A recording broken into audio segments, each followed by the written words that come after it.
What is poppin'? Can everybody hear me loud and clear, hopefully? Loud and clear. Waiting on confirmation that the audio in the mic is good. And then we will know we are good to go.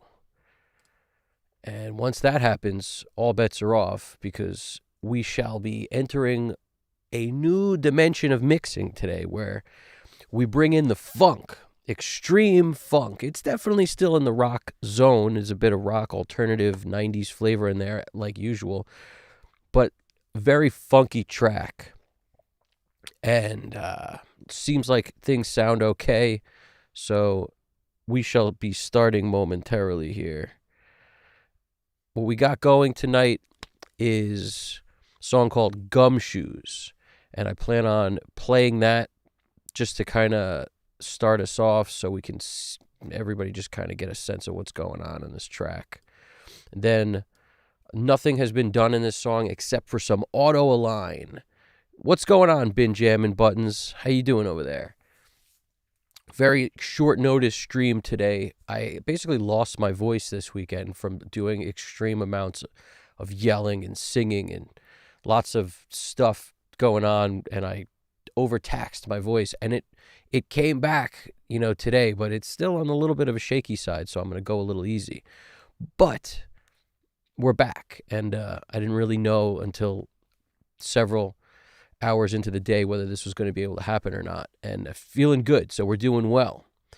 We are doing well over here. GDP Japan helping fly this plane through the sky, and this is not a sponsored podcast, but I'm fairly sure that, or live stream, but I'm fairly sure that GDP is over there heavily caffeinated and heavily set up with a lot of good stuff to keep awake and keep focused, which is, the dude can do this stuff blindfolded, so he doesn't really need much of it. But, that's where we're at. We're about to start doing the thing. And, and any questions, throw them in there, whether you're catching this live or afterwards on the, the tape version that goes up. Questions, comments, throw them in there, and I will definitely get back to you. There's also a pretty amazing community we've been building over here of just thorough engineers who all basically use their own methods and techniques to accomplish different things. So feel free to ask anything at any point, and there's some good back and forth happening here all the time. Let us jump in to this session real quick. We are also on our newer page of trying to get done with these things relatively quickly rather than like our 11, 12-hour streams that we have done a couple times.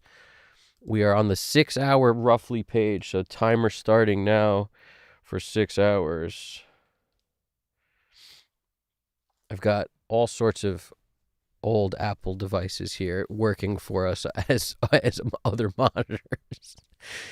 So here we go. I've never been a trade-in fan. You trade your old device in. I've never been a fan of that. I just hold on to them, and then they're always useful for something. Not that long ago, it's easy for me to remember how much of what we can do on these phones just we could never do, especially in our pocket. Like back in the day, the best thing you could have on you was like a Casio calculator watch. That was like the most innovative thing of the time.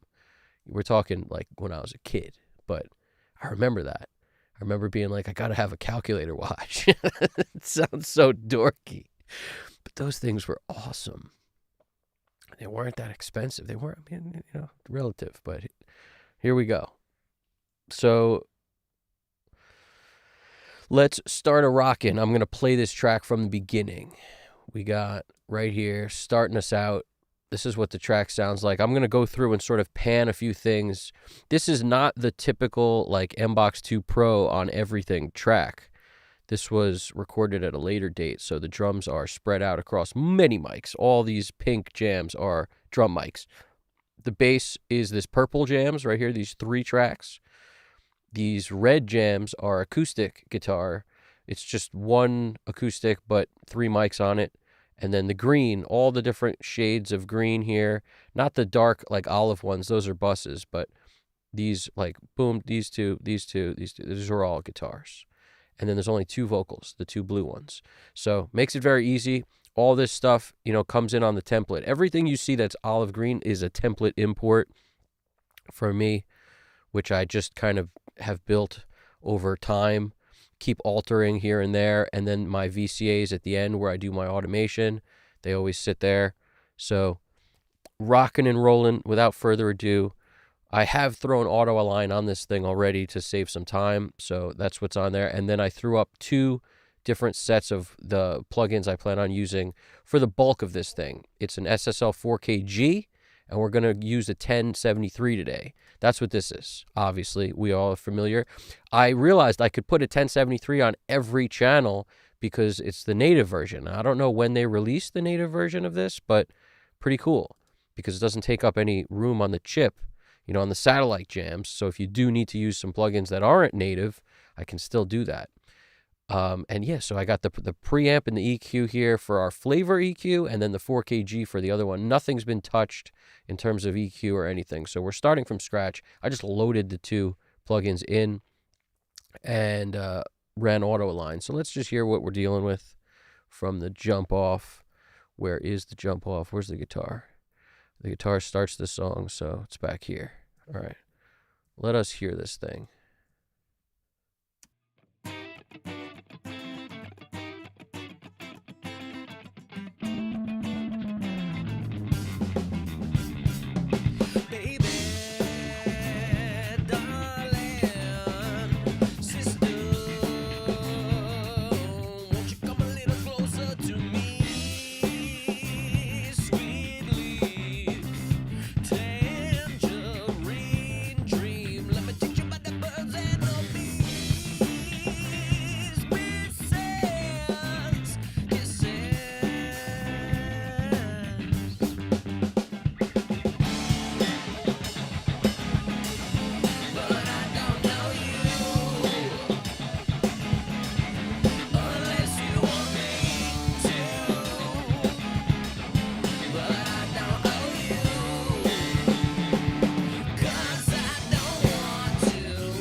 Therein lies the track.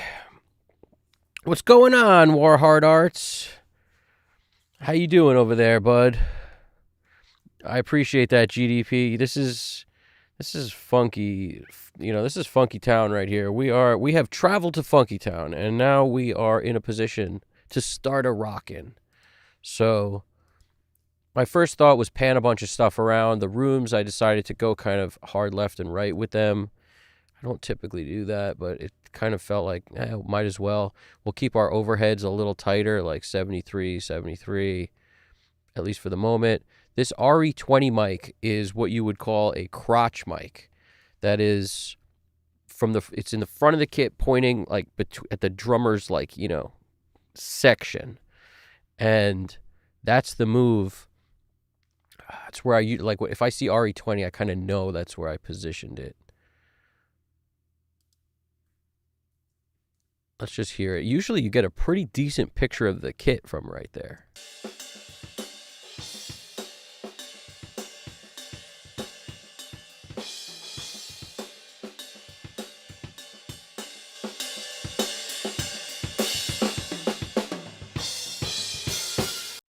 Cymbals are pretty hot on that mic, though, that's for sure. This drummer is fantastic. This is not Leighton, who you're familiar with. This is a man named Figgy. The dude is awesome.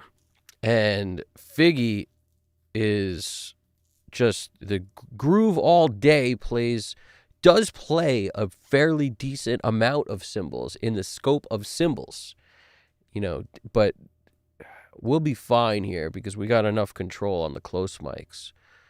The crush mic, let's check that out.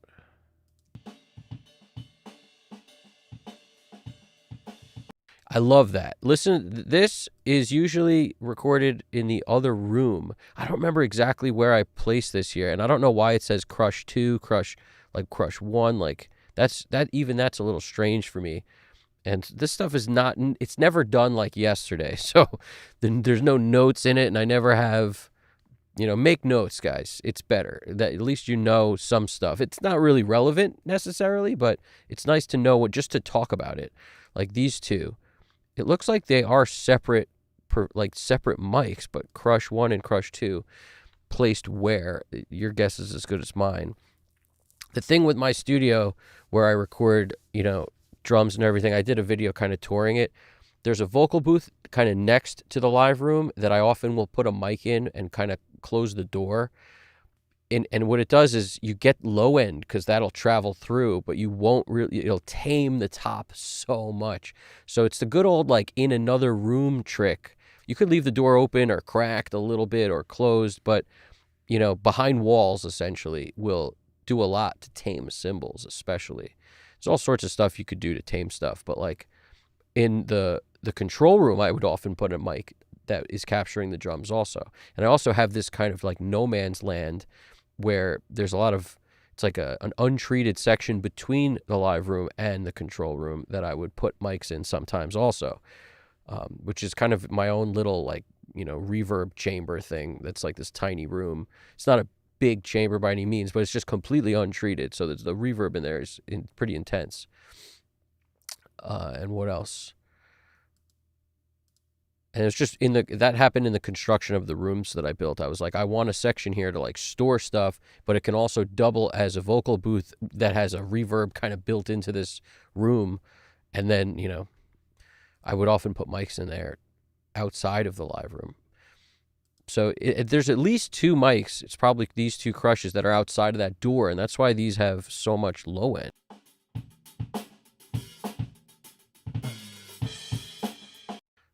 Let's hear this Crush 2.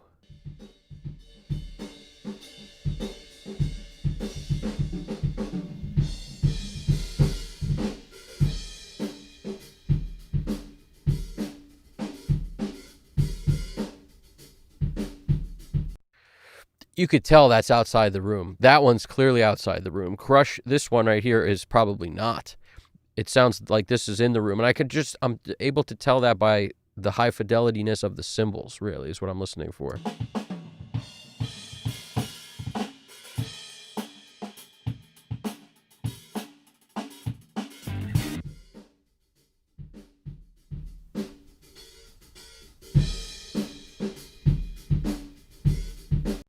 I love this mic. I'm going to feature this one doing something because it's super cool. I could already tell it's going to make things sound amazing. Just having a choice like that is so critical.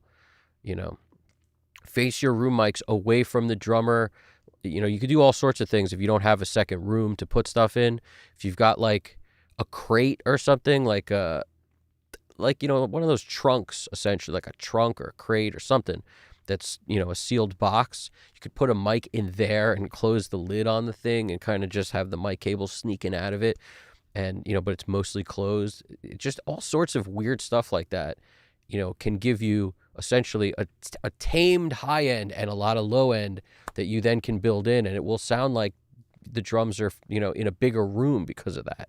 So it's just one of the tricks and stuff that I love to do is stuff like that. I freaking love it, man. So what else we got? Let's keep it moving. There's typical other mics: kick in, kick out, snare top, snare bottom. So these are maybe give you some ideas for miking drums. You know, kick in is typically inside the head, close to the beater. Kick out could be a foot outside the beater, you know, 2 feet outside the beater. Some people put towels up and like create like a tunnel and put, you know, the kick out mic kind of inside the tunnel, but a little further back, but then put the towels around it to create that tunnel to get the cymbals to not be in that mic. So kick in, kick out, snare top, snare bottom. That's obvious, obviously. Crush. So 2 different crushes. One is just placement of the mic in a different place. The other one's clearly out of the room. That's this 2. Rack tom. There's a trigger for the rack I have here. Floor tom is a trigger for the floor I have here, which we may or may not use, so that's why they're muted. Overhead left, overhead right, that's obvious stuff. RE20 mic, which is the crotch mic. You know, it's kind of over the kick drum facing the crotch, you know, in that general vicinity. I probably, judging by the way this sounds, I probably placed it too high or a little bit too high compared to what I usually do, which is get it literally real close to the top of that kick drum and positioned in such a way where it's facing and getting a lot of the snare, but also the kick and less cymbals, because I notice in this RE20 there are a lot of cymbals, which is not typical for me, and I don't love a mic. Like anytime a mic has a lot of cymbals, there's not a whole lot I can do with it. Room left, room right. And it sounds like these were fairly directional as opposed to facing away from the kit like I like to do.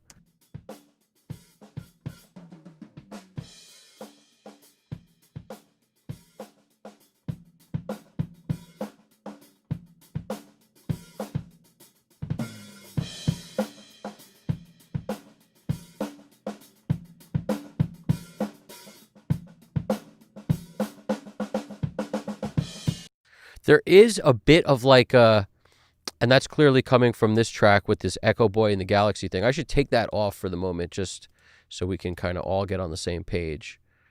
Let's just kind of, this is like a parallel track. I'm just going to lower it and take that stuff off anyway. Let's listen to it.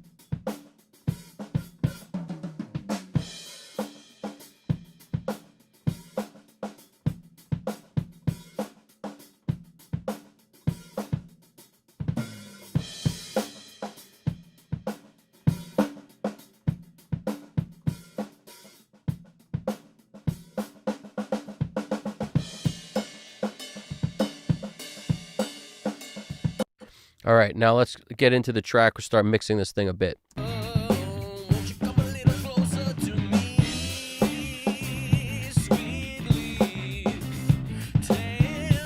So because there's no room mics facing away from the kit, it's going to have a much more like dry, direct type sound to it, which I don't mind at all. And that was a choice made when it was recorded. So make it sound like what it wants to sound like. And in this song, it doesn't seem to want to sound like huge drums. We'll see if anything changes as we go through it. So I'm going to go basically down the line of drums, starting at the kick. And, you know, everything stays in all the time. I try not to make decisions in solo, and I don't like to build the mix from kick, you know, or rather from all the drums, then let's work the bass, then we'll bring in the guitars. I don't love doing that. I love just kind of mixing with everything in all the time. I feel like my decisions are better informed when I do that. So when I come down here, we got nothing on the master fader at all, and that feeds into the mix bus for me, the way I have my routing going. Nothing on the mix bus at all. So let's start her up. Stop me up! We are rocking and rolling. Rocking and rolling. I appreciate that, Benjamin Buttons. It's outside the room has been done forever. I'm pretty sure the bottom drum sound that we all love, like the When the Levee Breaks one, I think that mic was super far, outside that room potentially. And that's where you get like kind of this weird, super far away dark sound. It's, blended in with the rest of the drum mics. That's where you get that goodness.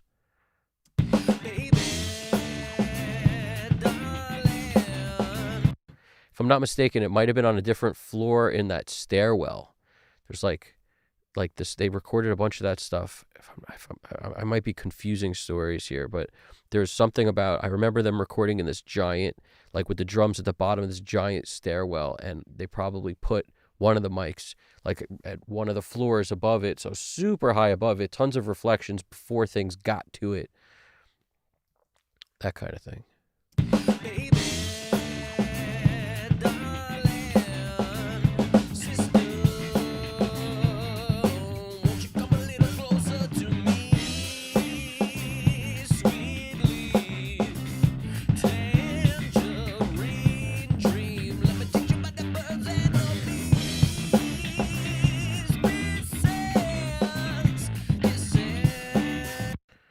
Just looking at my levels, super hot on the levels, so I'm just going to lower stuff a lot from here. Let's just turn down.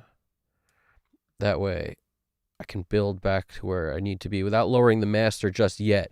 There's no problem to lower the master as you're mixing, but I don't like to start with everything kind of in the red already before I even start at the bottom level. In other words, like the drums by itself maybe aren't, and neither is the bass or anything, but down here it is. So now,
There's a few more mics on drums on this one, so we may spend a little more time on the drums on this track than typical. Let's see.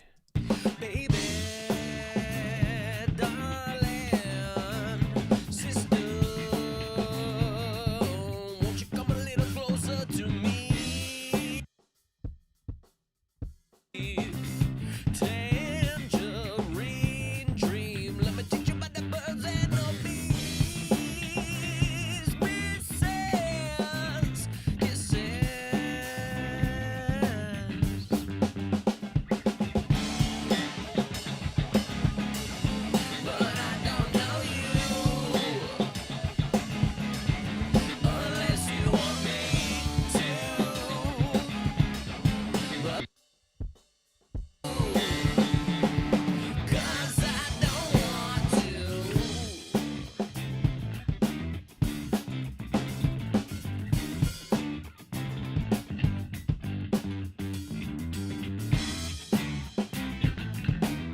It's amazing what the saturation from the pre gives you, like, you know, a little less of a need for decapitator and stuff like that when you start using the preamp on top of those plugins.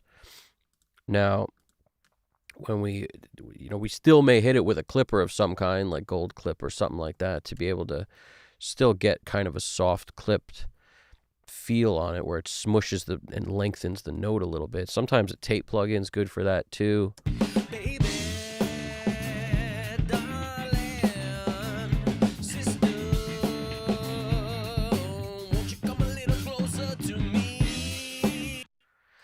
It's actually the wrong one. I want the smaller one.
Now, the bottom snare mic is one of those things. By the way, anybody any questions or anything, throw it in there, and I'm happy to kind of jump back and forth while I'm doing stuff. If there's any curiosity about anything I'm doing, typically I just start by trying to make myself feel like the drums feel and sound good. How do I feel about the drums at the moment? Well, I've just worked on kick and snare top. Snare bottom, the kit starts to come together. Once you start adding room mics to everything now, the drums will start to come to life also. So it's important to kind of go one step at a time. When I get to snare bottom, you get guys like Bob Clearmountain who literally just want the snare to go on the bottom, like just hear that freaking rattle. I don't particularly subscribe to that method, but I like the concept. He'll use like an SSL bus comp and, very fast attack, very fast release, and just kind of get it to really smush it down, and then he'll filter a lot of stuff out to make it just that top end of it. I like to get more of a sound out of the bottom, typically. Like, the bottom mic itself is never a world beater, but listen to it. The benefit that I find is you get less cymbals on that bottom snare mic usually than you do on anything else. So I like to feature the sound because it's not cymbal heavy. So let's see how much of it we can get away with using before I do a whole lot of EQ or anything to it.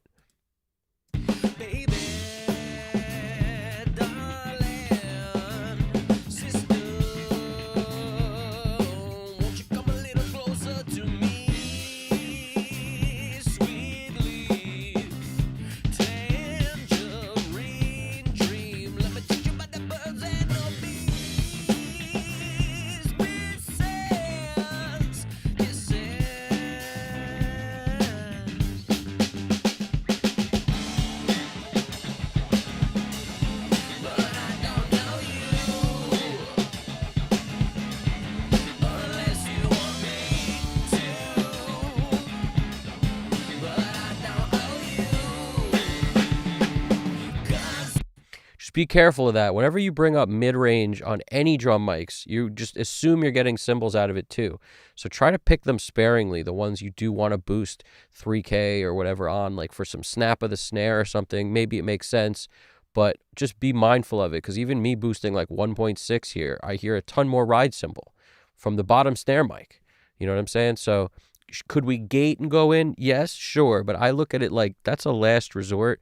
Sometimes the blend between the drums sounds really good to me, more natural sounding. As soon as I start gating and putting each of the mics kind of in their own sector, it does kind of privatize the drum sound a little bit and make it kind of sound a little artificial. Depend on who what kind of stuff you like. There is no right answer, but I'm a gate last kind of guy rather than just initial go into everything and gate everything. That's not usually how I roll. So let's move on to the Crush 2 mic, and let's slam it with some compression. The reason I say that is because the cymbals are darker. So it's okay, potentially, on this track to hit it with some compression and EQ simultaneously.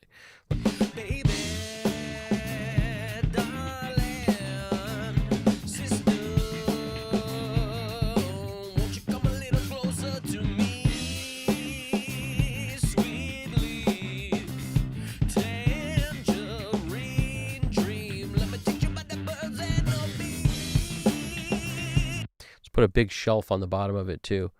Probably won't need that, but I might get rid of some of that.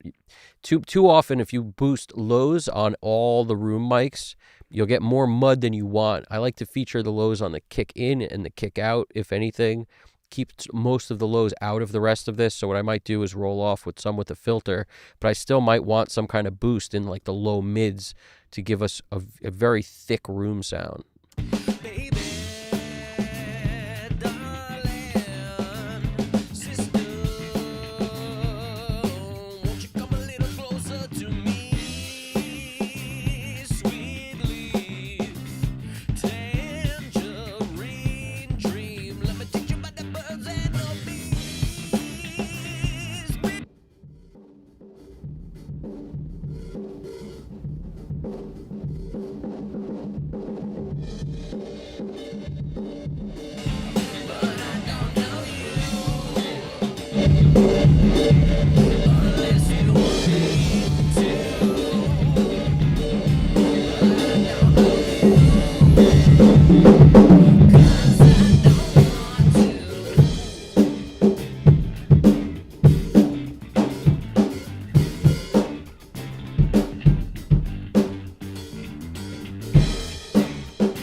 Now, what we'll have to gate is the rack and the floor. Just to make it loud enough in the rest of it, I should gate it, is how I look at it. Now, the first gate I will usually use is whatever's on the channel strip. The second gate is like a more, AI-driven, like artificial kind of Black Salt Audio kind of jam. Because it's like if one doesn't work, then often you combine, that with the other one and it will work, or just try the other one first. But this one is just the most natural sounding gate to me. That's why I kind of like starting here.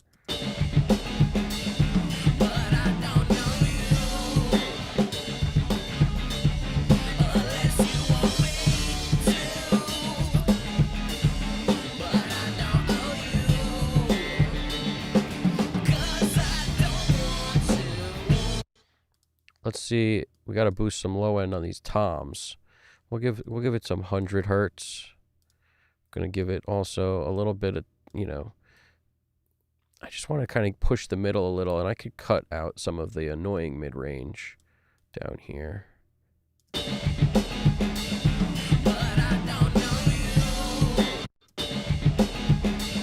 Around the 300 zone is like, I like to dump middle out of toms, otherwise it's really kind of, it's fine if it's all that's playing. If you just have like a song that's all toms, you want the middle. If you don't, it does get in the way of a lot of other things.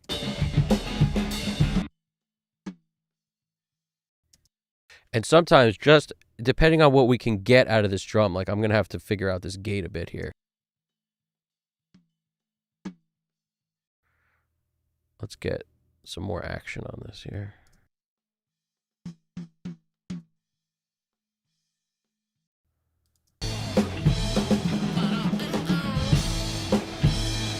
Let's also turn the volume up a bit.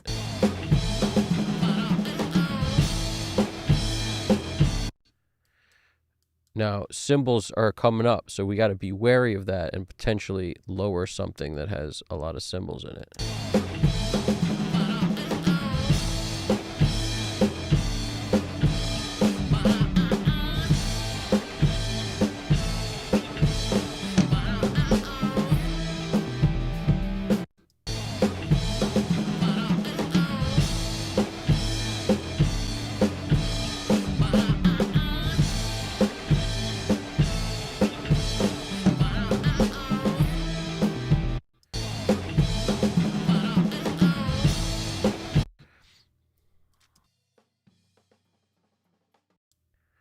Let's get some floor happening too, so we can kind of judge these things.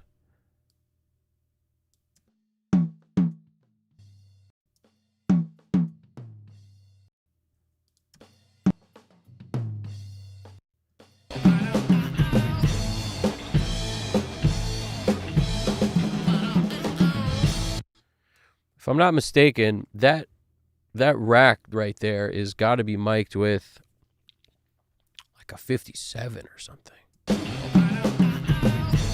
The floor tom mic has probably the SM7 on it. That's why it has way more low end. It sounds way better out of the gate. The 57 is not a bad mic for a rack tom, but at the same time, I definitely remember being like, it's up there, let's use it. But I remember like not loving the sound of it, and also not having a spare immediately accessible, like another, like a 421 I didn't have as an option, and I didn't have I have this like MK tune, not an MK, I forget what it's called. I should show those, but like this mic is so finicky, it works when it wants and not when it doesn't, and I can't figure out why. I need a mic tech. I need a mic tech.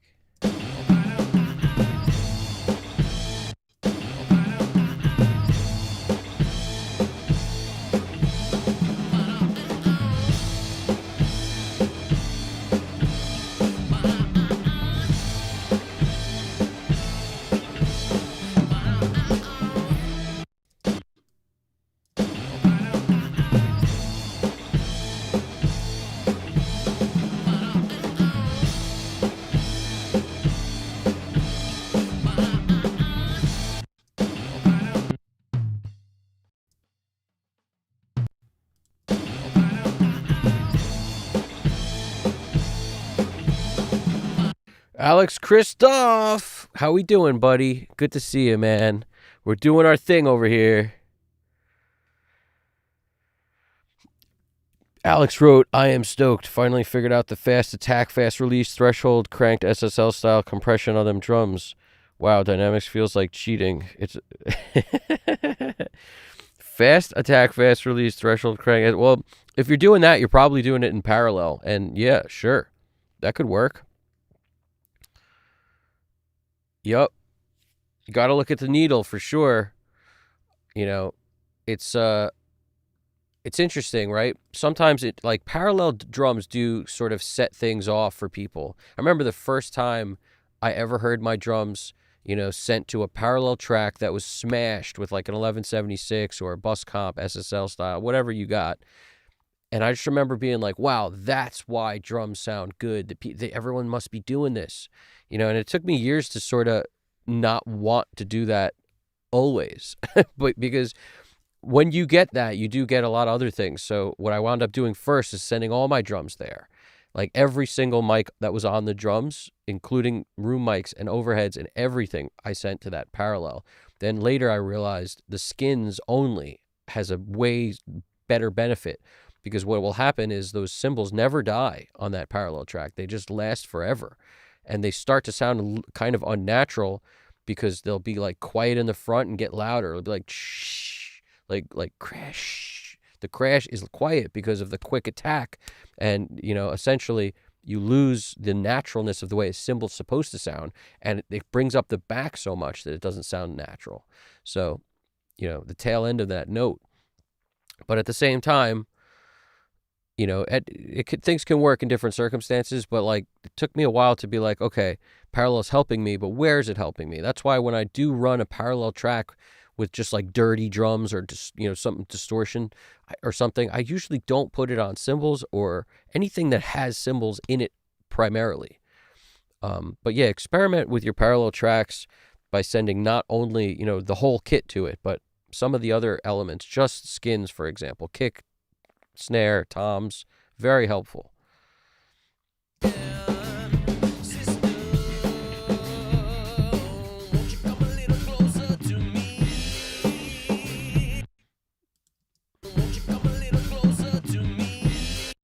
Gotta fix this gate here. It sounded very aggressive. It's like too weird here.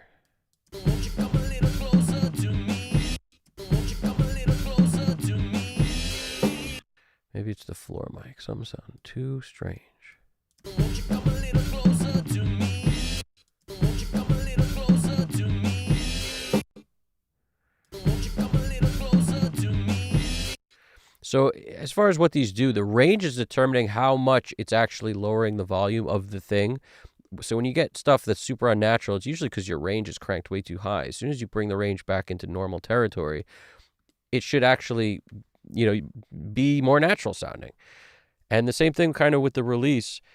You want to err on the side of quick, but I slow it down a little from quick as it goes, just to sort of try to increase the way it's not opening and closing constantly super fast.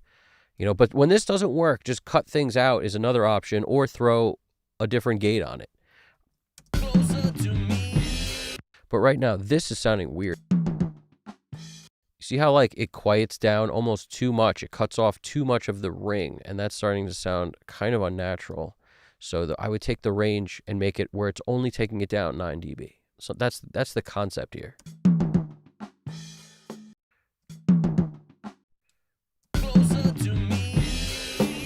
It's also because he's playing some of this stuff super light, unless it's going from here to here. Yeah, that's sort of working better.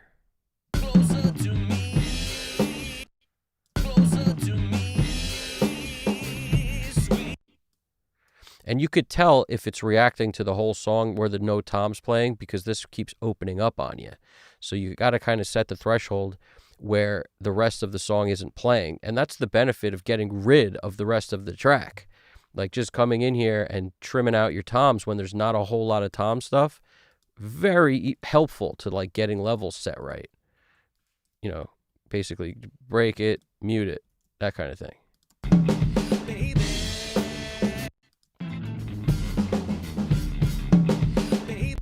There's no tom here. There is actually. It's so quiet though. Looks like that's a tom hit. And then this is a crash cymbal. So that's actually a tom hit. This is a crash cymbal. So we may do our Tom Lord algae trick. At least I'll show it to you again if you didn't see it the last time. You basically go in here, you grab Audio Suite. Typically, I would leave this open and do it on everything all at the same time. But you want to kind of roll off, you know, pick a number, any number. But when you hear the crash, listen.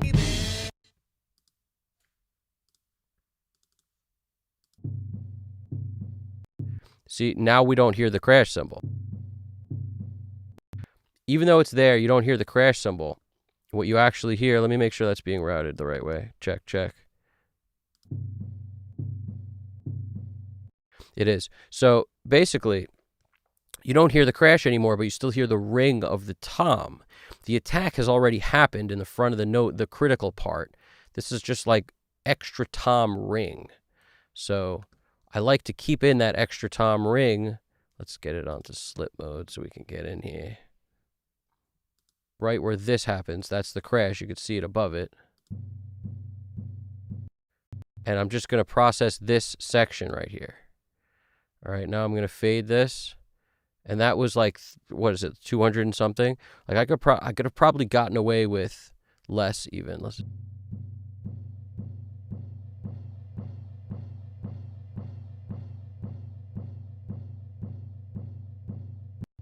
You hear the crash is there as soon as I bring it up. Listen.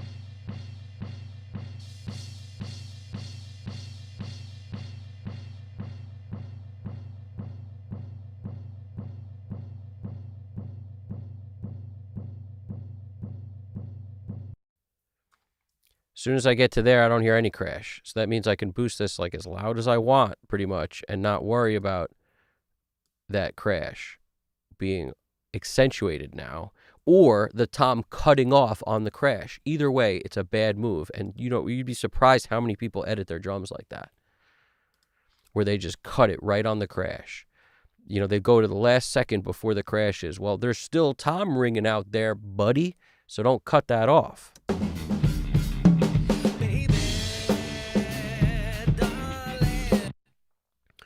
All right, now there's no toms in this part. There's a tom. Let's see how many there are. We can almost count them. 1, 2, 3, 4, 5, 6, 7, 8, 9, 10, 11, 12, 13. It's like 14 to tom hits. It's really not that many.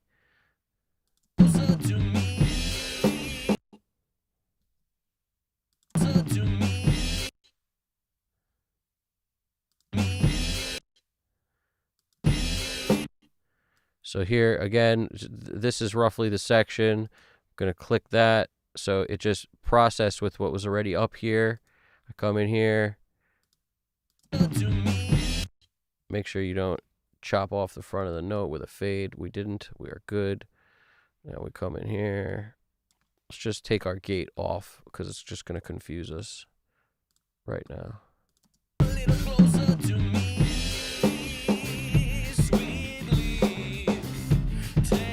You might as well, while you're doing this, just go in and deal with this track too. Deal with your other tom track at the same time. It's just one tom hit.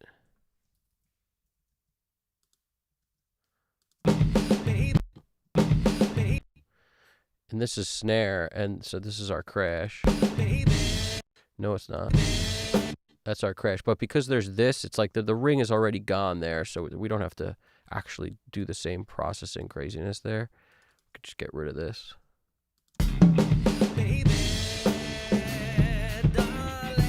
It's usually whatever the drum that played right before the hit is. Like the ring doesn't go forever. It just has its moment in time, and then it's gone.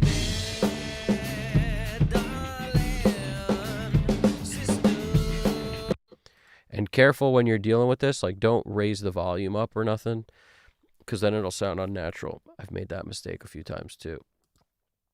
Where like to hear the clip, I might boost everything a lot, and then after I processed it, it was like, you know, it sounded unnatural. You know, like for example, where is this? If I were to go like this, see how it's plus 6.9 dB? And that's okay because this is 6.9. But if this was back down to normal, this would be here. And then you process this and you bring this up. And now that often will sound better. And you could boost this a little if you want, but it doesn't have to be like the same amount. You know, the front of the note is where you want to hear. You don't want to hear like a ton of the ring. You just want it to be there. You get me? So it could be, a dB and a half or whatever below the other one, or it could be the same number. You know, it could be a dB. I mean, pick your poison over there. But that's the concept. And we come through here. We go in here. I know this isn't the most glamorous part of mixing a song, but at the same time, super essential in my opinion. And option B, if you didn't do this, is you go in and you use, let's just throw one of these on here for argument's sake. For argument's sake. What's it called? It's called silencer. That's the gate. But not everybody will have this, so I can't tell you how many times I would just go through the tracks and clean them all up by hand. But once I bought this, I was like, oh, so sometimes you don't need to do it because, like, these are actually, like, this is a pretty good gate. It does a lot of cool things. So toms, this is a small tom. Let's work with that. Because what is this, the rack or the floor? It's the floor. That's not that small. And I like to put the gate kind of early. Let's go to this. What did I do with that? I brought it up here. Floor. Let's go standard on it.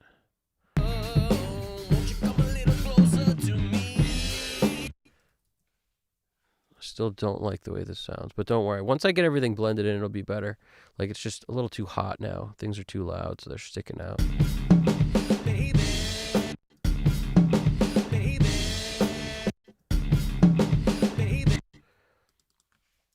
And I have a trigger track that I built, so what I could do, since the editing's the same, I mean, literally, it's exactly the same.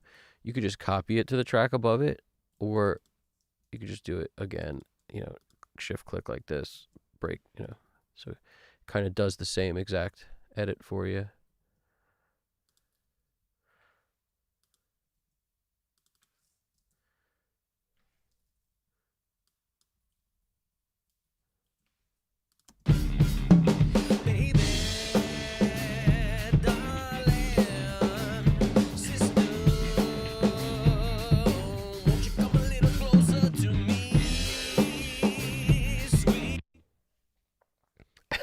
Uncle Rick's, I agree. Tom's is a weird name for him. I don't know. They're probably invented by, Tom Thomason from Tomlin Park or whatever. It's probably the deal. Yes, parallel compression was the last piece of the puzzle. Yeah, parallel compression is one of those things where it's a piece of the puzzle, and then later you're like, man, everything I do is being ruined by parallel compression, and then you stop using it. But it's a cycle. Like, you'll get there eventually. First, you got to use it a lot, and then it becomes you use it too much, and then you don't want any of it. At least that's what I find. It's like every single thing that I used to like, I don't like doing anymore. Almost every single thing. It's a cycle. Who the hell decided they're called Toms anyway? I agree. Uncle Rick's, that's a good move. GDP wrote, Uncle Rick's is just reserved for the floor toms or the closest thing to the basement. Sub kick my qualifies. Yeah, toss them cymbals in the bin. Everybody knows I don't like cymbals. Bottom line, I don't like cymbals.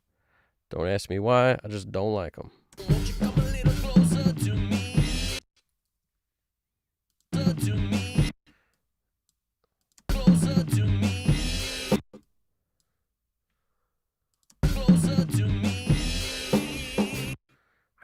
It's something is sounding so unnatural. It's absolutely crazy. Let's just get rid of some anything gated related.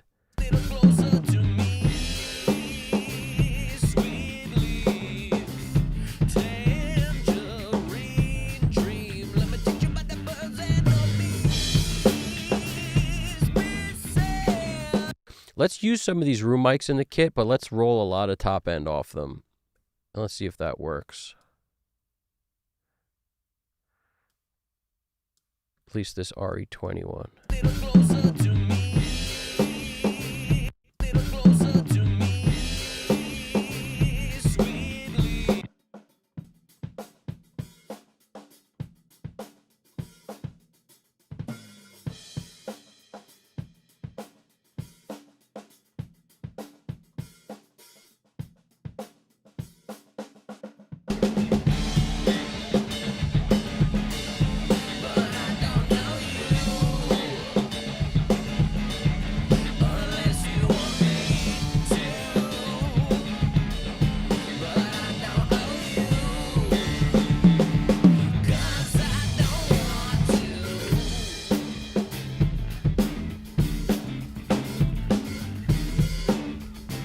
Taking the middle out of it, the harsh painfulness, and I'm boosting 12K shelf. I'm keeping it chill at the. As far as I'm concerned, you need a little air at the top. Depends sometimes, maybe not on this song. We'll see. But that's usually a lot of times where I'll start on overheads and stuff. But I just tried it on the rooms to see if I was gonna like that.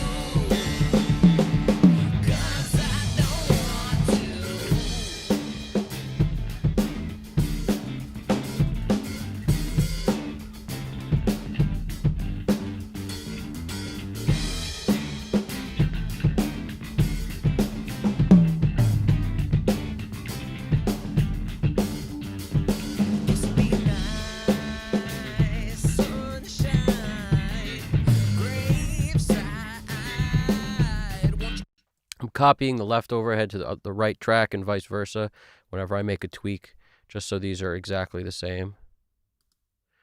Or at least they should be. They are exactly the same.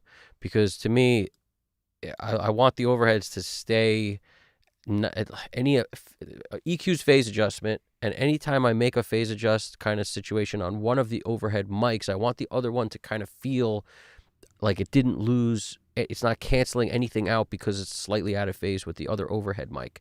So that's why the logic behind, you got a left and a right room, you might want to get the same EQ going on both. You got a left and a right overhead, you might want to get the same EQ going on both. And that's very different than if you have like two guitars, one pan right and one pan left, and wanting the mix to feel super wide. If you have a performance on the right that's a different performance than the one you put on the left, make those guitars sound different because it'll make your mix feel wider and bigger. Whereas when you have a multi-mic'd source and you do that, it starts to get a little weird. It can work sometimes, but as a general rule, like most of the time, my left overhead's EQ matches the right one. Same thing with my room mic. Left room mic matches the right one.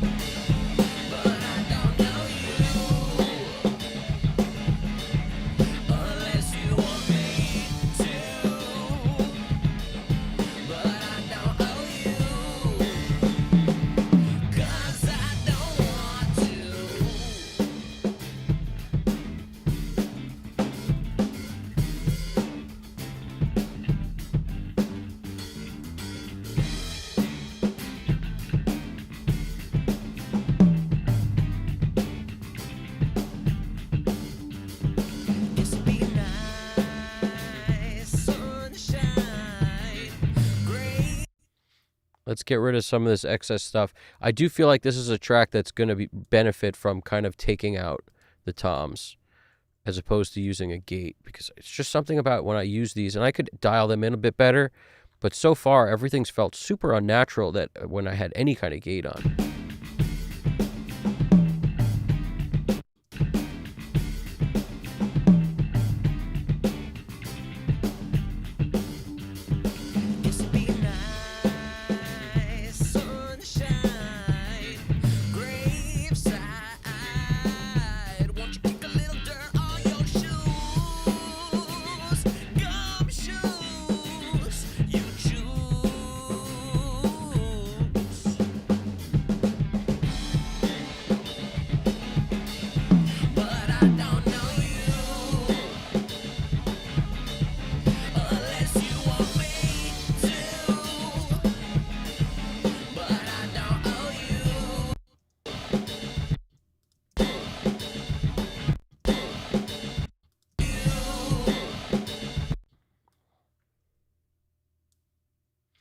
find out exactly what's happening here.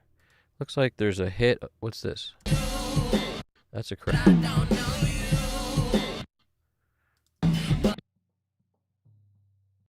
It's so weird how it looks like a hit, but it's a kick. It sure sounds like a kick to me.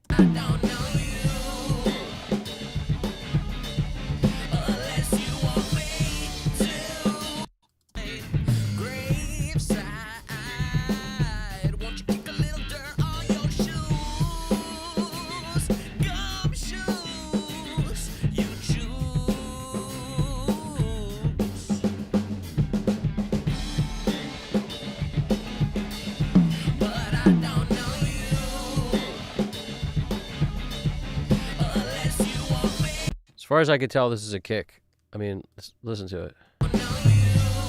No, it's a tom. It's just such a weirdly placed tom. But that's cool. I like weird stuff. Don't get me wrong. I'm a weird stuff kind of guy. Let's see.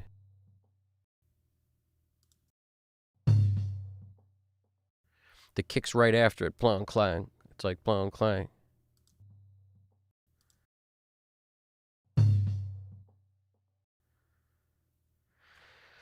I'm going to settle for that. The gate's working fairly well right now.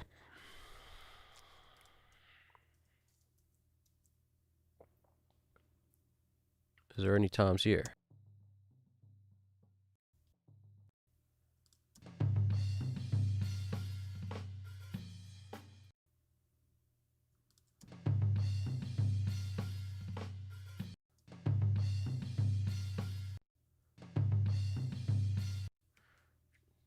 It's like I have to figure out the part to know where to cut.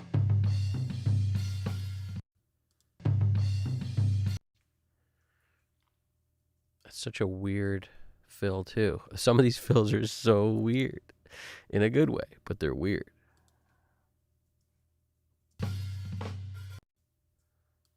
It's like, I'll just cut it there. Let's pull it up.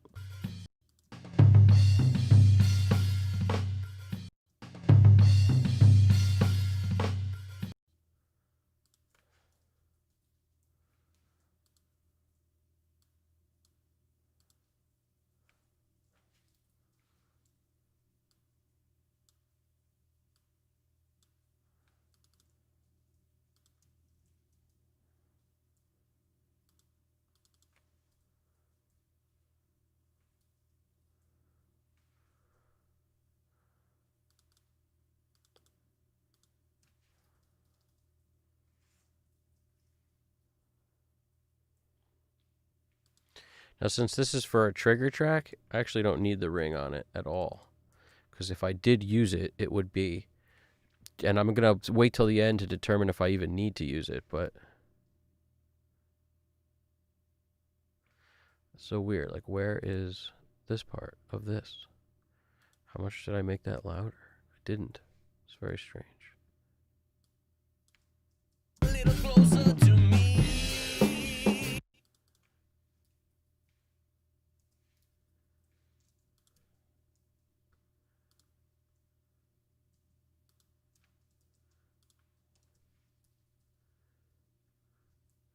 I don't know why that wasn't there, but it wasn't.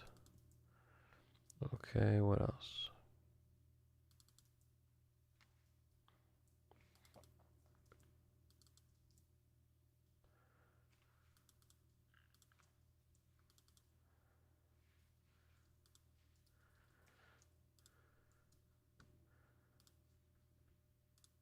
This is definitely like the most annoying part of mixing. And I think that's why people always want to assume there's a way to fix this with a robot. Like just have a robot create the perfect gate at all times for everything. Yeah, maybe in the future we'll be there. You know, if they can figure out a robot to replace washing dishes, maybe we'll have a gate at some point for everything.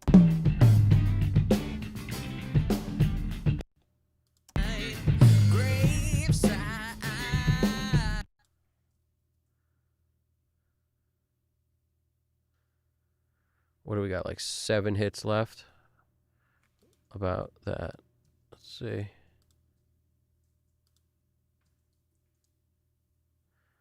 Going to go by I at first, and then I'll just correct later whatever didn't work.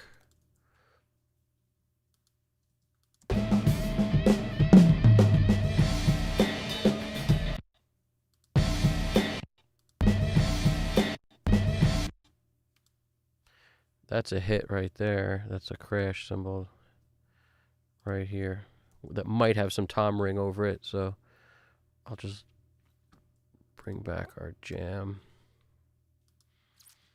our roll off.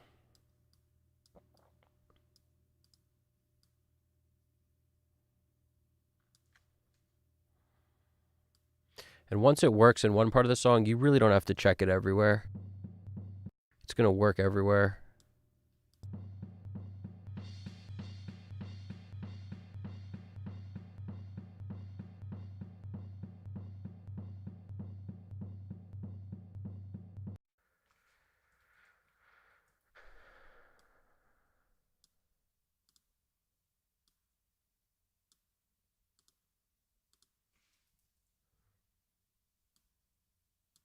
And you could batch fade a lot of this if you wanted.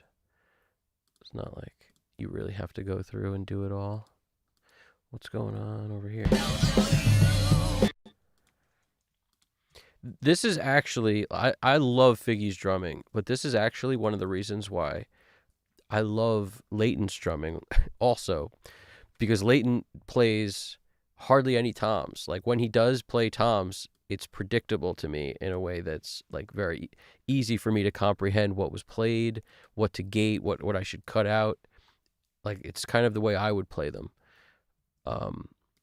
I can't play the way Figgy plays, that's for sure. So Figgy's arguably, you know, a drummer that exhibits so much talent that it's hard to predict what he plays. It's hard to like figure it out.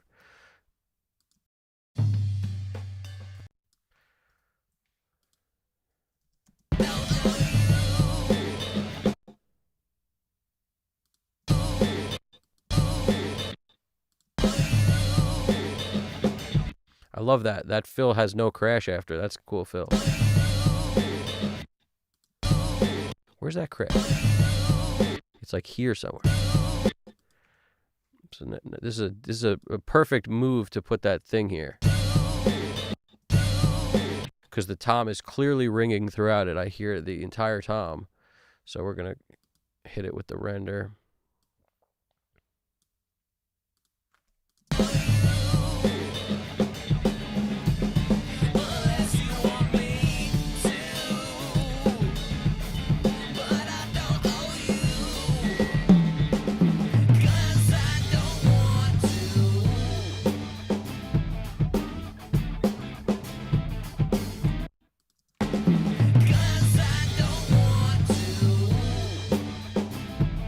Like that fill. Like, what is that? I have to like figure that out.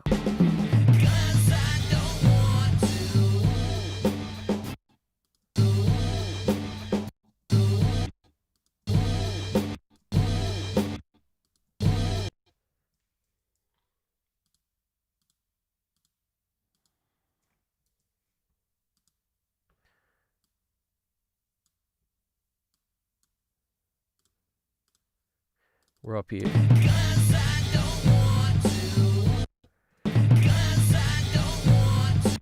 Is there any rack in that?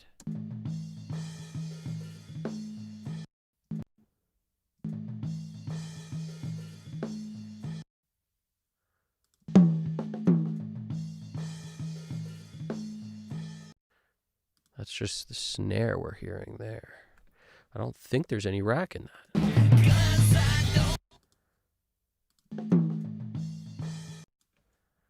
So I'm going to just kind of break it here, wherever those crashes happen. And then just for the top, for that ring of the tom that I'm hearing on the rack, I'm going to just, come on.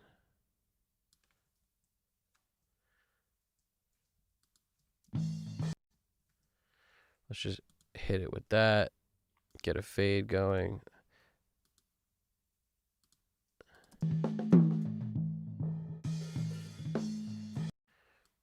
Just take that. We don't need any of these cymbals in here. We probably don't need any of these tracks, to be honest with you. I could just be like muting these, but We'll just mute after it for the moment.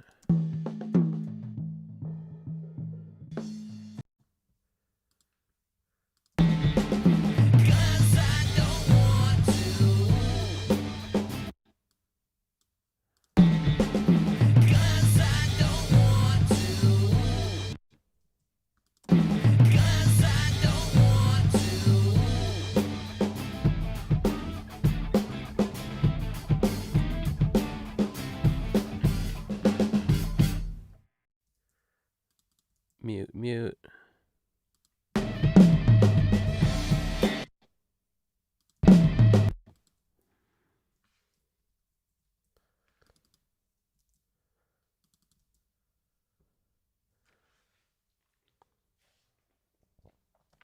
Yeah, I agree. There's so much technical rhythm stuff going on, Alex. You're right. It's and we're about to be like this stuff appears to always take longer than it does. I mean, the bottom line is it's a messy job sometimes mixing, and this is part of that. Because there's no perfect gate, I'd say. If there was a perfect gate that always worked flawlessly, but sometimes this is even quicker than auditioning like 6 gates or keep trying to tweak the thing. It's like you sometimes get way more juice for the squeeze with this because we have unlimited abilities to EQ and all the sorts of stuff that won't affect the gate at all because we don't have a gate on there. So you just have more flexibility. You can compress it, EQ it, and not worry about how that's going to affect whatever gate sound you've either put before it or after it.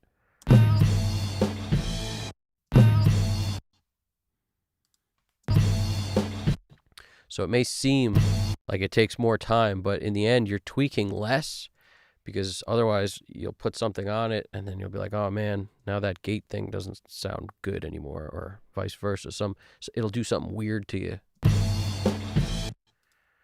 So we'll just cut it here. Mute this part. Grab these. I should leave this thing open. Why do I keep closing it?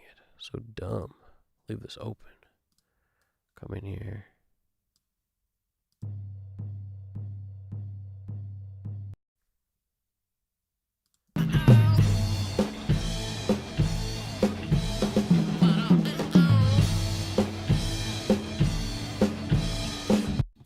That's a cool little tom jam happening.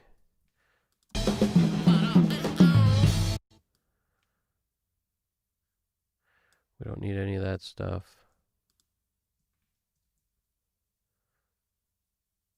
We'll cut it right before the crash. Well, just in case there's some... See, there's not going to be ring because the floor is there. So I don't really have to worry about this for tom ring. But I'll do it anyway just because it's open and it's here.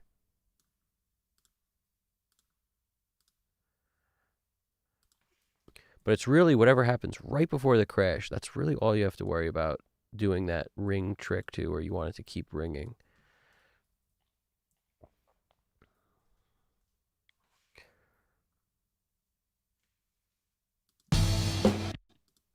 Oops, I'll put it here too. Wherever the crash is here. It's the same crash down here. So we'll just throw it on these two also.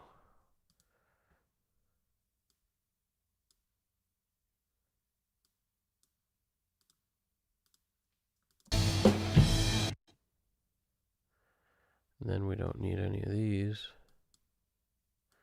Fade that. Starts over here.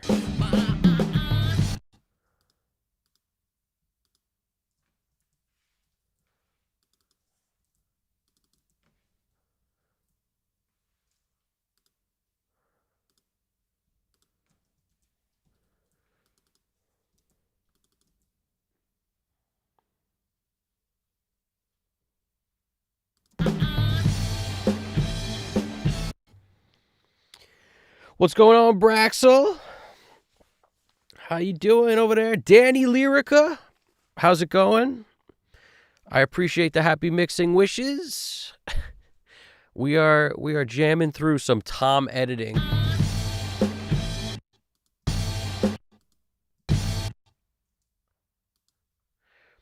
Braxel wrote, I did not know you on.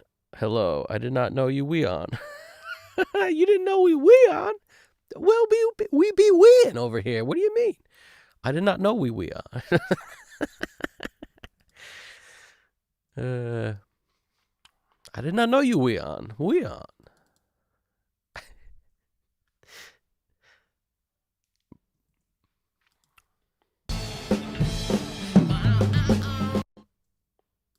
We be weeing. We be weeing. It reminds me of one of the best characters in all of, I guess it's television technically, but the show was the best show ever, in my opinion. One of the best shows ever on TV, but it's cable TV. It's not TV. It's HBO, right? That was actually their slogan. But Weebay from The Wire, when he wrote, I did not know you, Weon, or whatever, whatever that was. It's Weebay from The Wire is one of the best characters in all of shows of all time. Just the dude was fire, and it's the whole thing. The whole show is the best. There's a couple shows. That's one of them for me.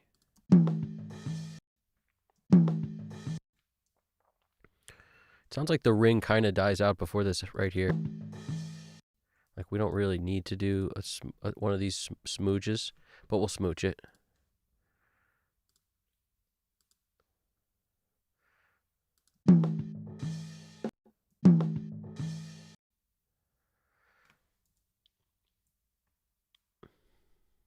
The Wire.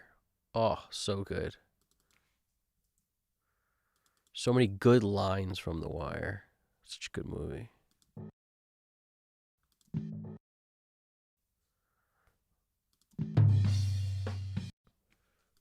Let's get our same kind of, our ring out. Let's just take the ring all the way to here, even though it's a little excessive. It's, if it goes anywhere, it might go that far. We'll see. Boom. So we're processing, getting rid of our symbols, but keeping the ring of our toms. And we are doing this because there's some tom work that's so intricate and cool that a gate doesn't seem to be able to handle it. So we are going in and we are cutting a rug.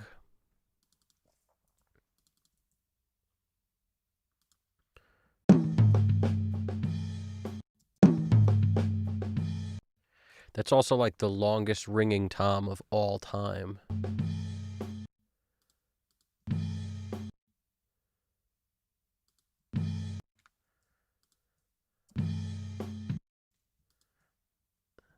Just take it to there. We're going to take it to the limit every day. Take it to the limit, working over bed and work out.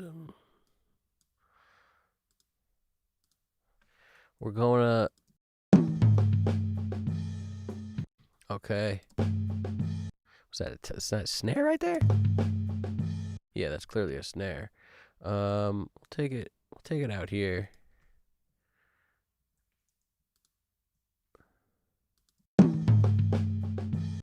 Sounds like this thing is going to die out sooner.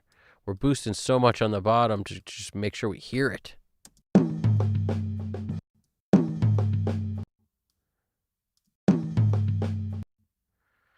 We are cutting out some middle around. Oh no, we're boosting 700. That's what we're doing. We're doing a lot of 700 boostos.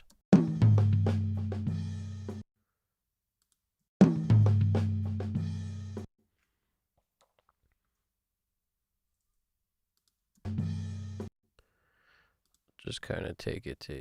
I'm just going to pick a spot. Pick a spot, any spot.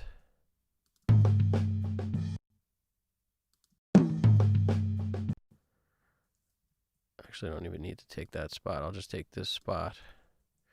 And I'll just bring this out a bit. And I'll just get this with that. And then we will fade here. And we'll fade here. And we'll fade down. We'll fade down. All right, now we come out. Where else we got loving? Let's see. Where else do we have love to give?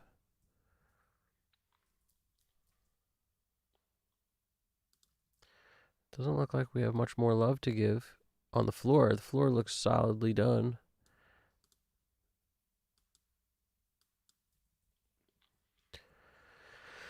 All right, floor looks solidly done.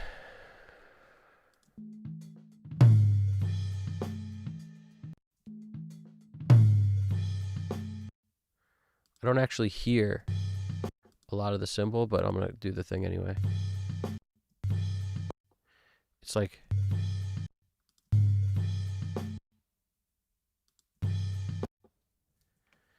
just going to do it over here.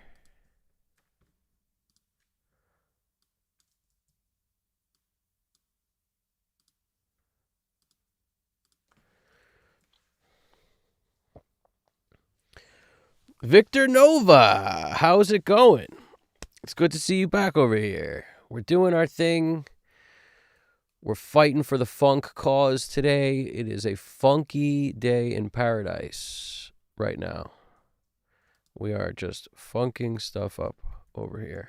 Nice and funky. Keeping it funky.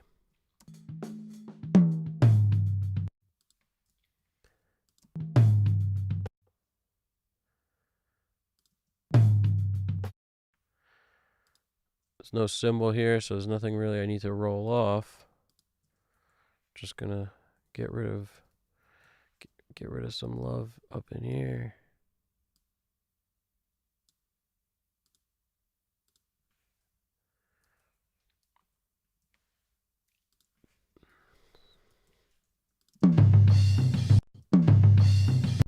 So wherever that cymbal is, that's what I target. Cymbal happens, I could see it on this crush track. You could see it on the room. So I keep those around me so I can kind of know where those crash cymbals are. And then just kind of somewhere here before the next beat is usually all I need to do it with. I just come in here and render out the top end by rolling off everything above a certain number. Now, how I found the number was I hit preview and I just rolled this knob around like... That's not going to work because it's doing the fade. But you hit the thing, you roll the knob around until it comes back. So I'll show you on another track, like on this one, for example. It's going to be in the same place because the cymbals are on both of these. So if I come in here and I break the clip right here, this is... You hear how you don't hear much of it because it's set at 695. But listen, if I go like this...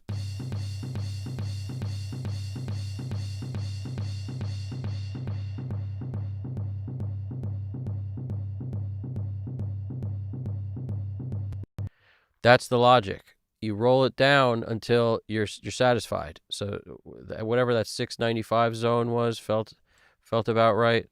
So I'm just, 695 hertz. Then I hit the render button. I come in here and I do my fades. So for anybody who's curious about what I'm doing, that's what I'm doing.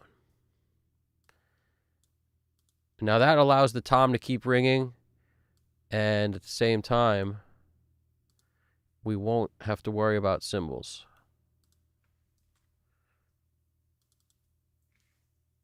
Now what's going on over here?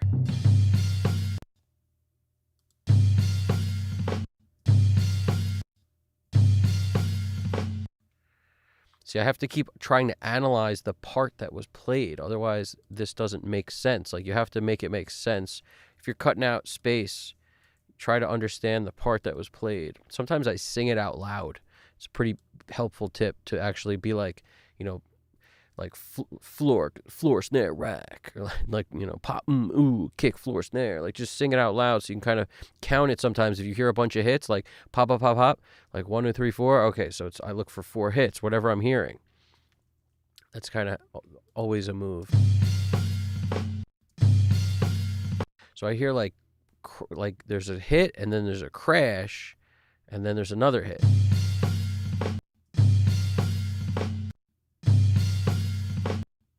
Now that second hit, is that just bleed left over from the first hit? Maybe. Because this thing rings forever, this drum. It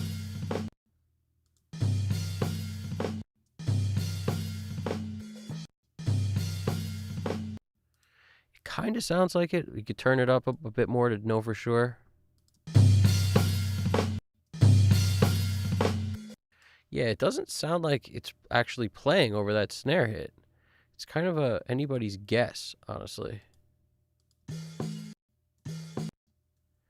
So we know what we're processing, which is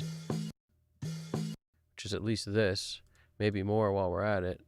Let's see. See if the part works, assuming that this thing is only 1 times played.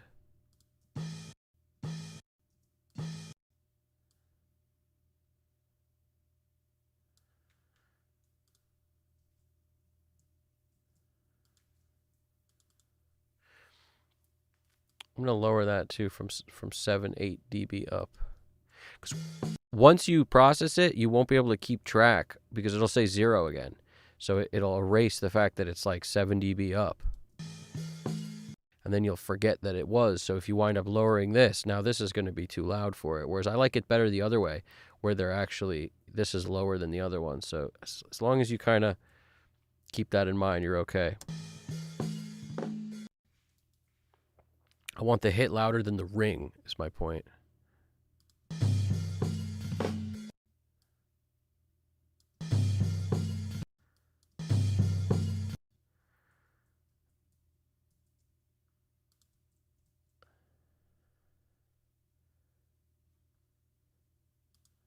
See how it goes to 0 when it was processed at 7, 8? Let's see if this sounds better, though.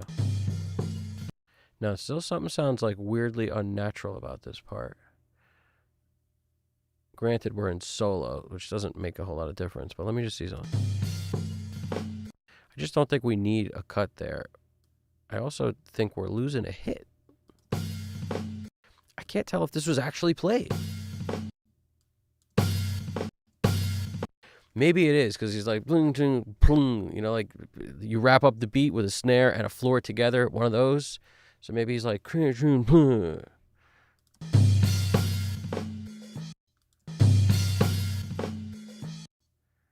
really weird, really strange. Try to get inside his head. I don't think it is.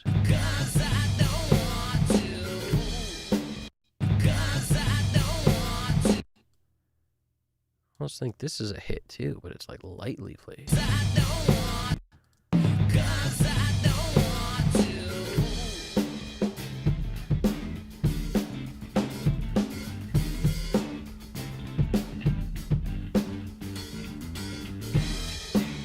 And there's no rack in sight during this whole part.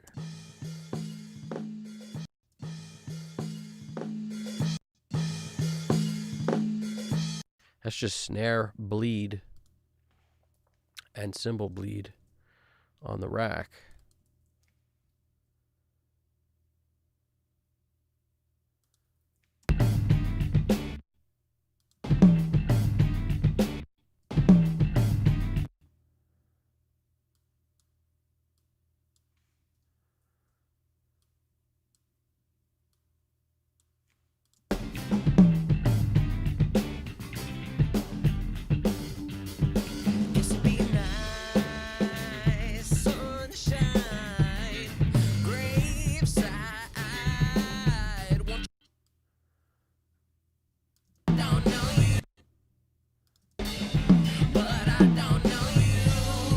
So I just have the drums up loud now. They're not being soloed. Just so I can kind of get a sense of these parts. Let's take out that middle section. I think it rings long enough where we won't need it. It's really about the ring.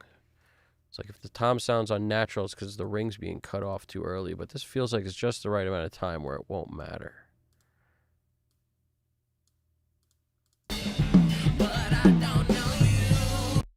Might as well do this. Rackles.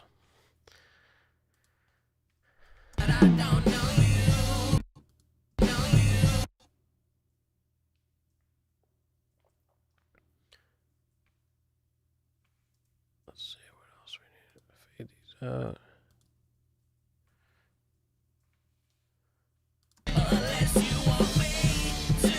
No toms there. Tricked me. Thought there was going to be.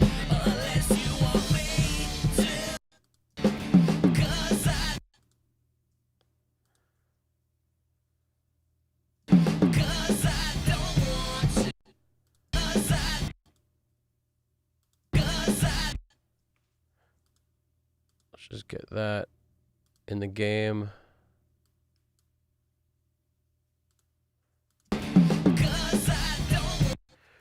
EA Sports. It's in the game. Okay.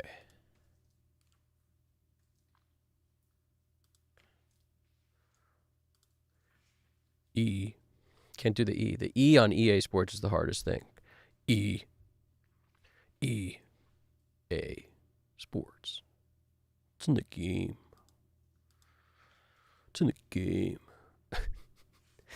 Very few people can do that impression. It's like one of the hardest impressions to do of all time.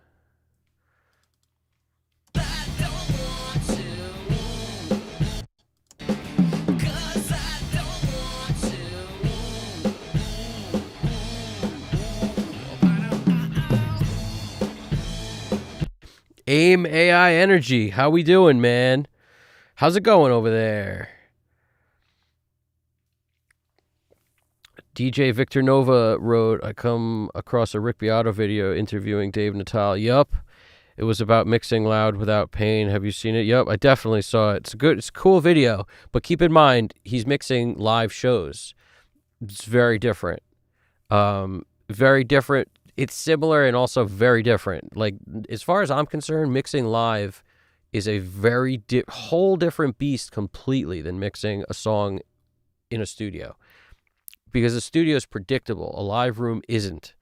So, that being said, some of his philosophy of like, you can't hit grandma in the ears with 3K, I like that.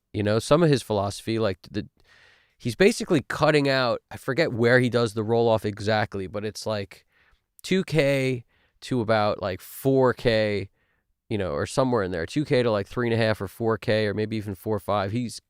He's lowering those frequencies in the spectrum so that everything else can be made louder, essentially, and those never start to hurt you. That's the concept. It's a cool concept. It's a cool concept, He also has a specific set of stuff he just never likes. And a lot of that, I'm telling you, has to do with live sound itself because, certain things develop a weird kind of resonance on a stage that you may never get in a studio recording ever, but on a stage with wedges, or different kinds of monitoring, like there's common frequencies that always poke up to get you. So, if you're in certain rooms, I can understand especially why he would want to do that in stadiums or wherever he is, because he's dealing with the same kind of stuff a lot of times on stages, and that resonance creeping up at you. So he's lowering the build-up frequencies a lot. Forget which ones in particular, because that stuff's never relevant to me. Like I never care what somebody else's idea of what they should do when they're mixing is, in terms of if they say I always lower 150 hertz or I always take out 350 or whatever, that works for them and they mix according to using that philosophy. So if you don't mix according to using whatever philosophy you're going to copy from somebody, it won't work. So it's, that's why you can't really just like ever, you could take what they say with a grain of salt. And the big thing he was saying mainly was, don't hit grandma in the ears with 3K. You got grandma sitting in the front. 3K is painful. We got to get rid of 3K, 2.5, 3.5, 4K. We'll bring it back around 5K and up, where things seem to get a little more chill. The thing that I take note of is when I'm mixing, a lot of times I'll keep those painful frequencies sometimes like only boosted on one thing. Maybe I won't boost 3K at all except for snare, or maybe snare and like one of the guitars or something. But I kind of try to shy away from boosting everything at the same frequencies. I'm very conscious of what I'm boosting at what frequency. So sometimes when you crank up, 3K on a guitar, it's too harsh. Even though that's a frequency that's very prevalent in a lot of guitar stuff, I like getting under that a lot of times. Whereas if I need a snare to cut and I haven't boosted that on the guitars, now 3K is a perfect zone to make sure that snare cuts through, or 2.5 or something like that. So it's all kind of a give and take. Just be aware if you're boosting everything at 2K or 3K, like just be conscious of it, and don't shy away from that, in my opinion. pick and choose what you want to occupy, what zone, or also make your EQ decisions based on maybe what's lacking. Like if a guitar is very bright in general, I'm probably not boosting 3K. If it's bright and kind of paint and cuts, a lot, and you feel that, you might want just a shelf and kind of take down, like a tilt EQ, take down the top instead of bringing it up, and then, get more of your love out of like 700, 800, 1K on that guitar. Or even maybe that's too harsh and you just need to bring up the low end of it. I mean, it's, think in terms of that. What is it giving you? And is it giving you too much of it? And if so, get rid of the thing that's giving you too much of it. Now you'll be able to make it a lot louder. And that's sort of the Dave Natal philosophy, is take out what's painful and then you can make the thing louder without it being annoying now. So figure out what's painful on each, source, take that out. That'll allow you to make it a little louder. Now that's just a general overall philosophy. But I like his style. I like, his live mixing stuff is really cool. Danny Lyrica, you can do the EA Sports Jam? You throw that on, make a YouTube video about that, dude. That's something about that E. The E, it's so like E. It's so like a weird, it's like a nasally, E. It's like a raspy, nasally E. E. E. It's very specific. I'm getting a little bit better at it, I think. Yeah, subtractive EQ is the Danny Natal way to go, pretty much. He's not doing a whole lot of boosting. He's taking stuff out so he can then make it the whole thing louder. And he's doing that on his master, on his mix bus, by the way. That's where he has this basic EQ curve that he throws on his mix bus. And that's that weird kind of cut out painful section.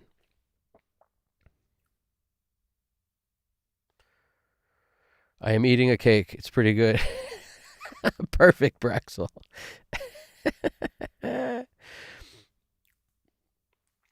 Yeah, DJ Victor, you're absolutely right. What he's basically cutting 160 hertz and 1K to 5K. They call the pain frequency. If I remember correctly, he's above 1K. I think he's significantly, he's cutting more like 2 and to 5K, but maybe he starts at 1. It's just he does a gradual slope down, and then it goes, it's at its lowest somewhere around the 2-3 zone, 3K, and then it comes back up. So it's kind of like a V. So maybe he starts at around 1K, but he takes down 1K very, very little compared to how much he takes down 3K. That's my memory of it anyway.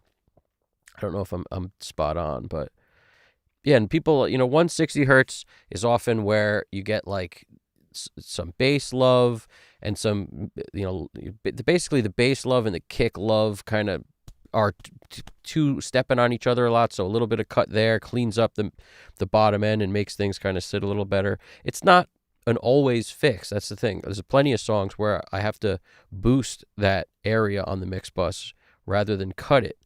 But, to each his own.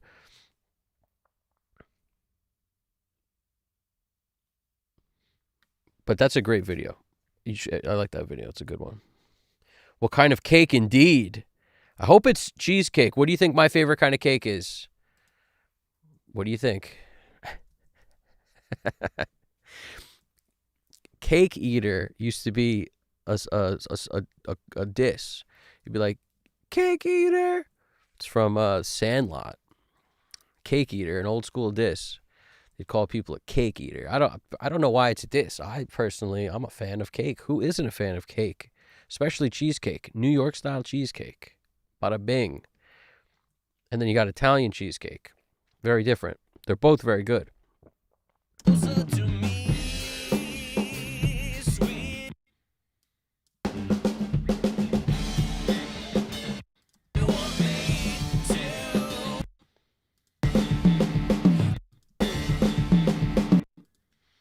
We're just going to cut these tom jams out of here. Cut the toms. Why your feet are stomping. And the jam is pumping. Look to hit the party jumping. Closer to me.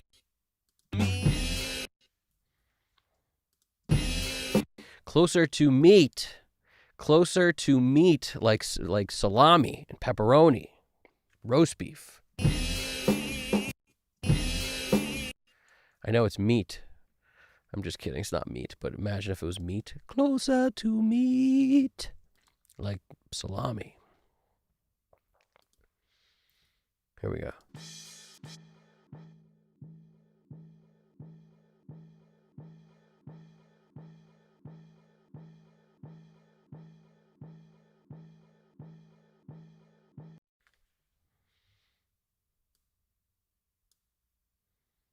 That's just where the hit is on the crash. Right? I probably don't need this part. Whatever that is. It's like the ring. It's the ring of the floor, I think. Let's just hear that louder. Yeah, it's the snare. It's just the snare showing up. Don't show up here, you snare. Get out of there. So we probably don't need this or this because that's snare territory already. Closer to me, sweetly. That works. Now, I'm just conscious also about, you see where the floor tom starts? It starts there. I'm just going to kind of get rid of it a little. Closer to me. The floor tom will sound more strong usually if you don't have like the same sound coming from another mic at the same time. It might sound okay. It might sound awkward if one cuts out while the other one's still going. Because you're hearing the floor tom in both of these mics.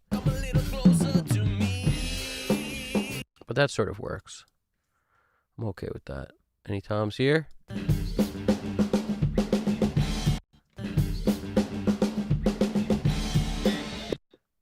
Drummer's amazing, isn't he? I mean, sounds freaking good. I'll tell you that right now.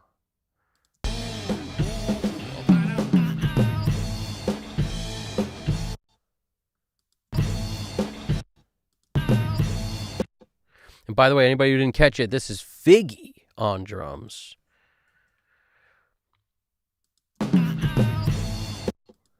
First time I met him, he was like, my name's Figgy. I was like, Figgy? He's like, yeah, like the Newton. Excellent.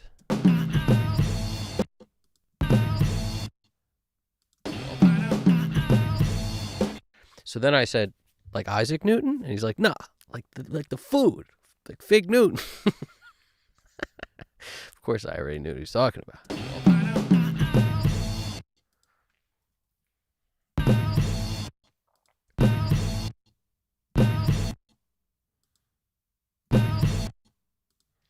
We don't need that. We could just fade this out prior to that. We don't need that. We don't need that crash.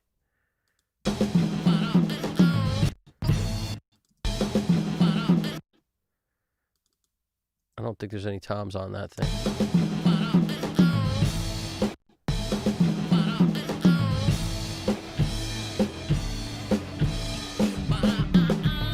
Wow, see, now it's starting to look like a well-oiled, documented bunch of stuff. Let's get it. Stay on, you santo lapite. Here we go.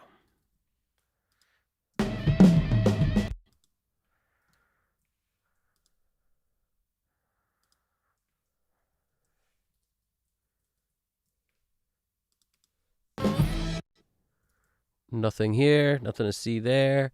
So we're almost done. There's like 2 more hits. Bear with me.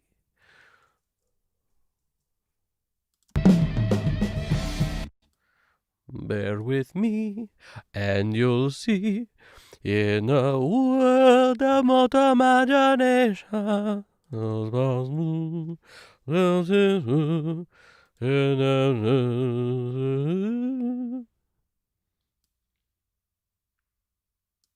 Who didn't see that movie? Everybody saw that movie, and if not, you should see it. That's a movie right there.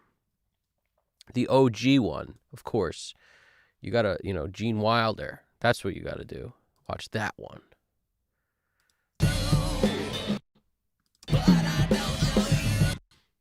I actually never saw the remake. It could be amazing. I just never saw it. So I don't know. Can't tell you. Can't tell you about it. I don't know about the remake.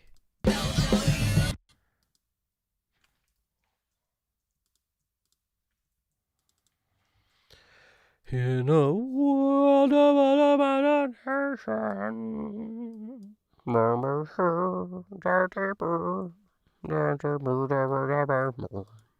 Sorry, I'm feeling crazy today. Feeling crazy. I'm feeling crazy.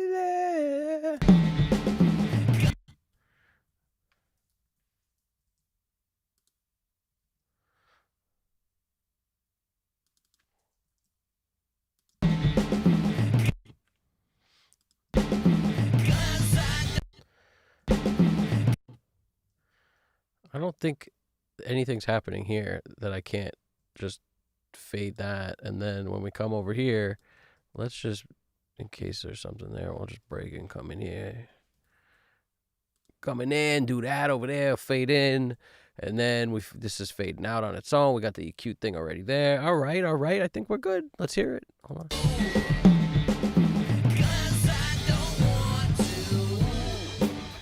I don't think there's any toms here, but let us check it out. Nope, no toms on that. So funny. It sounds like there's toms there when I make it louder.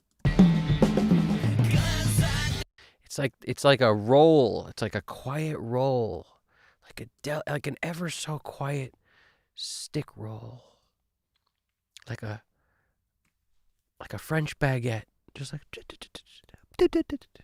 just tiptoeing around in there.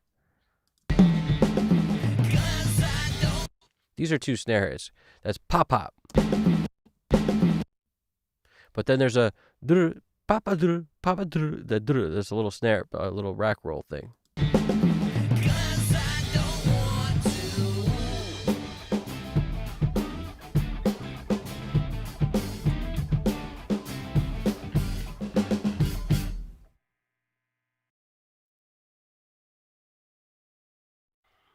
Here we go.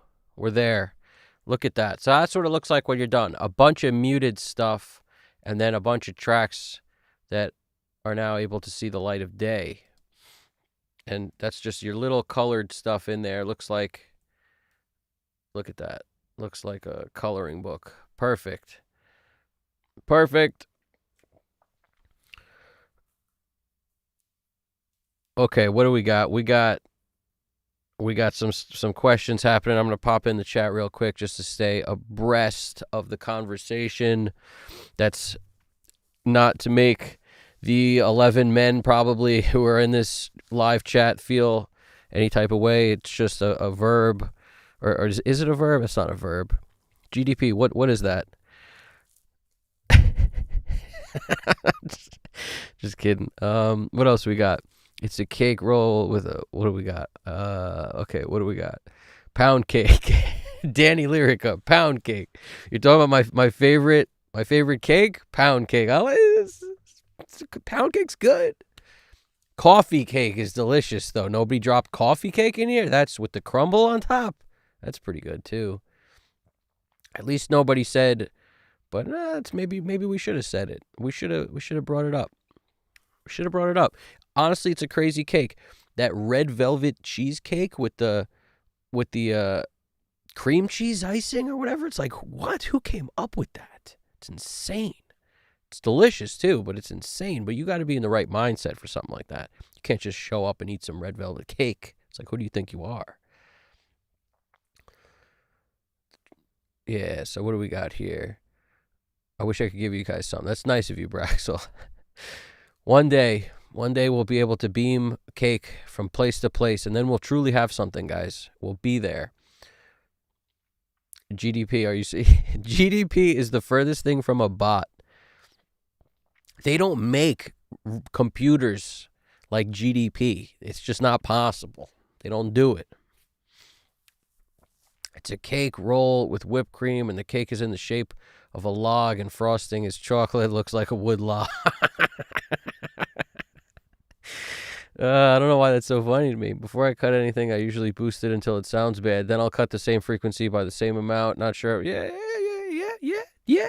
It's not bad. It's decent idea. Yeah. Sometimes I do that. The problem is if you boost stuff enough, it'll always sound bad on everything, no matter, because you're changing the relative balance of the sound. So the more you boost in any given area, the more it's going to sound less and less like what it is, and more like this other kind of thing that has, let's say you boost 1K a lot, it's going to sound like, the more you boost 1K, the worse it probably sounds on most things. It's not specific to a given source. That's the thing with that. Stay within the realm of like 5-10 dB boosts, but if you boost enough, I guess enough to me is like more than 10 dB is when you'll start to tell if something is, that's when it'll start to mess with you. Whereas if you can boost 5 to 10 dB and you notice something you don't like in it and then you remove, that's a good play. That's a good play.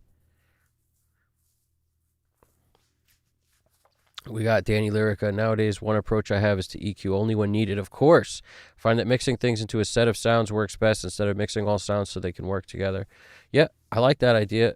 EQ everything only when needed. Only add a compressor when needed. Only start touching EQ when needed. The thing is, some of us, I guess our brains talk to us more than others, and sometimes we're just like having a whole conversation in our head, like, oh man, that guitar is too dark, but I like the sound of it. And then like, you'll attack that. And then now once you make the rest of the mix sound a certain way, now that guitar's EQ that you just did might need to be tweaked or not. So there's just constant communication where now you have to address what you have already addressed and back and forth. And the trick, in my opinion, is to figure out how to do as little of that as possible so that everything you're building always works together, which goes to the point of mix with everything in at all times. So that way any moves you make are in, like, they're in relativity to everything else at all times. You're never taking yourself and making a decision in solo, in isolation. It's got very little to do with it. But you can't mix everything at the same time. So getting a quick balance on stuff, or a quick EQ, bunch of stuff settings on drums and bass and guitars, just to kind of get in the ballpark real quick, is essential. Because if you leave things till last, you can't inform your decisions now, because whatever you've left till last might change a lot, potentially. And then once that changes, what else is now going to be affected? The answer is always everything is always affected. So that's, why you can't ever really avoid chasing your tail a little bit to some degree. You have to always kind of go back and revisit certain things.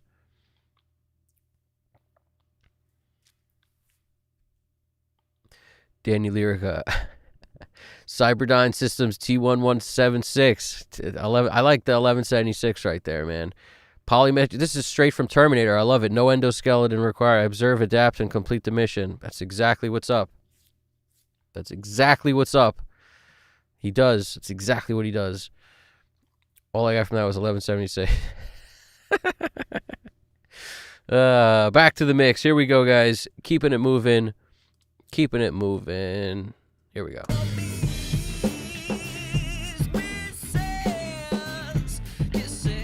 Now the toms are going to poke out at us a little bit aggressively, but I'm going to move to making bass sound a little in competition now with the rest of this, and we will just get rid of some of those cymbalness, whatever that cymbal harshness is.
our bass making an appearance. Our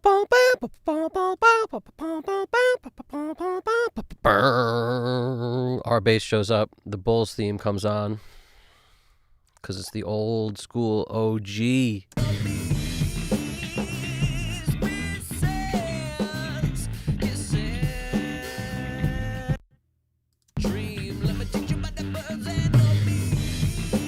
I don't think the floor really needs it. The floor has so much more low end than just on the mic choice. That 57 is hurting that rack a little bit, but we'll be okay, guys. We'll be okay. We will recover from that.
Now, I can't make a single EQ decision on these guitars until I hear them all and get them into context. When everything's so low like it was, it makes it very hard to make a decision. Super hard to make a decision when it's all loud like that. I mean, all low. Like, we got to hear these guitars.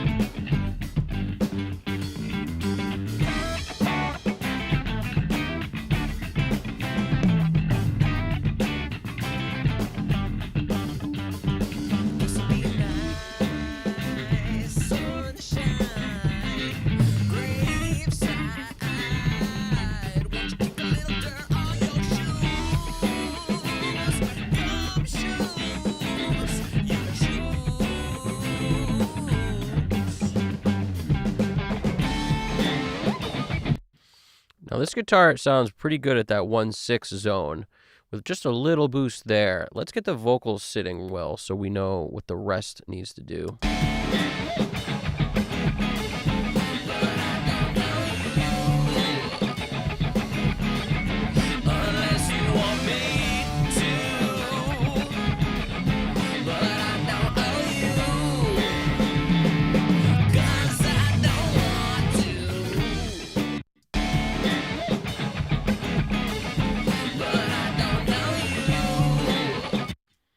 See if we can get any thickening out of this thing.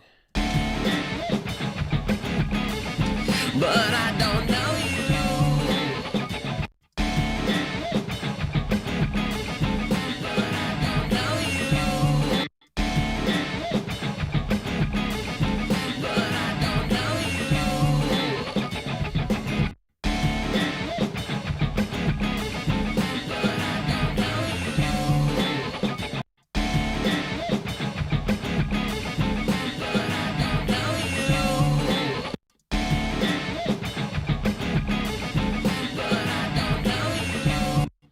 Slap a compressor on this thing.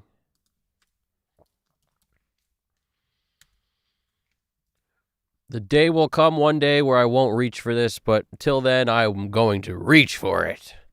Because I love this compressor. I love it.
Where's that other vocal?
Turning an effect on these vocals too, just to get them a little out of our face in terms of the dryness.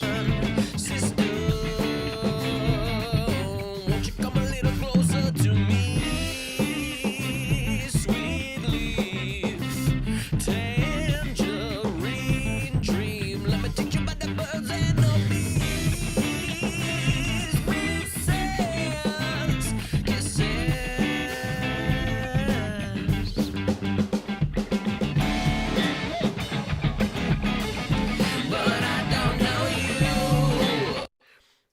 mark that. We're marking spots right now. Oh, Big Mac Miller, 87. Big Mac Miller Light, 8775. Cheers.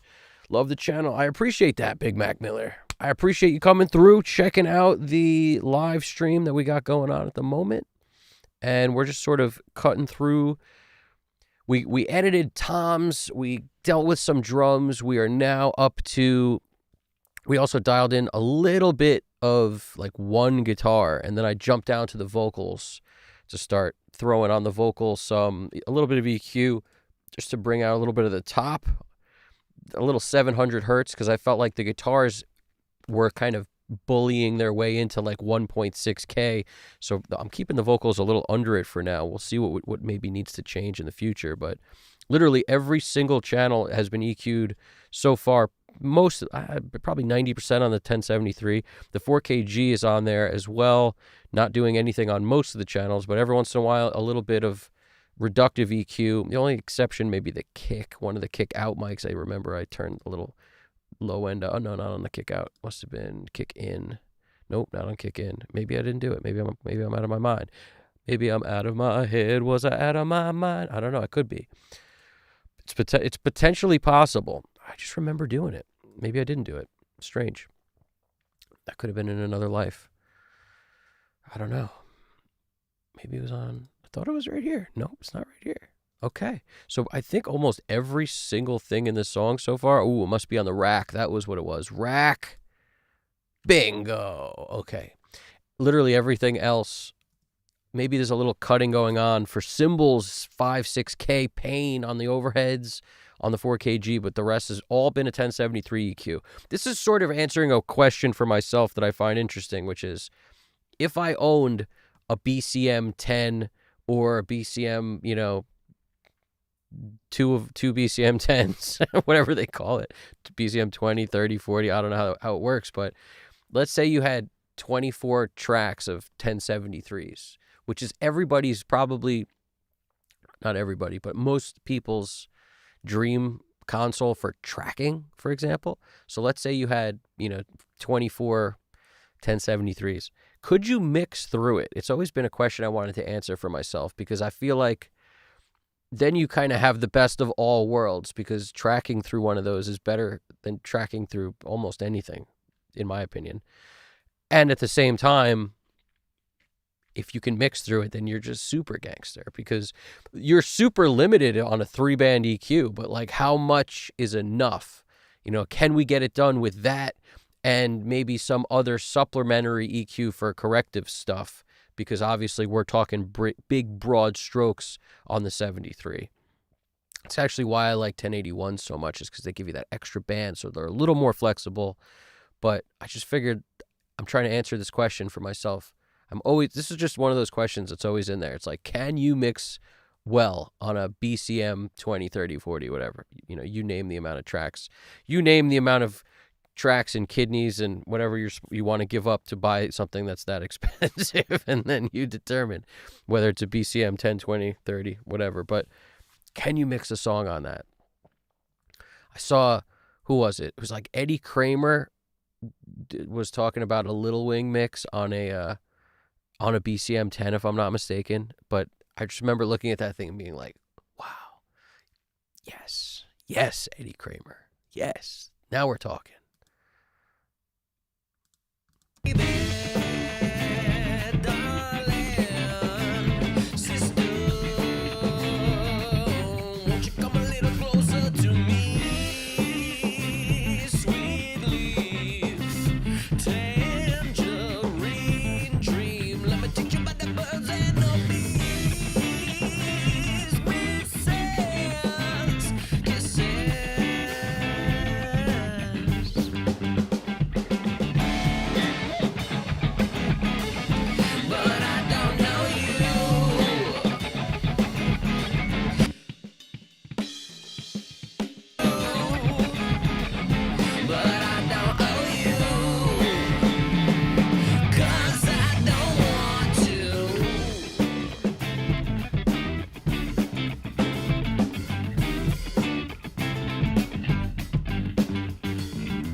some questions. What music do I like? What music do I like? I tell you the truth, I like everything. There's really nothing I don't like.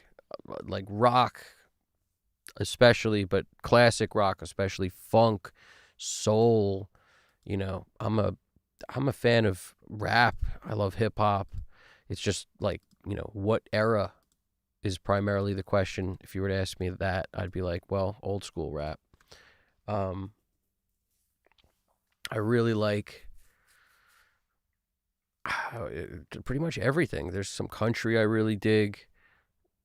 Also, older country. As far as I'm concerned, a lot of stuff kind of molded into what's considered pop is pretty much everything from rock and country to rap. It's all pop now in a weird way. And it kind of, for better or worse, it just makes it harder to explain and understand what anyone's talking about when anyone says they like something. It just makes it very hard, which is also why I hate using the term producer to mean multiple things, because it just makes it more difficult on the people using the words, like for others to understand what they mean. That's all it does. And that's the same thing with like when I say I like country.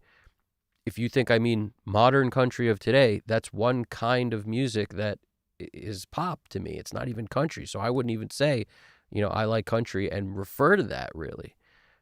Even though there's some new stuff I do like, I just wouldn't call it country is my point. I think that's the point, but there's all sorts of stuff out there that I like in all genres.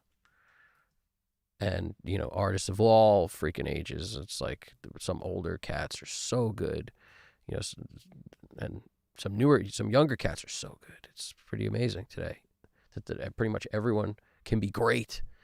All across the world, there's somebody who's like 12 years old, amazing at the freaking guitar, but outplays everybody else. And you know them because of Instagram and TikTok or whatever. Like you see them now. Whereas I think these guys always existed. It's just they couldn't get out there. Whereas now everybody with a phone can get out there. You know what I'm saying? So you get that and you combine it with, the fact that there's also older people who are less likely to want to use technology, who are freaking playing circles around people. And, if they have somebody in their family, their kid or whatever, who's going to like set the phone up and show them how to do stuff or whatever, because for some reason, the older you get, like stay in touch with technology, man, because it makes it impossible to like start in the middle. And when you don't know technology, if you stay out of the loop of it too long, it's all over. That's why I think all musicians or like anybody who mixes, it's like we're very much in tune with checking out new plugins and new tools, and just for the sake of staying up with technology and what's possible. Because the further away you go from that, the harder it is to acclimate yourself ultimately.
I'm smushing that acoustic a little to you could see the dynamic range within it, and it's just sometimes it's too quiet and sometimes I can't hear it enough, and then sometimes I hear it. But the goal is to smush that down so now when I make volume moves, the level stays more consistent. So I'm just using it to control the dynamic range and give me also more of a little bit of a smush. Like I hit it with a fast attack to give it a smush to it.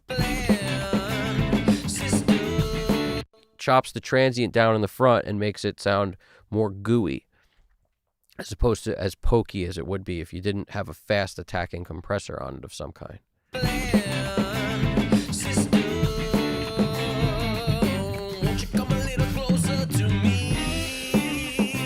Sweet leaf, tangerine dream. Let me teach you about the birds and the bees. Kisses, kisses.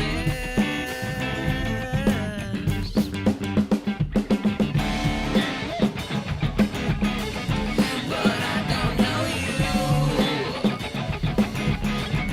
unless you want me.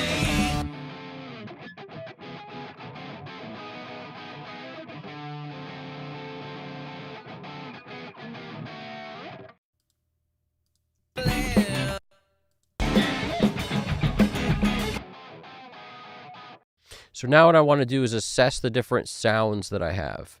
What I have is this kind of distorted sound on the guitar, this thing.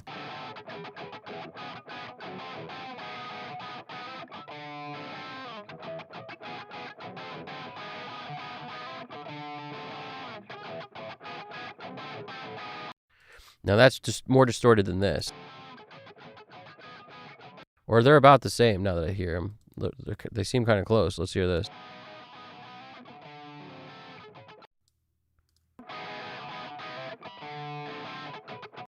Yeah, there's not a whole lot of difference in these. Let's hear this one.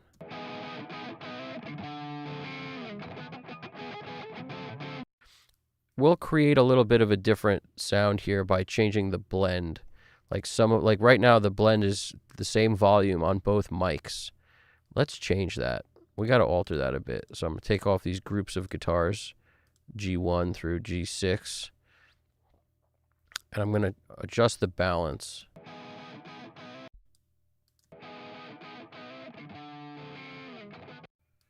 Kind of like this one better. It's darker, this mic. Compared to this one, it's brighter.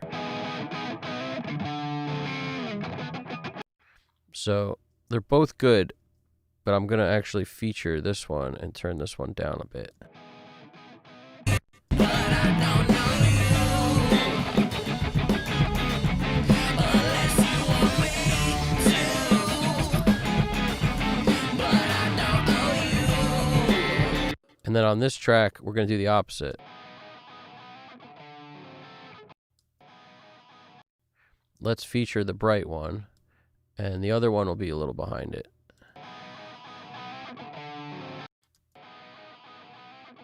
But I don't know you. It's just this order they're different, but you see it says 1, 2. It should be like that, 1, 2, 1, 2, just to keep everybody so you can see I'm doing opposites. Or at least that's the goal here, but let's hear this. Hold on a sec.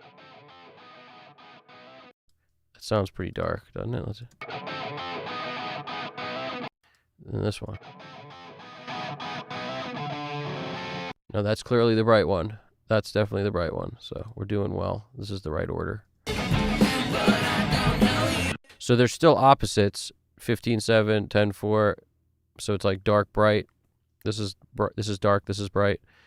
And this one, this is dark, this is bright. So I'm featuring the bright one on this one just to make the left and right as different as I can in these two guitars by themselves. And then this one, I'm just going to send down the center.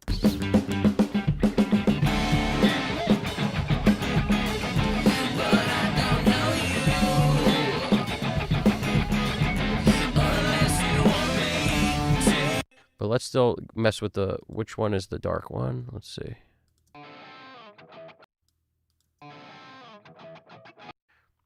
This one's the dark one. So I'm going to take this and let's put it on top so that everything's the same. I'm going to feature the dark one in the center as well.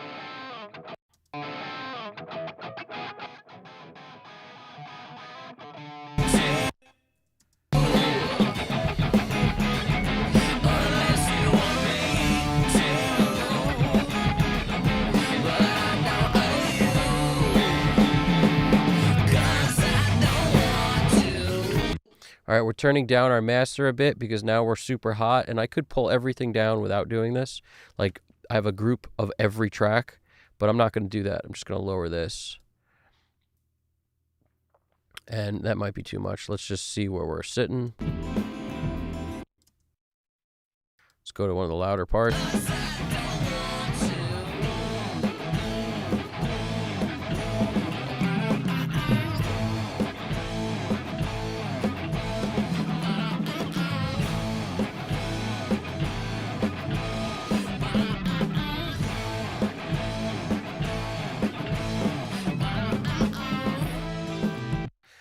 So there's not actually been any EQing on those couple of guitars. It's just the balance changes affect the EQ. You know, that's really what it is. You get two mics, one's different than the other. Change the balance before you EQ, because if you change the balance later, that's going to affect what you've just EQ'd, and now you're chasing your tail back and forth. So to me, I'm sort of liking these like this. I don't know if they need a whole lot more. Maybe just some low end a little bit. Where's our bass at?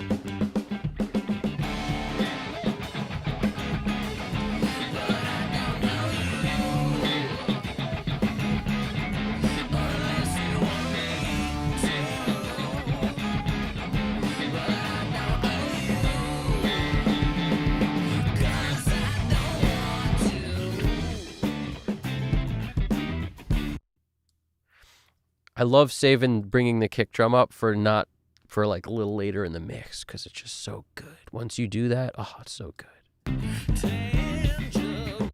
When I mix live, I always bring it up first, and I kind of set everything else around it, because the freaking kick will make the people like listening, even if it's, you know, just the couple people in the place prior to the band starting, like during a sound check or whatever. All of a sudden, everyone's heartbeat gets involved when you hear the kick. Their chest is like that pounce in the chest for that thump with a kick just wakes everyone up.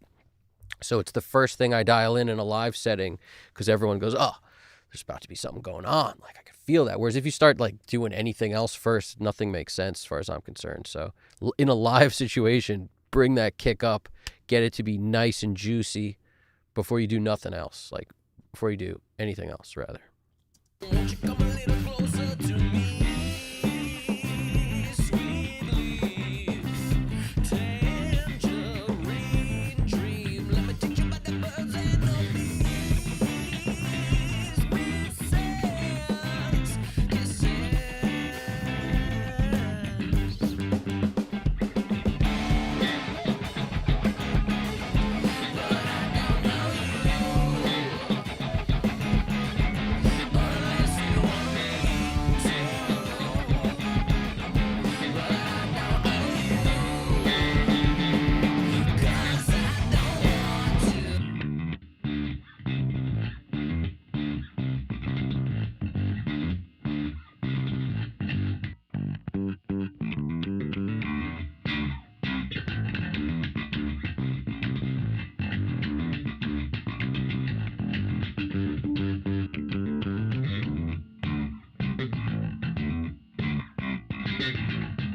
You could tell what's going on here. The DI is direct, obviously. We know what that sounds like, a direct bass. The amp 2 sounds like it's a little off the amp, like a mic facing away, getting some room sound in it. But, you know, the other amp is a little more direct. So two mics on this amp, if I'm not mistaken, it's a tiny practice amp. Like a little, you know, came in a freaking jump starter kit or something, like the Ibanez 10 watt or something small, this little solid state bass amp. Nothing fancy or special. Something cool about cheap, bad amps. I'm telling you, there's something cool about it. Now, especially when combined with a DI, because what do you want it from it anyway? You just kind of need to get whatever it does. You want that thing, that kind of like realness factor from the amp.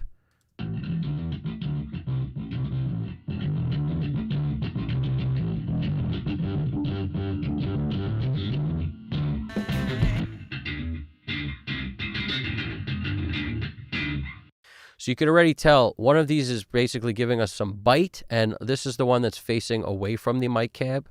So it's getting more room sound on it, and this is facing the mic cab. It's facing the cabinet, rather, this little freaking solid state combo jam. And then the DI there. So this one's going to give us some cut because it's already kind of more biting. Like it has the top end and the high mids. And this thing is definitely, just the room sound, like not the room sound, just the freaking round bass amp sound. And this one is your DI.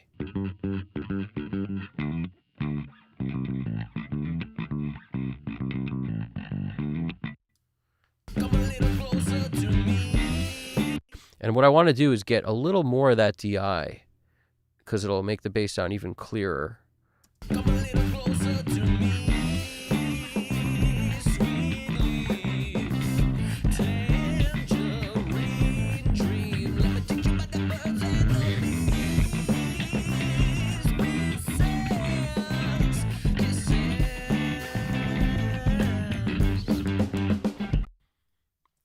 Do. Yeah, what music do you guys like? Whoever's watching at the moment, let me know if there's any music lately that's like, what's the top of your list? Is anybody delving into the what's the name of that band? I'm really into like the experimental nature of that band. What are they called? Goose or something? It's like jam bandy kind of stuff. Everybody knows I love Wolfpack, and like, Scary Pockets are interesting. You know the deal. Like, anybody into that kind of stuff? That amazing musicianship stuff that they offer.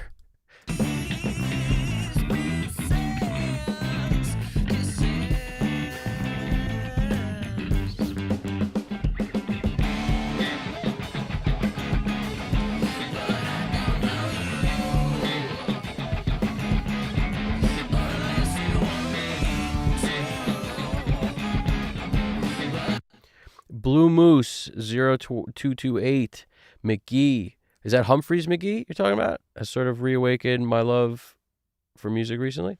Is that Humphreys? That might be. Is that who you're talking about? I saw them. Humphreys McGee. I saw them one time in concert years ago. They were great. They were freaking great. Got me back. Blue Moose is right, and got me back into listening to some oldies and newbies copying the oldies in their own way. Yeah, exactly. I like that. Oldies are where it's at, man. I mean, I always discover new old music, and I'm always happy. I'm always so satisfied when I do that. There's always something about it that lends itself to being reminiscent of stuff I love that I've never heard before. Freaking, like, you can get so much. I have this like old school record collection that I inherited that's pretty much these random 45s that, in like no rhyme or reason. And I love just spinning them and listening to random ones. I have no idea what it's going to be, what it's going to sound like. So cool. So cool. I guess that's kind of like Spotify doing its random playlist, whatever thing, but not really. It's not really like that. Because this is the taste of whoever it was that curated this. And somehow they got that. They got only interesting, cool stuff. Even if it's not stuff I dig completely. It's like there's something I can get from everything I listen to, even if it's something I don't like.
We got to make sure we hear the other drums here.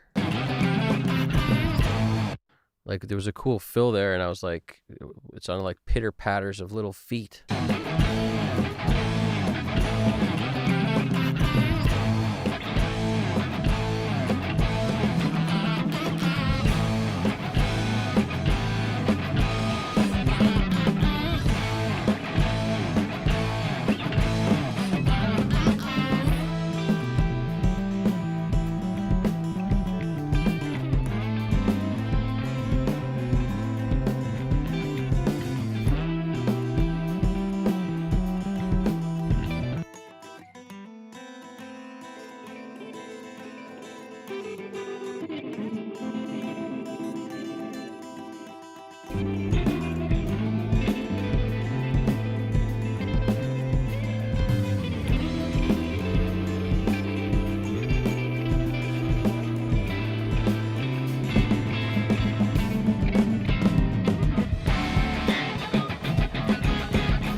Brendan O'Brien loves room mics, and so do I.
little bit of reverb on the snare.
All right, let us, I'm debating throwing on the mix bus compressor earlier than I usually do right now. And I'm debating it for a couple reasons. One, this is a very dynamic song. There's a lot of change and things happening. And I'm almost feeling like I want to almost lean on that compressor a little bit to keep things in check so I don't have to keep lowering the volume of stuff so that at the end of this, it's not too crazy loud. I pulled this down 9 dB on the master already, as opposed to coming in here and resetting the volumes on the tracks. And the reason is usually, patterns for me and the way I mix dictate that once my kick hits about 0, like I don't make anything above 0. As a rule, it's like sometimes I'll go against it, rarely though. I try to keep everything at 0 or below, which allows me to have substantial room, more than I would need to automate tracks when I want to put flavor into the song after I've established a decent balance. So these are my VCAs, and it has everything in the session in it by once I get to here. Now nothing's grouped yet, but that means all the kick mics here, all the snare mics here, the rest of the drums here. Then I got bass. Then I got guitars. Lead vocal, in this case, is only 2 vocals, so they'll probably be on 1 track. And there's really no other. There's just acoustic guitar. So in this case, we'll probably only have 6 faders to automate and maybe a flavor track, so 7. But pretty much that's where we stand, is if I don't have room to automate these, then I'm all messed up. So I like at least 12 dB to automate, but I never go more than 5, 6, maybe 7 at the most. Usually on fills or something like that, you may need to bring something up substantially to get it to cut through. So I need to save room for that. So I don't like my tracks to ever get above 0. So you notice the kick might be at 0, the snare might be at 0, stuff like that. Everything else is going to be below. Even the rack and the floor, 0, 0. So if I start thinking to myself, I need to raise the toms 2 more dB or something, or 3 more, or whatever, then I'm going to have to bring everything down so that I can accomplish that. And that's just, it's like a discipline I try to instill in myself so that I'm not ever out of headroom at the end when I need to automate. Ostrich. It's going very well. It is going very well. Blue Moose. He wrote, here we go. Let's see what's going on. Let's jump into the chat real quick. I haven't put on a record in a while. Now's Threads album comes to mind. Nice. I'm not familiar with the music, but Now's. It sounds so familiar, but I don't know. I don't think I know who that is. Is this a recent thing you're working on or something older? It's everything I work on is pretty much older, to be honest with you. This is an older, it's a song I did a while ago, but the drums were done more recently. All of it was kind of done more recently, so not back in MBox 2 Pro days, much later than that, recorded in my studio. Not the old school one in Brooklyn for this one. And as a result, it's also a different drummer. Same bass player, Paulie T from B, holding it down. Sort of kind of working a cover of Q Lazarus, Goodbye Horses. Sometimes these sort of things can get the wheels spinning on other ideas. Absolutely. Yes, honestly, Blue Moose, great idea. Get started. Some people always want to know, like, they're stuck on their own song. How do they continue past some hiccup, some block of some kind? I'd say a great way to solve that problem is to find a song you really want to cover and start creating your own kind of version of it that's, your own style of doing whatever song it is. And just in doing that and learning maybe the part or some lead thing or something, like, it'll spark other ideas. You'd be very surprised. The best way to get better at playing leads in your own stuff is to learn how to play the leads from stuff that you've already heard that you love that's other people's songs. That's literally the best way. I improved at playing, solos so much when I learned David Gilmour solos. Learn that stuff note for note, and that will teach you so much about how to then be a better, lead guitarist in your own work. 100%. Jimmy Page solos, David Gilmour, just, Hendrix, some of the greats, some of the stuff they do it's not necessarily that complicated. It's just the way they do it opens up new trains of thought of how to do things in your own stuff. So it sounds tedious, but it's definitely the most helpful thing you could do is learn something note for note. Definitely. Great idea, Blue Moose. And Ostrich, it's going great over here. I appreciate you stopping by and saying what's popping. We got just kind of kicking around this track, and we're kind of moving through it fairly quick. We're about halfway or so done, I'd say, at this point. And let's see what else we got. We haven't done automation yet. We haven't done like any, Flavor Town stuff yet, and we haven't done vocal effects yet, any of that. So, and we haven't done mix bus stuff yet. So mix bus stuff, as you know, comes later for me. And right now I was just sort of battling with the concept of I've already taken the master down several dB, and that's because the song's very dynamic. So it makes it difficult to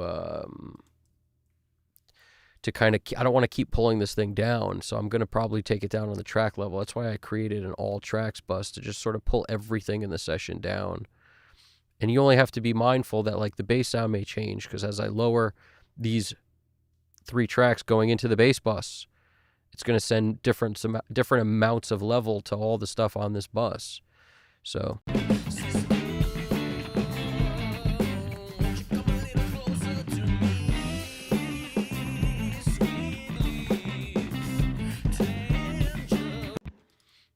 I'm mindful of that.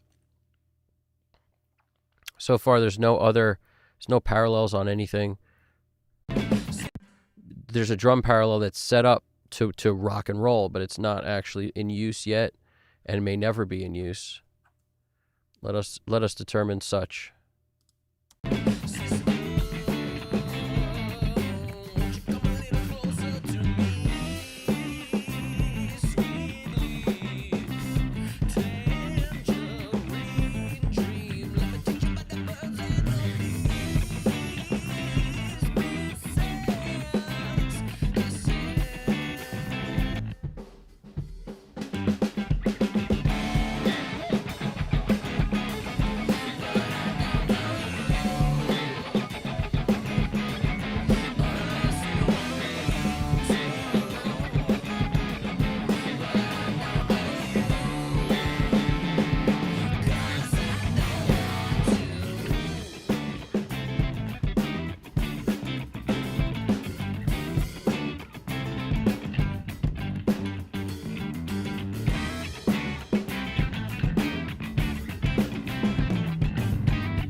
So if you notice, I only sent skins to it. I didn't even send the floor to it, so maybe I should, or the rack. But I sent the skins and this one crush mic, because this was a dark crush mic that doesn't have a lot of cymbals on it. So I figure if I send one thing to that parallel track, it's going to be that mic. The rest is just the racks, like the rack, the floor, snare top, snare bottom, kick out, kick in. That's the only things I've sent to the parallel so far. Not even the snare top. Let's do that.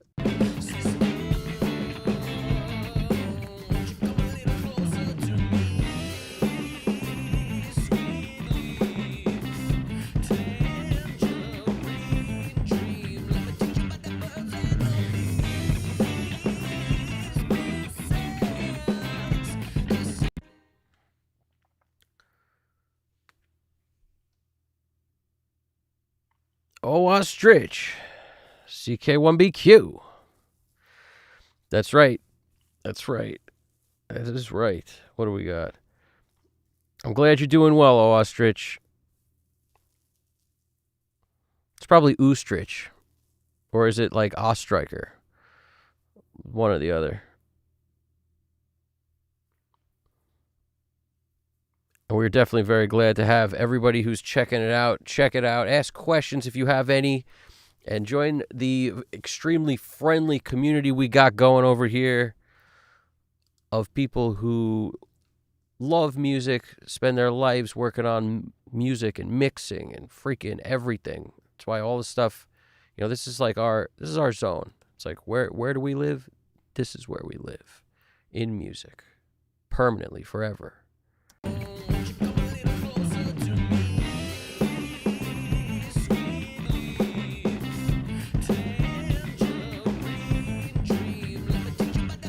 Listen to that. Now, there's no compression on that bus. I am liking the way the drums sound through that. And that's just a decapitator, pretty smashed. Doesn't have punish on, though. And I turned it up pretty loud. It's just a distorted drum bus.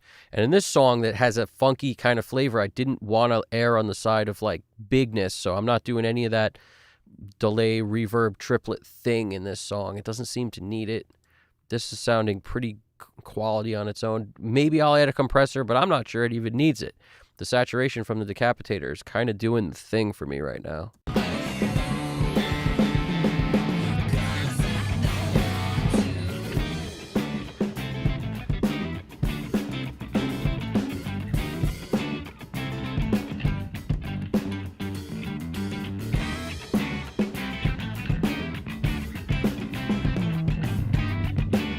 Wow, you hear that? Let's go find where that was.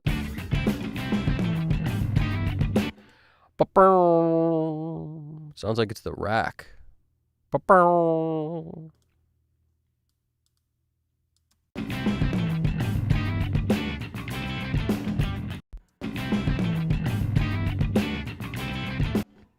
I don't hate it. I think it's kind of cool, to be honest with you.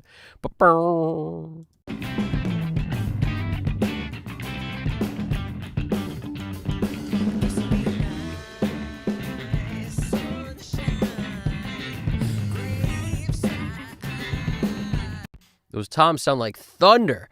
Boom. And you hear the hoo. All that ring. Love that.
Let's hear what exactly is happening.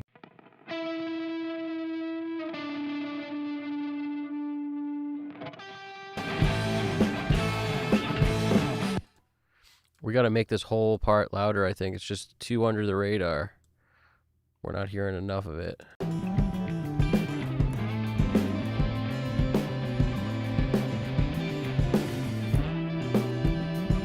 We're bringing in our Cooper time cube. You know what time it is. Time for the Cooper.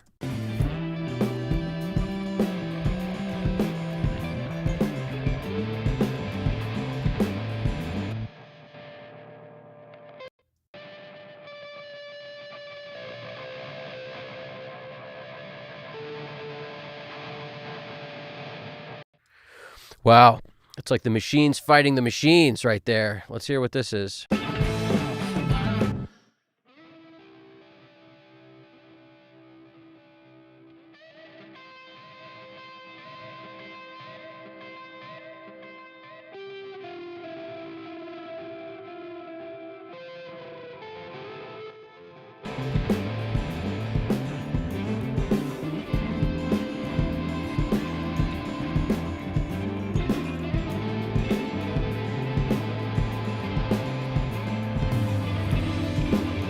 I've got them pan 30-30, so they're not quite wide, and they're just sort of taking the place of a lead vocal. It was kind of how I think about it a little bit, so I kind of want them near the center, like maybe 20-20 might even be better, but that's the concept. They're not wide because this is where the lead typically would be in terms of lead vocal, and there is none, so it's a good opportunity to throw the guitar in the center.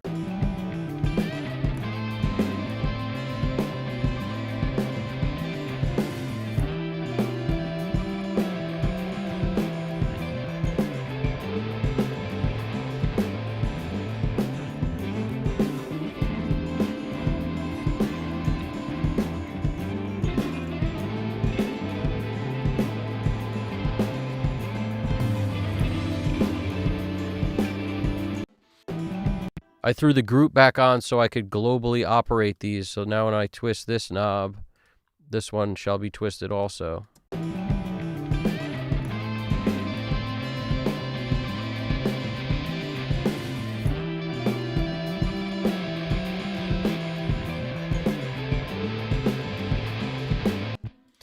Now I tell you what this is making me want to do also, because these are just these sort of just this end part.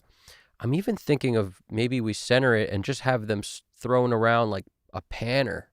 Like, let's auto pan these things around, and let's throw this back up in here too. Let's get some tape echo on this weird. There's two leads that are pretty much stepping on each other. So it would be so much nicer if one of them was drifting around, or both of them.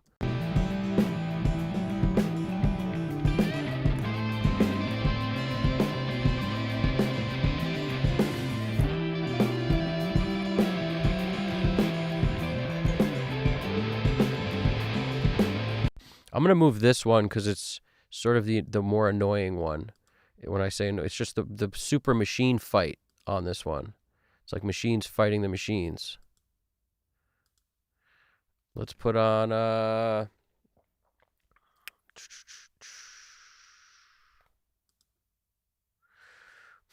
yeah, let's start with auto pan and see what happens. Or pan man.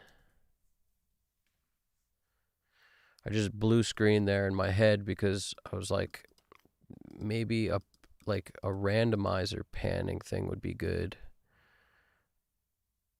Or maybe instead of that, just some the pendulum is usually my go-to for especially like ad-lib vocals and stuff.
Now it's at least giving me that trippiness. I think we all knew I was going for the trippiness there, and now at least we're getting in the ballpark of trippiness.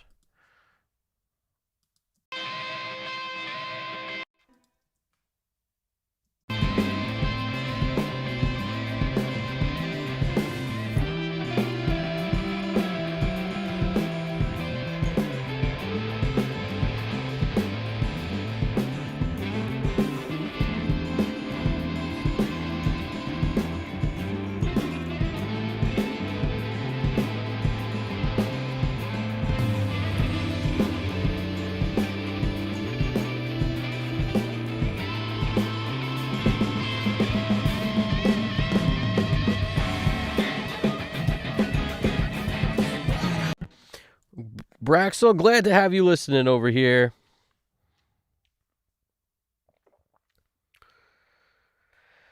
What do we got? We got that's awesome. What do we got? You're welcome to. All right, here we go. We got. I appreciate Ostrich letting me pronounce that however I want. Honestly, never mind. You can pronounce it however you wish. I tend to read it just like ostrich, but you read it so funny, ostrich, that I got used to it. Because there's an O in front of it. It's either that or it's oostrich. So I like ostrich. Ostrich. Because it's like, hey, ostrich. I like that.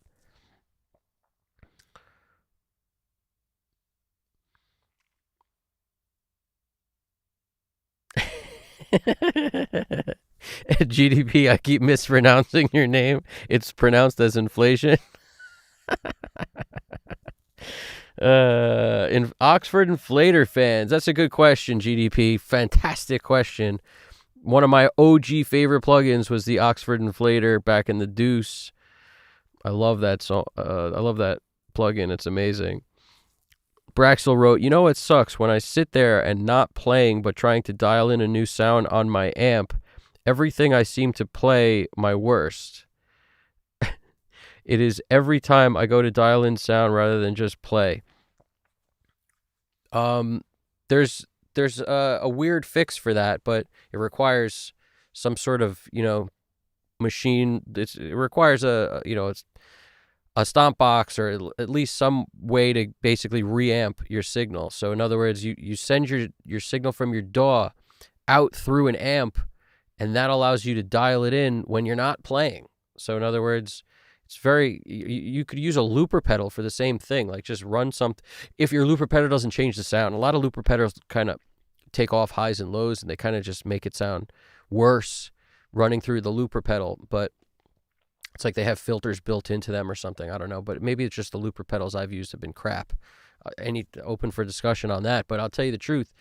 Running it through a looper or pedal or something, let's say it doesn't change the sound, or just from your DAW on a loop through an amp, will allow you to get in front of that amp and mess with the dials and move the mic and not like have your guitar on your hand, in your hands while you do that.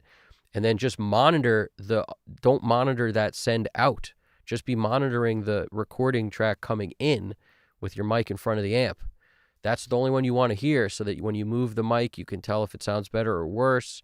If you have two mics on it, put one mic in front, one mic behind. I love that idea, because that dark one behind is usually the better sounding mic when you blend the two together. It's just something about that, less harshness from behind the cabinet. It's so much better, or at least it really helps. In this case, these mics were both in front of the cab, but there's always a darker one and a lighter one, and I like to feature the darker one. When you manipulate the mics and the EQ while you're not playing, you can absolutely hear better. Like, because now you're just focused on EQing. Like, you're just engineering as if there's a guy playing the part. So much better than, like, trying to play and dial stuff in. You can only kind of get close like that, but you can always do a little better if you don't have to play, in my opinion. But yeah, reampers are, like they have reamp boxes. Radial makes a pretty decent one. I think a lot of companies make them. I think Eric Valentine's company, Undertone, makes one too, if I'm not mistaken.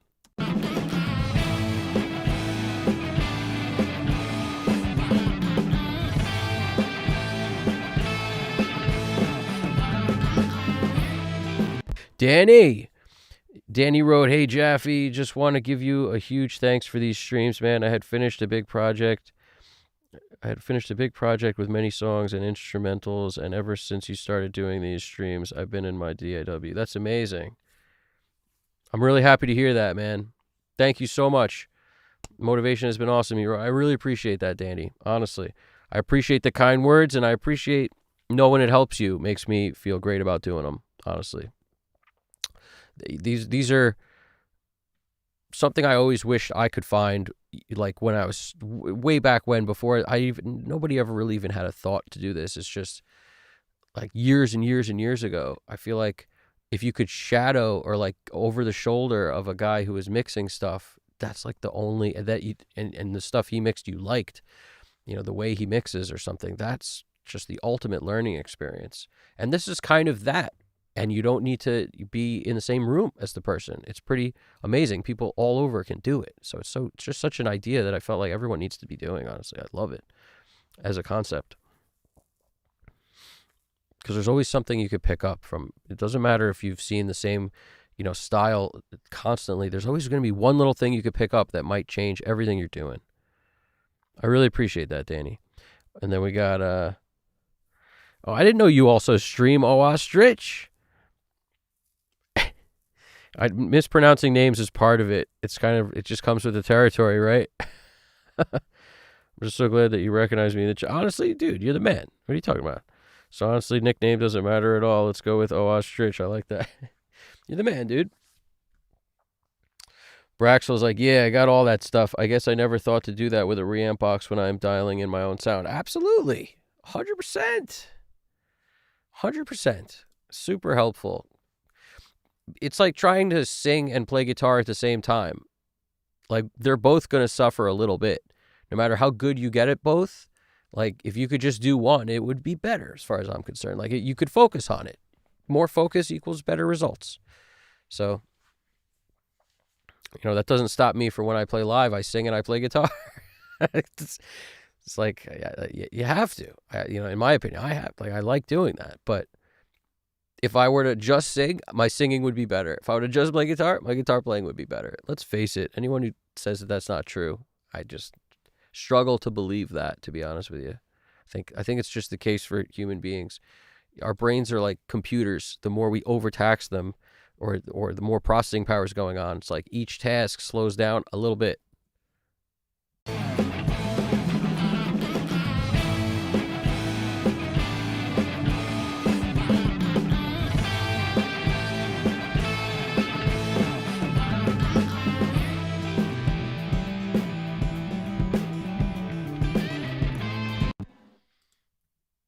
This is a little too hot for my liking. Bringing this down a little bit.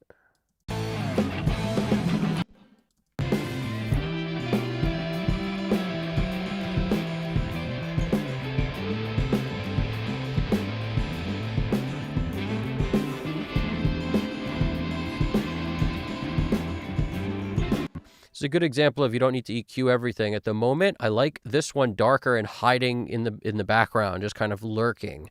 This one's more out front because of the EQ moves. The other one doesn't have those EQ moves, and it has no EQ. And this one's just boosting a little of that, the Dave Natal hit grandma in the ears frequency a little bit, 3.2, but it's working for us because it's cutting through the mix a little bit more than this other one.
So I know if I want to bring it back, I'm at 0 on the kick, right? But I'm just going to go down by like 3 dB so that I can bring these toms up even more, because I still don't have like enough toms here.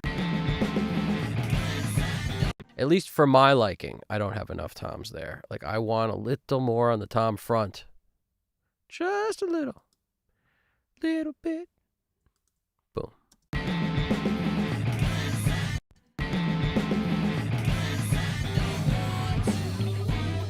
Now, maybe that 3 dB was too much, but we should be okay. And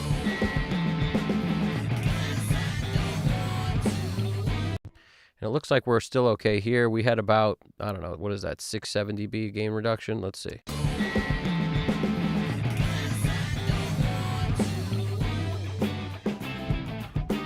I have the 2A off on this song too. I noticed this going in, and I was like, let's just try it with just the 1176. And the symptom of that for me was that it's a fast song. The song is much faster than a lot of the other ones we've done kind of recently, and it's not always that way, but sometimes the slow release on the LA2A, it's like a variable release where it sort of speeds up at the end, but it's slow at first. It can kind of be a little too slow sometimes. You lose sometimes some of the goodness. Let's turn it on and off and check.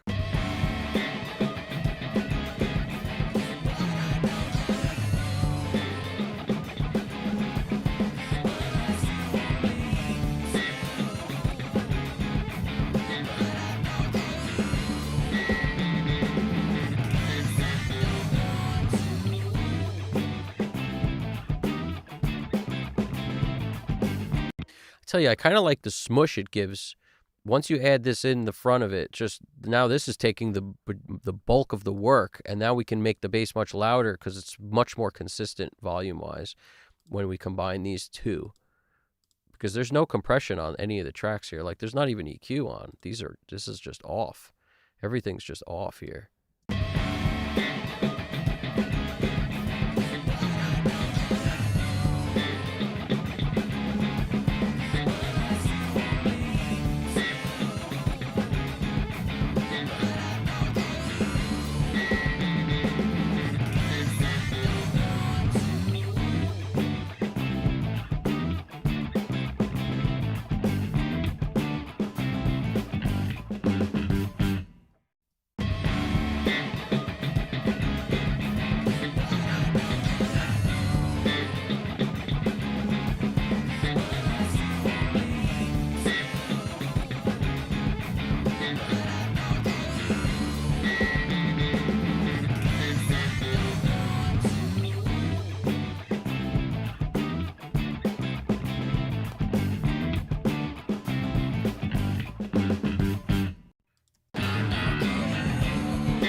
Just really does such a good job of leveling where you don't even really need a limiter if you run these two in series.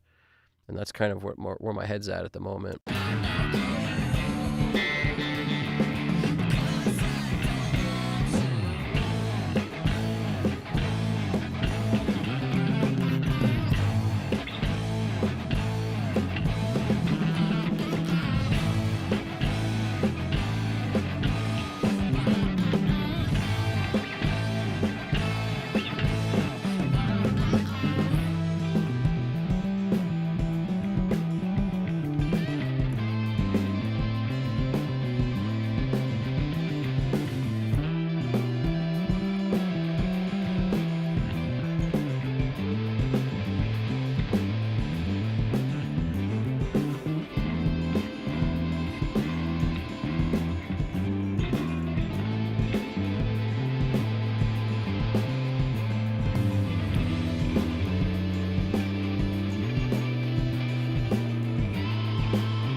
Man, I love that Pultec EQ.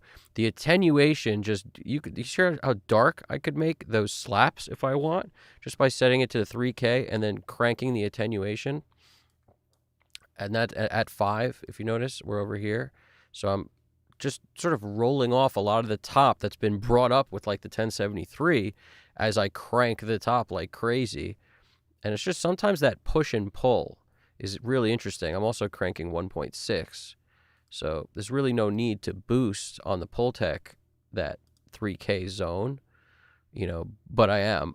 I'm boosting it a lot. Maybe it doesn't need it. I don't know, but it was something about, this Pultec edition just really brings the bass to the forefront. It's just the way they emulate the transformers, I think, going through the thing.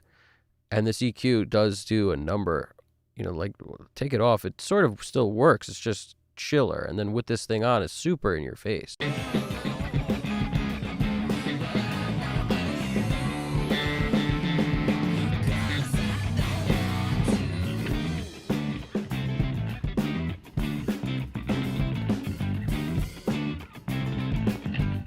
I'm not sure it needs it. Once I lowered it, make sure you do that too. Lower the output if you think you like something. Lower the output till it's the same or a little lower even in volume. So when you check on and off, that'll give you a good reference point. Otherwise, no matter what you do, especially if you've boosted frequencies, you're always going to be louder with it on. So it does fool you quite often if you leave it that way.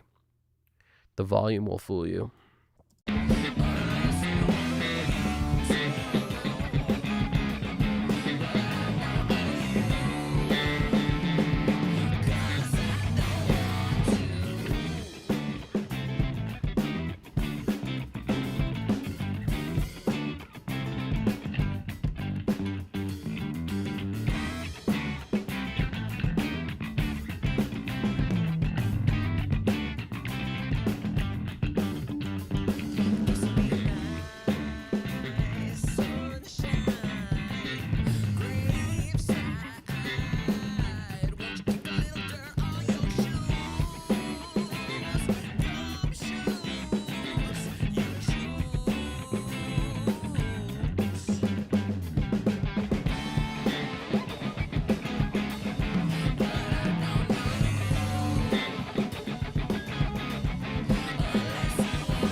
Even though I cut stuff out, the gate was on the whole time we were listening, and it was sounding pretty good, and it wasn't really hurting much, so I'm just going to leave it there.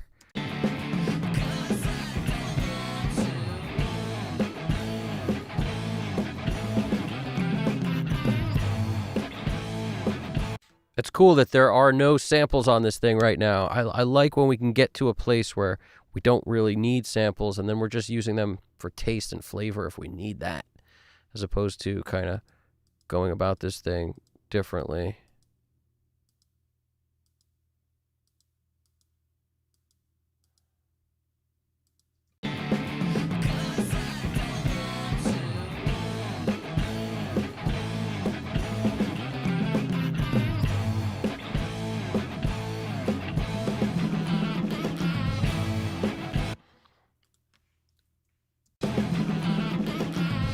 Such a cool fill.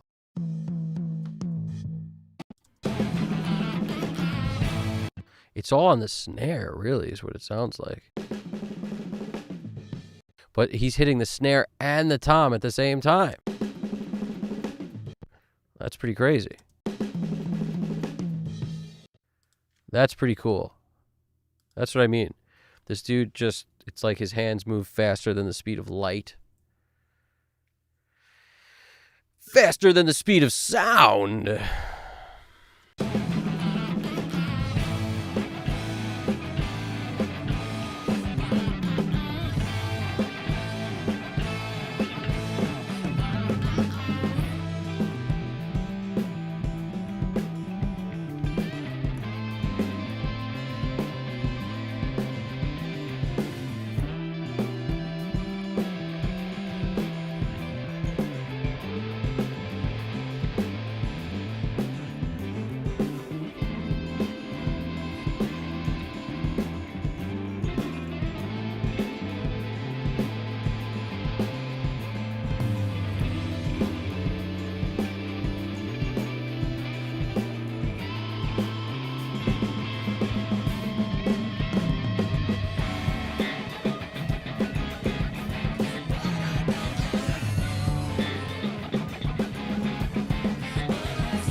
What do we got over here? Chatting up, chatting up, chatting up. Yeah, I got all that stuff. Yep. Danny, like, yeah. Oh, ostrich. OMG, I got your joke now. GDP's jokes are the best. Sometimes they take a second to then explode. Freaking like like a hard boiled egg in the microwave kind of joke. What do we got? Don't worry, don't worry. It must be the time zone difference. uh, Braxel wrote, I just thought of something. This may be weird, but do you think an engineer had to record someone passing gas for a song? Can you imagine picking Mike for that? You'd want something with a lot of low end, 100%. Got to get those flaps. The flappity pap paps. Got to get those. I don't know if anybody's ever done that, to be honest. I'm not sure. I would not know how to react if someone asked me to do that. What would you do, Evan? That's a tough one. What would I do? I would order some Mexican food, heavy on the pinto beans, and just kind of let time take its toll, man. I would just wait it out. It's a waiting game at that point. And I think we'd get some pretty good fart sounds if we needed them. Bottom line is you get the sounds you need. If the fart's going to win it for you, then get that fart recorded. That's the bottom line. Don't worry, Braxel. All these things get posted. So if you miss the start of this, it's all in the front. As soon as this thing's done, when the stream's over, you'll see it. It's kind of cool to catch the intro and then the end, so you can see the before and after too. Like the first play to the end, and then compare the two is kind of a fun experience. Yeah. GDP, I hope you liked my answer for that one. That's it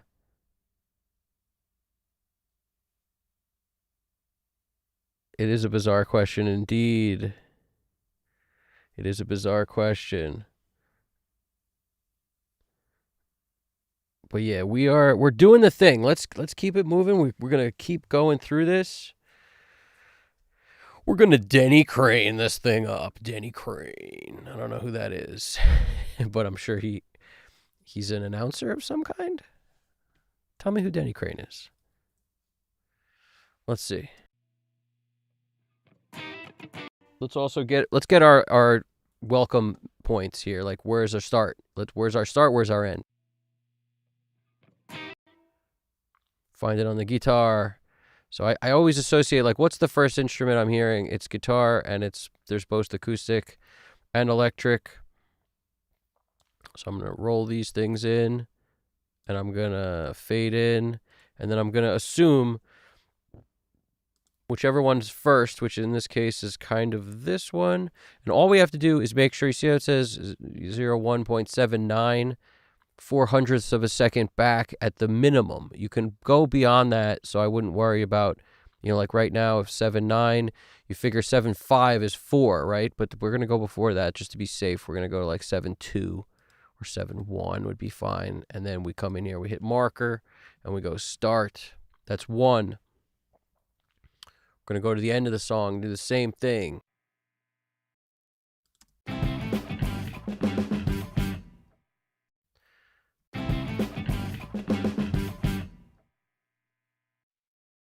Somewhere over here it goes completely gray. So we'll call this end. So 1 and 2 are our markers for beginning and end. I'll just throw a fade on here just to kind of help us out a little bit and try to make that fade happen before that end mark.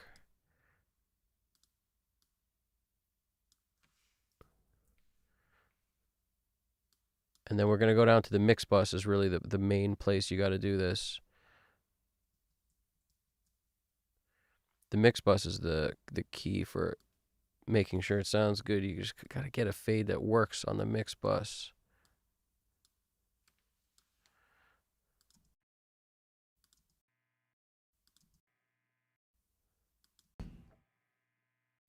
So all this extra we don't need. Right there can start coming down. And then we could even cut this way earlier. And it's the same thing on the end, 4/100ths of a second. So where's our end?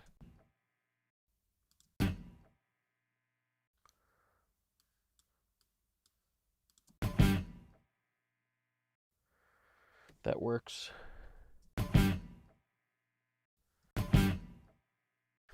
Yeah, you just got to be careful. You don't want it to be too abrupt.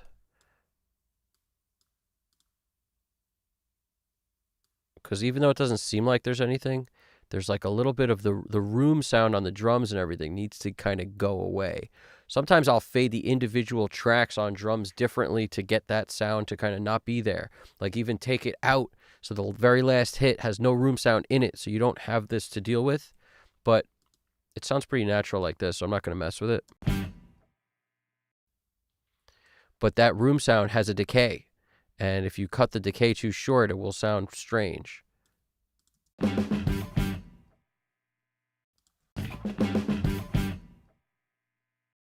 That's actually not that bad. You do this thing once and you never have to do it again. But if you do it wrong, you'll be like, oh, it's a great mix. But now I got to do the ending again. I got to fade that freaking thing out again. I keep dragging this thing. Stay up there. All right, we come over here. Where are we at? 323.36. So it's 3 minutes, 23 seconds, and 3/10 and 6/100ths of a second. So that's what we want. We take that 6, and we're going to take that thing out to, if it was 4, that would be flat, and then we're going to go past it a little bit. We'll go to 4/2 just to be beyond 4/100ths of a second. Hup. Stay up there.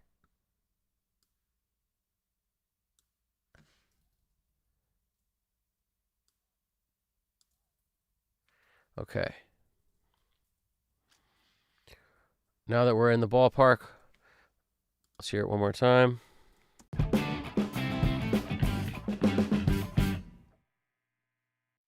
That works for me. I told you my pet peeve is actually when a song ends and then another one starts. So like mastering an album, it's all about putting a little bit of air in there, a little bit of breath.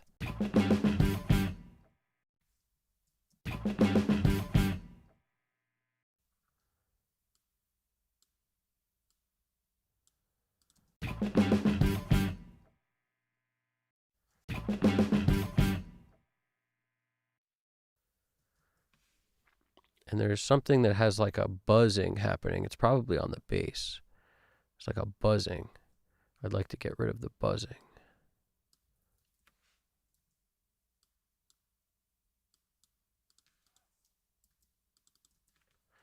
Maybe it's this. It's like that little, it's like a pick noise. Chick, chick.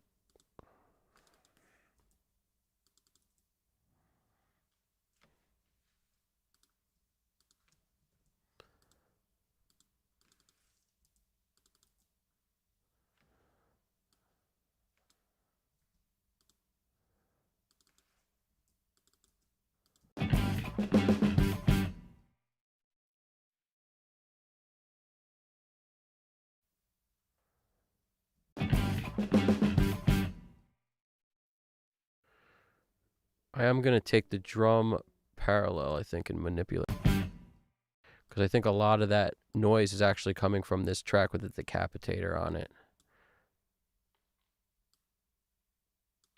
So like right after the noise, the last hit, we're going to kind of fade out very abruptly on this thing, not let it linger. Doesn't seem to be on this track. Maybe it's on the bass. Where's the bass at?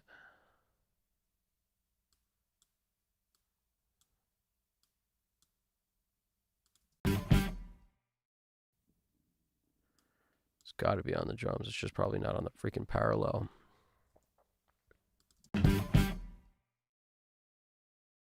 Okay with that.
All right, we're going to leave that for now. If we have to, we'll do a slower, even more gradual fade of the freaking air at the end of this thing. We'll be okay. We will be okay. Don't you worry about us. All right, here we go. We were going to be okay. So now that we've got that, let's come in here. Where is the verse?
Those toms sound crazy.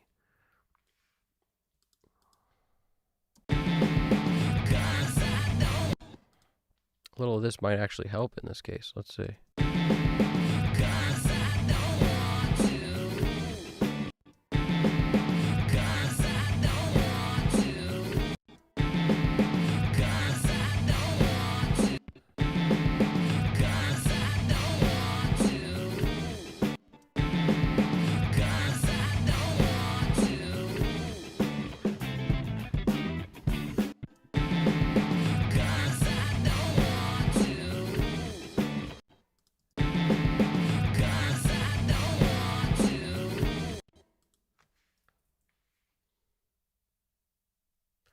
Is that a tom hit in the front?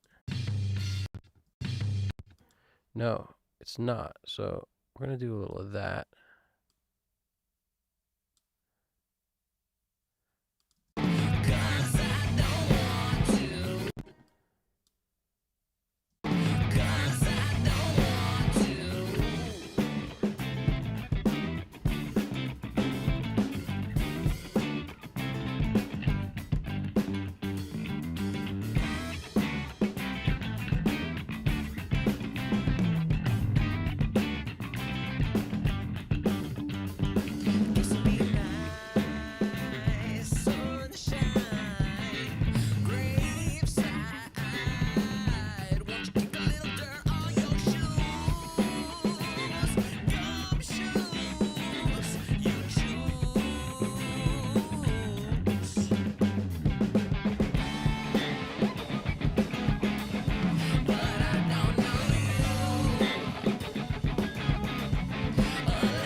All right, let's throw stuff in a section. That floor tom is a little boomy for me. I like it. It's doing its thing. You know, it's rocking out of Dodge a little bit. I'm just gonna lower the boominess a smidge, maybe even a little bit on here.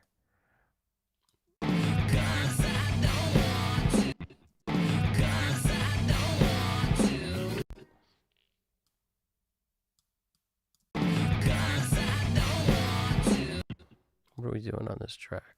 Let's just cut that. That'll help.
Chorus 2 is going to be 6 because the verse, this is our verse. I actually want it on the baby. So we're going to call this verse 1.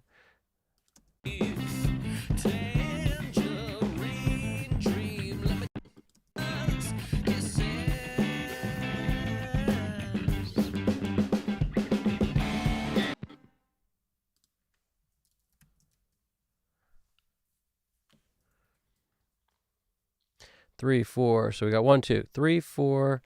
Now this is 5.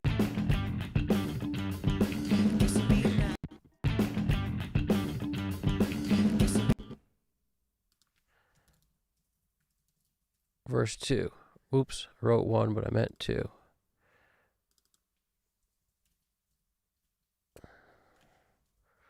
Okay. Good to go there. Now, bridge section.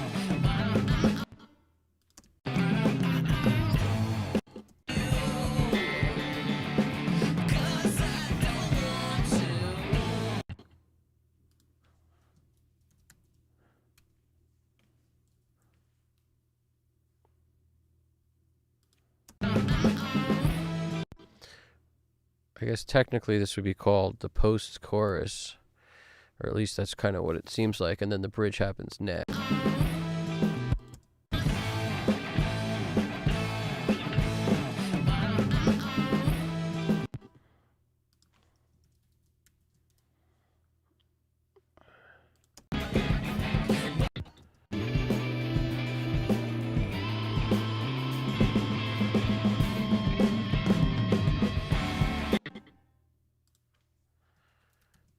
Chorus 3. Okay, we are labeled.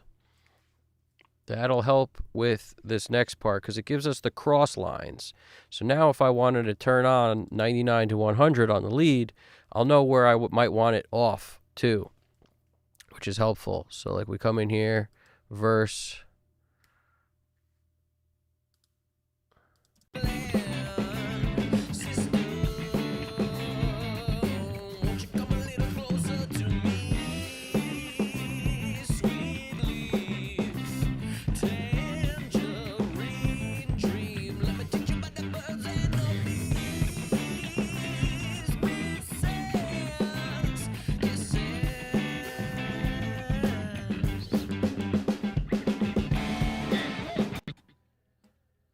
So like the H910 right here. Let's take that off this part.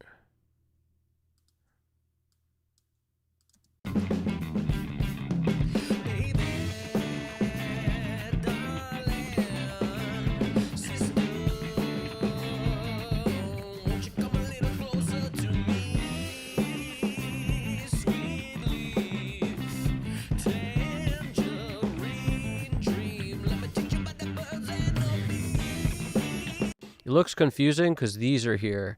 If I hide these, you'll get less confused. But for now, I'll just put it above the lead vocal.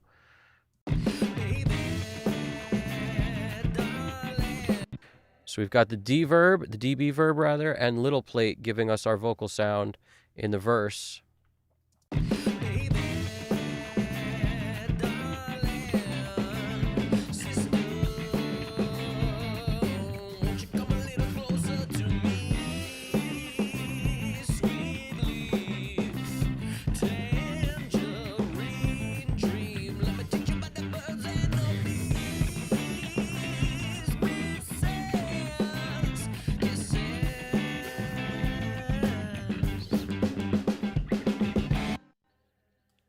I'm even going to try just the DB verb. Let's see how that plays out for us.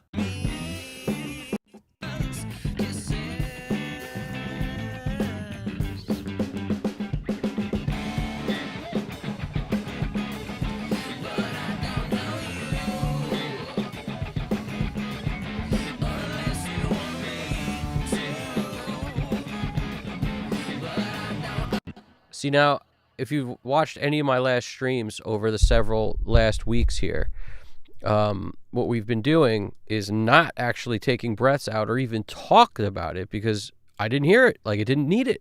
It wasn't there. In this song, it's there because of the nature of the compression and everything, which is a little aggressive. I might want to back off on it, but it's working at the moment. But now I got to deal with breaths. Now you could take them out completely, or you could go in and just sort of lower them by a bunch of dB.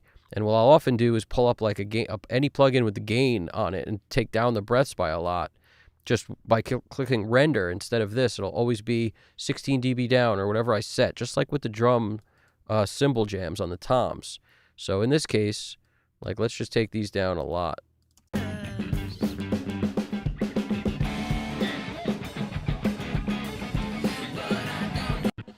That breath is something it called my attention. It said, "Ho, I'm breathing over here." So as a result, I want to get rid of it. I don't even like it there. I don't. It's not particularly terrible. It's just also this whole thing is a breath. Look at what it looks like. It's a big breath.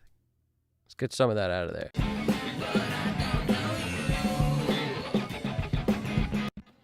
Let's get 20 dB of it out of there.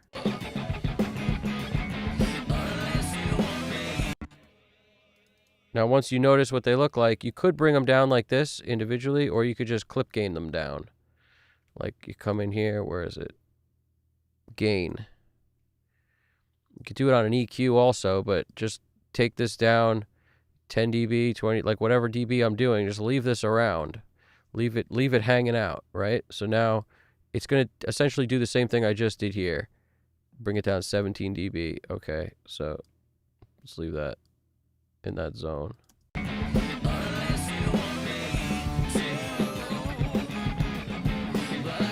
So now instead of doing that, I come in here, I grab that, hit render, boom. It's already lowered that exact amount. And you may want to fade in and out. You could do batch fade jams where you just grab a bunch of stuff and then hit them with the batch fade. That's the Apple F, or Command F rather, trick on Pro Tools.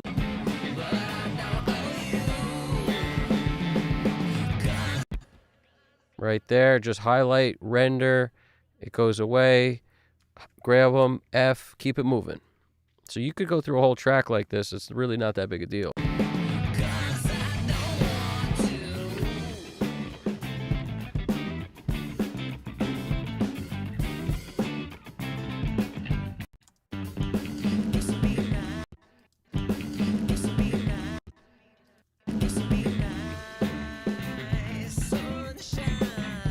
The other quicker way is to just kind of do a bunch of them, and then I see them at verse 2, so I'll just do the batch fade part at the end if you want. But at the same time, it does the same thing. Just keep track of them. You don't have to go back and grab a ton of stuff and do batch fade at the end if you do it this way.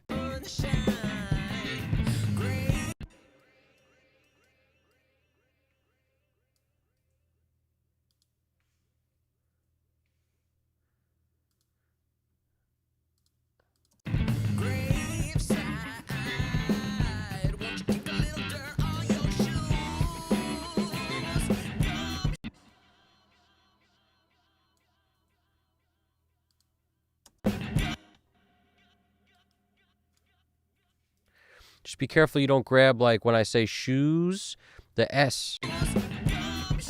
Like you don't want it to be shoe. Don't turn it into gumshoe. Like you got to make sure you have the S. Go after it with your, find where the breath is. And if you're any question about it, you could put on the this audible dub mode and kind of, you kind of can get a sense of what what a breath sounds like.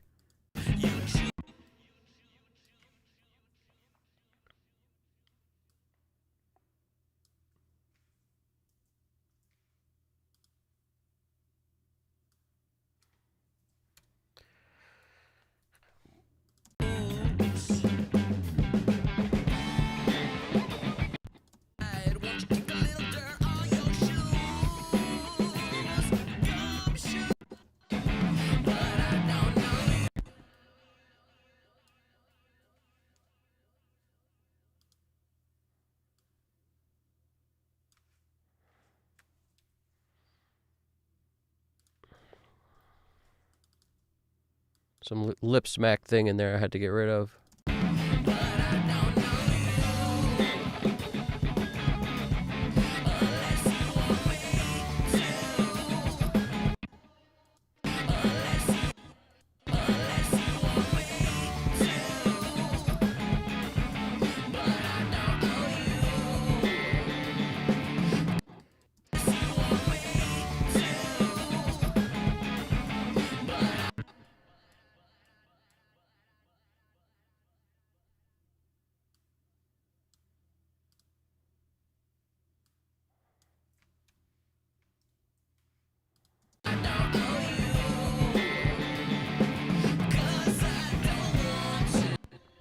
Peace out, Braxel.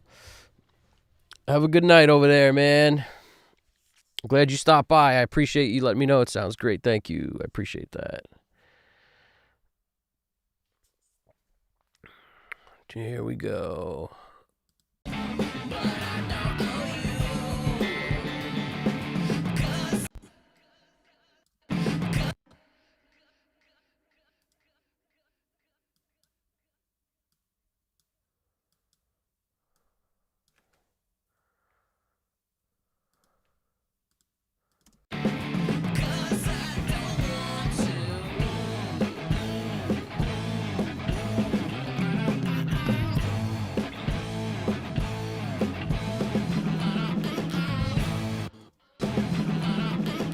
See, like that breath doesn't really bother me. There's a breath here, but it doesn't stand out, so I don't care. I mean, now that I'm focused on it, I can kind of hear it, but, you know, maybe if you don't want to bring this one down as much because it doesn't matter as much, take it down half as much. So 8 dB instead of 17 or whatever.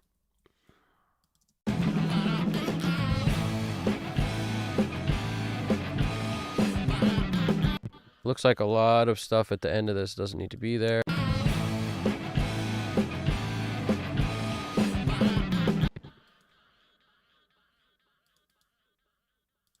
See, but those breaths that are so loud got to come down, so they coming down. You could tell that happens when you record with a little bit of compression or a lot of bit. Either way, there's some compression on here for show when I was recorded.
There's like at the end of this line is something so cool. Just be careful when you're doing this. You don't chop off the or anything cool that happens at the end of it. You notice how there's like a weird sound there? I kind of like that sound. But this is the breath we don't like, so we're getting rid of that. You'll start to notice the way they look is always the same.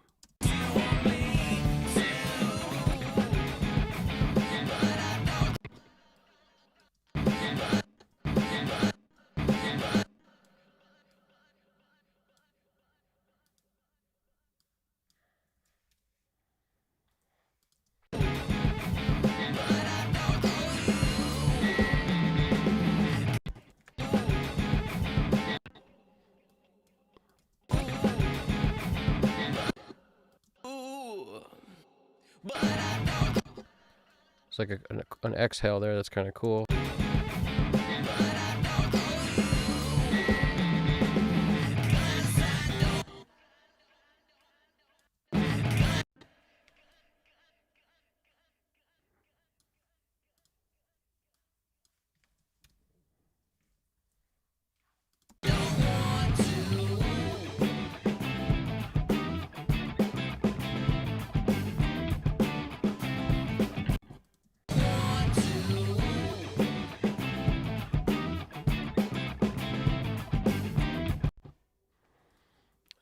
We're done except for this first verse, but that's easy. The verses are the easiest part.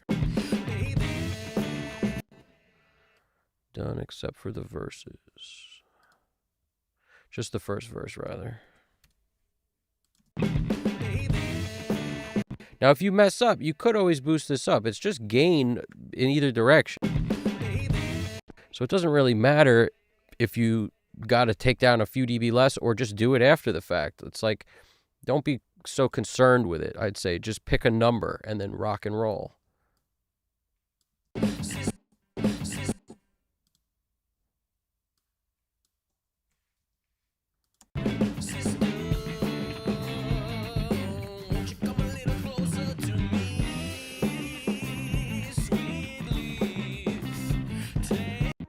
a nice long run with no breath. I dig it. I dig a nice long run with no breath. Let's see what else we got.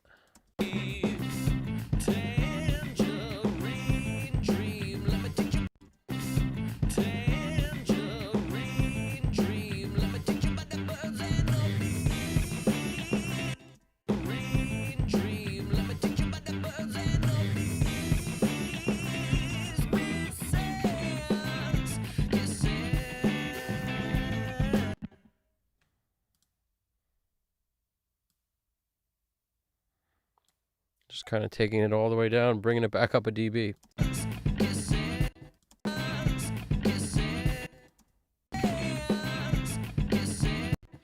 want to edit this S by hand because it's a weird S. It sticks out a little more than I'd like. Let's hear this. Hear that? It's sort of abrupt.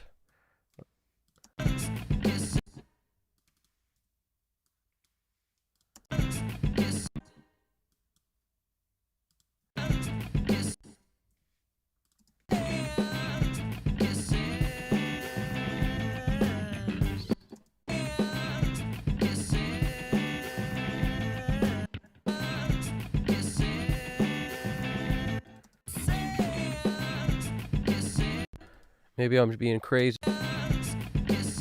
No, it's a little harsh, and I don't want to add a de-esser just for this one S.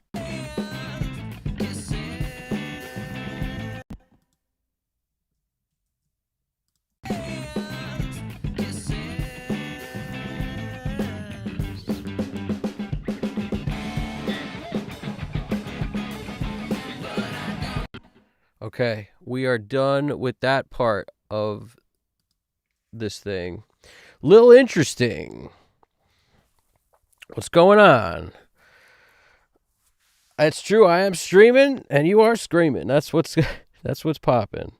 I have S samples. Takes a split second to fix these issues. S samples. Oh, that's an interesting call. That's actually something I never thought about doing. Like, just have the perfect sounding S that you can just fly into wherever you have a troublesome S. I like your style. It's actually really smart. Never thought of that. That's cool. In this case, like I've always just sort of muscled the fader, like the fade around, figure out where the fade should be, and then do that bend thing I do in sometimes in either direction, either bending it down or up. In other words, like, you know, if this was the end of the phrase, you could bend it this way, you could bend it this way, like that sort of thing. And I'll just find the perfect amount because the more you pull this, the more it changes the waveform. So like you can keep pulling it, you'll watch the waveform keep changing. So, you know, there's sort of like there's no right way or wrong way, but it makes really a lot of sense what you said. That's pretty cool. I just do that and draw it in until it's kind of makes me okay. Sometimes volume automate instead of do the fade thing, you know, go to the volume line and deal with it that way. Plenty of ways we could go about this. But right now, let me just see if there's any S nonsense here. It looks like it's okay. Not S's, I mean the breaths here. This is the backup vocal, so it's sort of less important, but it's still there's only a couple of these. It's only doing the choruses, so it's about half the amount of work, but still we'll just kind of do the same thing we just did.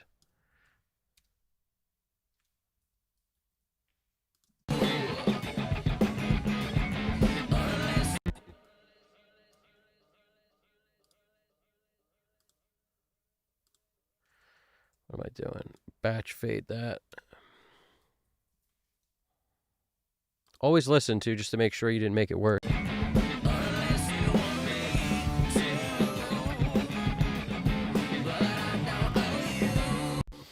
Yeah, these S's are a lot less of a problem because they're on the backup vocal.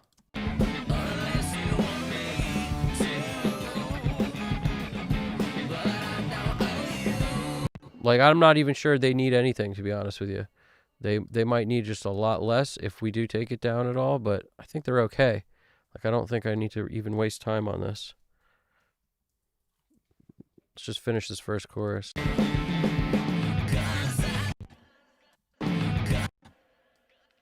It's almost like the breath coming from just this track is actually usable, whereas the breath coming from both of them, especially the louder lead one, isn't. So you could always think like that too. If you have breaths on your lead and backup, sometimes it pays to leave it on the backup and just take it off the leads, or you take them down a lot on the leads like we did here.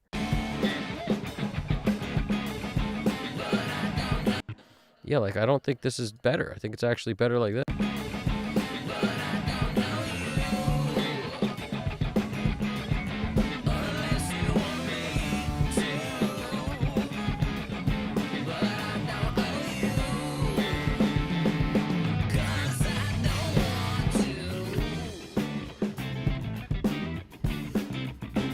I'm going to leave these like this. If I balance stuff later and they come up and they're annoying, I'll have to deal with them. But for now, I'll just leave everything like this alone because it's sort of okay.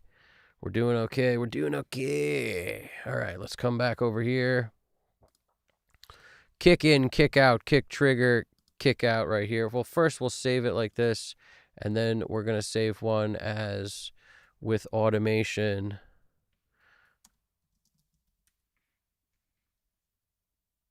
And then I'm going to come in here. I'm just going to put the stuff in position. So like right now, I'm going to go kick, trigger, kick out, kick, all this stuff, dump it into a kick to the kick jam on the VCA. But before I do this,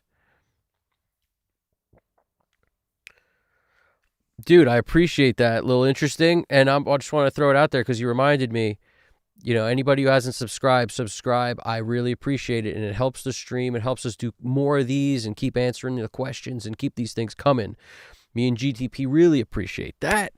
Right, GDP? What else we got? Also, hit the like button. I appreciate that also. And throw stuff in the chat if you're hanging out because everybody's welcome in this community we got over here. We are a very welcoming community of mixing engineers / recording engineers, producers. That's what we do over here. So everybody's welcome. Come throw stuff in the chat, hang out, do what you want to do. What else we got? Do what you want to do in living color. In living color. Do what you wanna do. Such a good theme song. I just realized it's getting kind of hectic. It's sort of they sort of like stole that vibe a little bit in Living Color theme a little bit. Kind of, not entirely, but a little bit. It's getting kind of hectic. Sunshine, graveside. Won't you kick a little dirt on your shoe? So kick in, kick trigger, and kick out. Let's take all these down to kick VCA. Come on. I tap on the emoji button. Let's go. I didn't even know there was an emoji button. I don't use those things. Kick VCA, kick VCA. I use them in text. I don't use them while I'm typing. Who knew there was even an emoji button? Do you guys know that? I didn't know that. Kick VCA, kick. Okay, we're good. Snare top, snare verb, trigger snare bottom, snare VCA. Let's get there. Now the rest of the drums in their entirety, including this, and lately I haven't been actually doing that. I've been leaving out all the parallels. I've been just any kind of weird stuff that's being sent from other tracks that's not pre-fader. I've just been leaving those out of our VCA game completely at the moment. So let's leave that out for this one too. Drums, VCA, come on, VCA.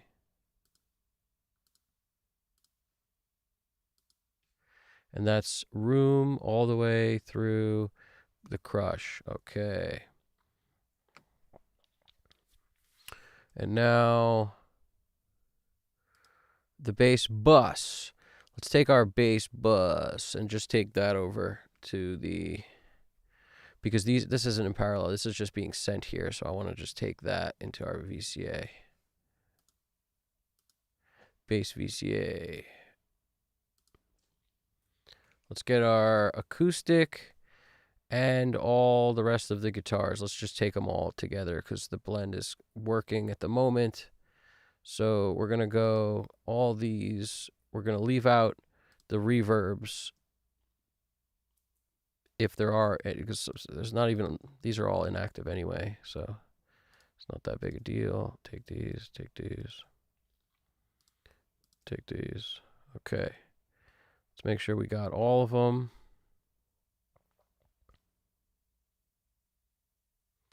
Looks good to me. 1, 2, 3, 4, 5, 6. Okay. Guitar VCA. Now we're gonna go, and again, these are it's not post fader. So as I take more level up on these tracks, sends more level into here. Do I really need to double up? Probably not. So we're going to leave that alone. Lead vocal. And by the way, just to be totally clear, this is actually different than the way I used to do it. I used to want the double up or like the double up. And recently it was actually pointed out in one of the streams that it, I'm basically doubling up. And I realized I was sort of on one hand, I didn't realize I was doubling up on one hand, and then once somebody brought it up, I was like, you're absolutely right. I am doubling up. And then I reconsidered my philosophy on that, which I like. That's what I mean. It's like, it's a constant, awesome learning experience when we're mixing, and it's like nobody can remember and think of everything. There's always like one thing you miss, always. And in this specific case, it was like I overlooked something that was very kind of obvious and something that anybody could overlook, and I totally overlooked it. We're just going to put them all on what's called lead voc VCA.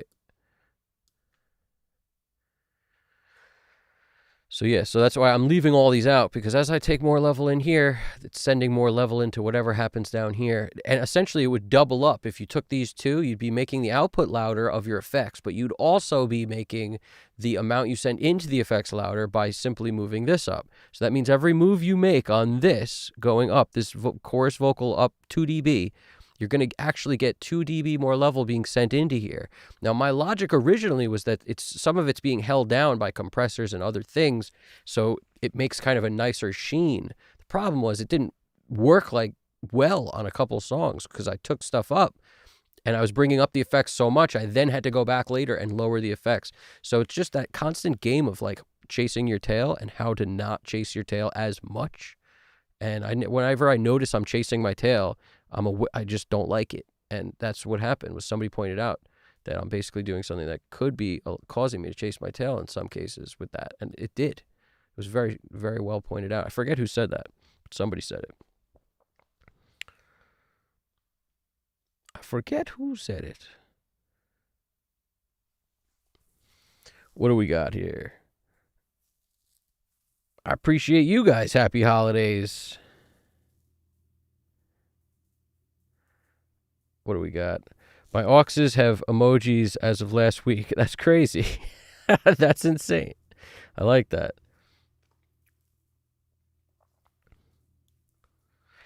Danny, that's smart too. If the background vocal S is better than the lead, sure, you could switch them out. I have a tendency to not like, as far as I'm concerned, if I can't handle it with an edit, then I probably need to leave it alone or do something else, like an edit meaning volume or fade. I don't love like the idea so much of dragging stuff around. It's cool in concept, but at the same time, like every S, I don't know. If there's a real problem, I guess it's totally fine. Like I like the idea in theory, but just thinking, the way one S like starts or ends, you wind up messing with the timing so much. It just seems easier to fade and stuff. But I like your idea. Little Interesting had a great idea, and that's a good idea too, to grab it off another track if you have it there. It's like wherever you have it, you don't even need a sample of S's, just same song, different vocal. That'll be the closest to the original. I like that as an idea, especially if they were sung together like a double vocal. I'm more to FL Studio. Saw some dude, I had to copy. What did I miss here? I missed something. Oh, you saw someone do the emojis. That makes sense. Yeah. It's actually kind of funny. I appreciate everyone doing the happy holidays thing. Holiday seasons are upon us, so get the people you love something special. Doesn't have to be expensive, just something special. Something from you that means something.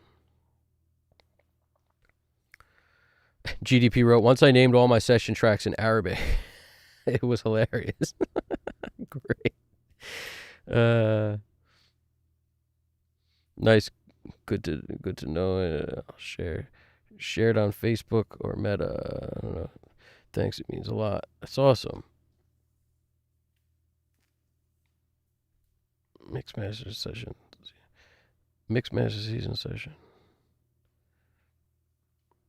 Any advice for writer's block post-release from any post-release? Right? Any advice for writer's block? Yeah. The writer's block thing I actually mentioned earlier. Like, start doing a cover. As soon as you have writer's block on your own original stuff, do a cover. Like, get some cover under your belt where you have to learn stuff note for note or figure something out you never thought about before. Dive deep into it. You don't even have to finish the cover. Just starting it will give you ideas. As soon as you have to go through the process of learning anything note for note, I think your mind expands. And now all of a sudden, you'll get some idea that you didn't have before. So that's, in my opinion, a great way to go about getting out of writer's block, is to dive into making a cover, your own version of a cover. Go for that. Yeah, it's so true. Mixing is it can be a lot of chasing your tail if you let it. There's always some instances where you'll have to do that, but the least you have to do that, or the less you have to do that, rather, the better. 100%. So, like, everything you can come up with to avoid chasing your tail is a huge win. And a lot of my workflow got honed because I realized I was chasing my tail through different instances, and then I would change what I was doing so I could eliminate those. Like even a mix bus compressor, mixing into it from jump, I found myself chasing my tail so much because I would like change the sound. Something in the mix wouldn't go well, and we try to fix it, and it would be like unfixable until I took the compressor off. Then I could fix things, but now other things needed to change, and I was like, auditioning different compressors at the end of the mix and being like, why is this other compressor so much better, but this stuff in the mix needs to change? And I was just like, why am I doing it this way? I might as well start where there's no compressor on, and then put it on at the end when I can truly hear the balance of everything without what the compressor adds to it, without what it's the sound signature it's imparting on this mix. To me, that always made, like, once I did that, it made more sense. And it's in the box only that I really like to work that way. But it makes a lot of sense. Danny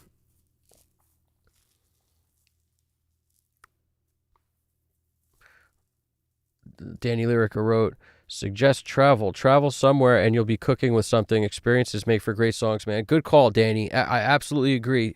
Expanding your, like, a trip to see friends out of state where you just drive there or something. Like, it could be anything. It doesn't have to be expensive. It could be any kind of getaway of some kind to add to your experience list of what you've seen, of what you've done recently, of just change up the constant monotonous flow. Things always improve when you do that for creativity. Like, the creative mind needs new experiences different from your day-to-day life to really fuel itself.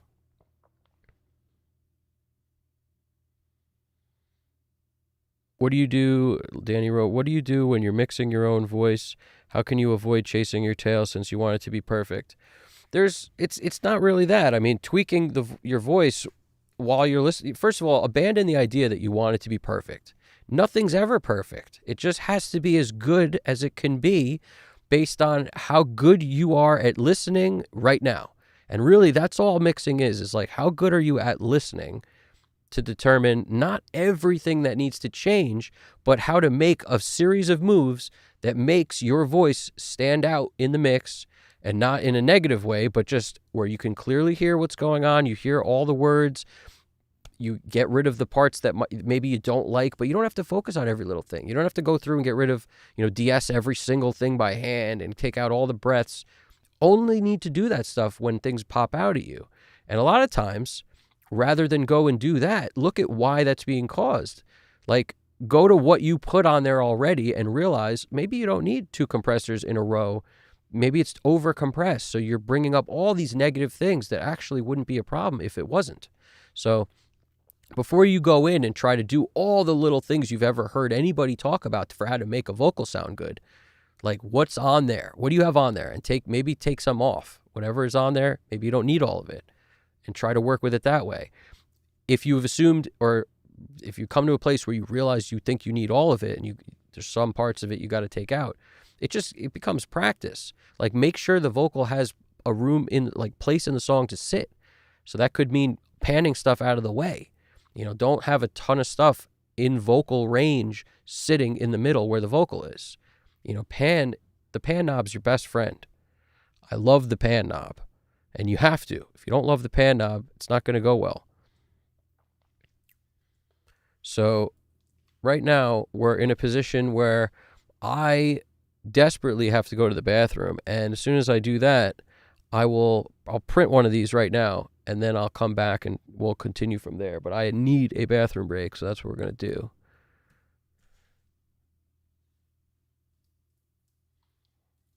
Start, and well, at least we have our start and end points.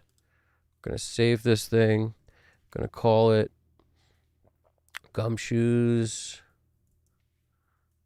Take that part out. M1. So this is the no automation with M1.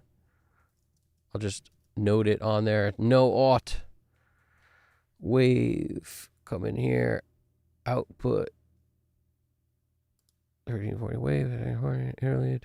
20. I just read this stuff to myself, so it sounds funny. Interleave 24-bit 96. Add MP3. I always kind of just go through it as a habit to make sure things are going in the right place.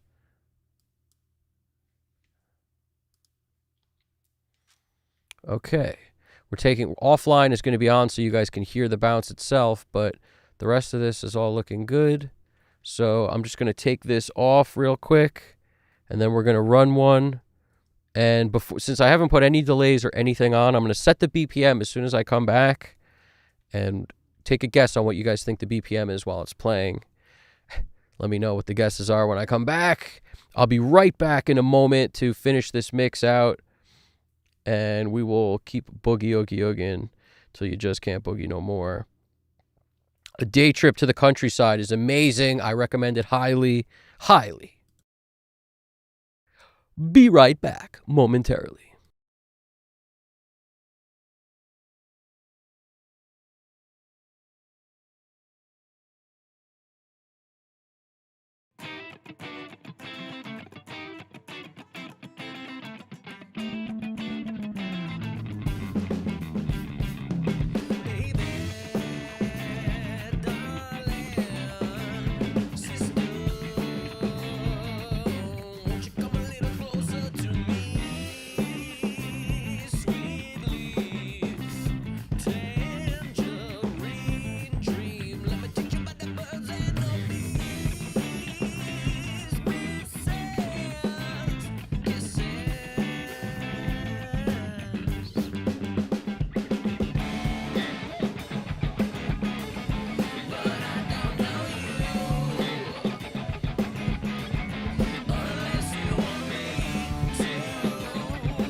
I'm back.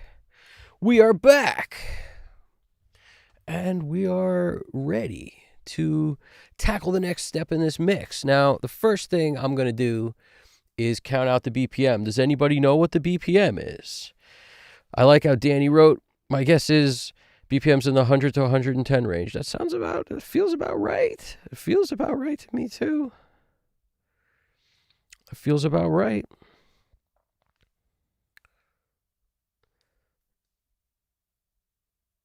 That was a solid bathroom break, by the way, in case anyone was curious. All those cups of, I don't know, I had some chamomile tea with honey and trying to get the throat back to normal since that crazy lost my voice weekend that just occurred, and it was all just like time to boogie. So that was the boogie right there. Just had to empty out the bladder. What else we got? My guess is BPM's in the 100. Yep, that's true. I don't know if the jack is in effect, but it sounds like the image can be wider. It's in wider stereo image. Yes, in certain places, I kind of save that. You know the deal. You've seen it probably enough of these. The stereo image on my mix bus thing. But you're right. This song itself makes me feel very much like old school kind of small room, tight sounding funk. And as a result, I consciously pulled in some stuff like the rooms on the drums, if you notice, 70-70. And then the overheads, 73-73. So I'm consciously keeping the drums more centered than I typically might, getting nothing out super wide on the drum front. So the drums are very much in the center. The bass is in the center. The snare's in the center, obviously. Kicks in the center, all that. The acoustic is a lot of stuff in the center, which works because when the chorus comes in, I think it busts out the sides because you've got that extreme width happening kind of only there. So the juxtaposition between the centered everything and then all of a sudden now you got a bunch of guitars popping out on the sides makes it feel pretty cool. A lot of these vocal effects that I'm going to be playing with a little bit now too are going to add to that a bit as well. They have a tendency to kind of enlarge the picture on the left and right side. And we could even take some of these guitars even slightly wider yet. Like we could basically automate a thing for the choruses where these guitars get out. Like maybe I'll put a widener only on the guitars. We could experiment with that. Let's see. Let us dig in. Let us dig in. All right, let me mute this because otherwise everything's going to be twice as loud as it needs to be. There we go. So our verse, we've got one effect on the verse, just the DB verb. And I'm going to go light on the effects on this one too. There's going to be some flavor. We got to do something with that, but I'll show you what I'm going to do.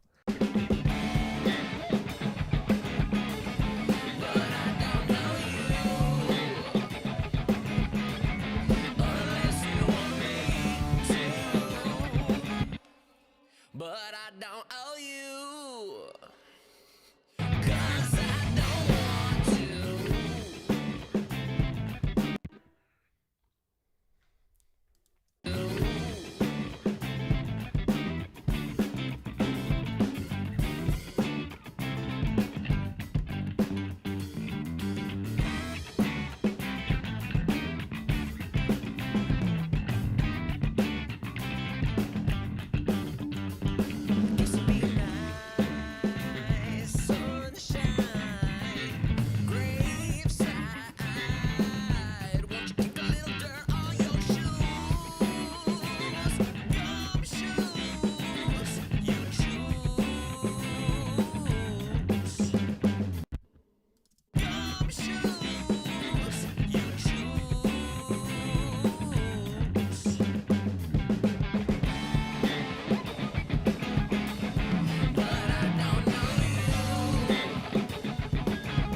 Got to just do some throws with this thing right here.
All right, we're drawing in some automation by hand at the moment on effects to just sort of pick and choose our spots for throws.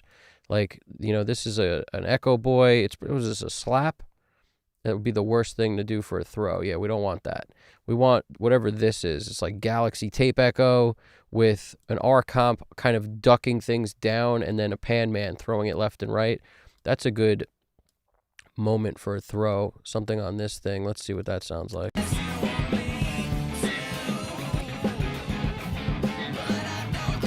That's kind of cool.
Even the Galaxy is a little bit subtle, but it's still set in such a way where, let's try to see if we could just hear this by itself. Let's try to mute these other things here. I don't want to. That's these two. It's a tape echo and a Galaxy kind of together. This is without the tape echo. I don't want to. It's just this kind of lush, kind of reverby, slight delayed sound, and then this is the majority of the noise we're hearing. I don't want to. So, and these are just basically auxiliaries I built, and anybody could build these. Literally just go nuts, go ham, come in here, set the stuff however you want.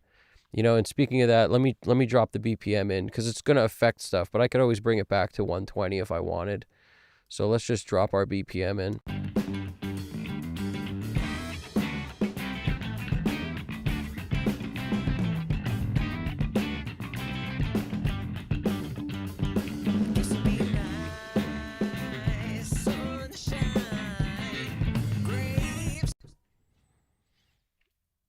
I do think you guys might be right on that, like 100 BPM.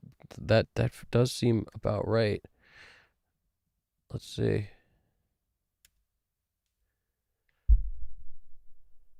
Yeah, this is showing me it could be 99. It says 98.9, so that would round up to 99. Is that an 8? Yeah, it looks like an 8. It's just tiny sauce. Leave it up to me to do something at 99 BPM. Only I would do something crazy like that. Let's see. Let's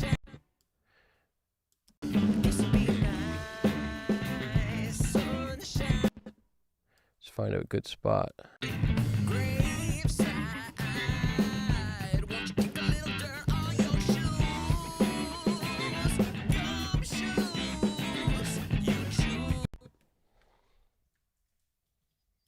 Let's just check it again. That time it's 100 flat, so it's either 99 or 100. That's for sure. I checked it twice, and it's pretty close each time. It's either 99 or 100. Let's do our loop. Shift Apple L, get our loop on.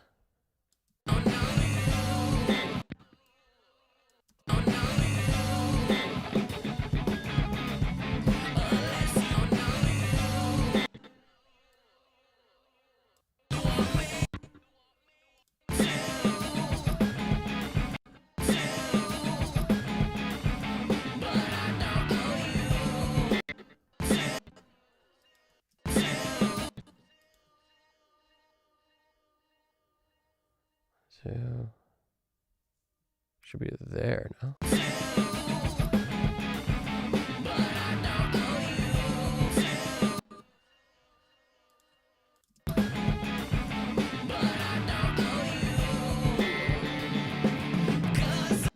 Worst place to do it. Let's get a verse. Won't you come a little closer to me? Sweetly.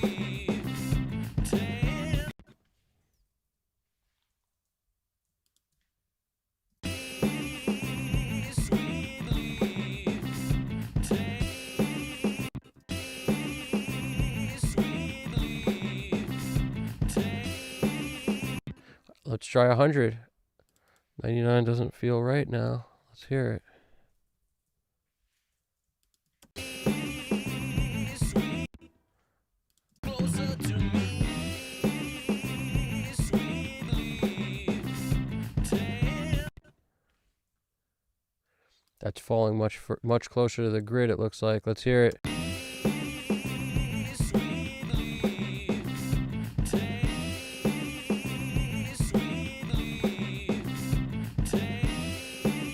Clearly, it's 100 BPM. And as I look over here, I see the captain flying the plane shouting at me, BPM 100, BPM. GDP, you are correct. You are, I should never have doubted. Shigiono! Shigiono! What's going on? How we doing? Danny says, Jaffe, I'm drinking some Jack Daniels, so I don't know how I got that right, but it just felt right. Yeah, you're pretty spot on. It's 100. That was pretty spot on right there. That is exactly right.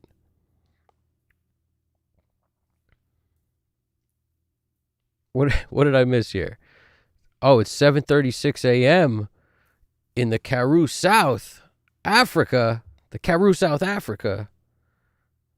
That's awesome that you're over there, Shikiono, and you're hollering all the way over here to the mountains of PA and all the way over there to Japan where GDP resides. GDP's been fighting massive earthquakes and tsunamis and all sorts of stuff over there, man. It's crazy. It's crazy what goes on out there. Godzilla and everything else. All right, we got some questions here. All right, what do we got? Danny asks, what effects do you put on the lead guitars? I try to just use however they were recorded, because that's one thing with a pedal board and stuff. You're sort of okay there, but I did throw on a couple things on these bridge guitars, which are Cooper Time Cube, which is one of my go-tos for that kind of little extra stereo, modulation / it just sort of that quick short delay. It's like those are the effects I look to, like maybe a chorus effect for some modulation, maybe a Cooper Time Cube, maybe a tape echo. Those are always my go-tos, and usually in that order, like Cooper Time Cube. I love this EP34 tape echo, but any of the tape echoes are cool. T-Rax makes a great one too. I think there's even one that comes with Pro Tools. I just haven't figured out how to use that one yet. But there's tons, like any kind of tape echo. The Full Tone, company that makes guitar pedals makes this amazing tape echo. But any kind of tape echo, like Galaxy is obviously my favorite, but on guitars, I look towards the EP34. The Cooper Time Cube is also really cool because I like how you can set two different delays on the same plugin essentially, and you can make like the left side different from the right, and that to me is always super cool. And I'll usually pan it one way also, but that's what's going on with Cooper. And yeah, this 80 millisecond delay here. So that's the thing. When you set the milliseconds on these things, to 40 and 60, just short stuff, short things that aren't going to get in the way. I'm not really looking for a quarter note or a repeat that's going to be so obvious. I want it to be short and just give me depth, similar to a vocal. And when we hear these, there's already effects on there, so there's not a whole lot of reason Like if I took this off, there wouldn't be a huge change. It just gets a little less spacious.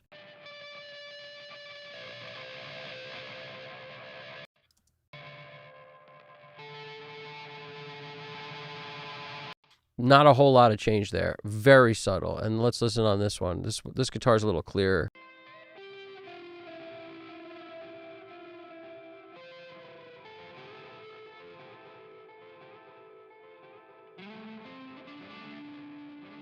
Again, not a whole lot.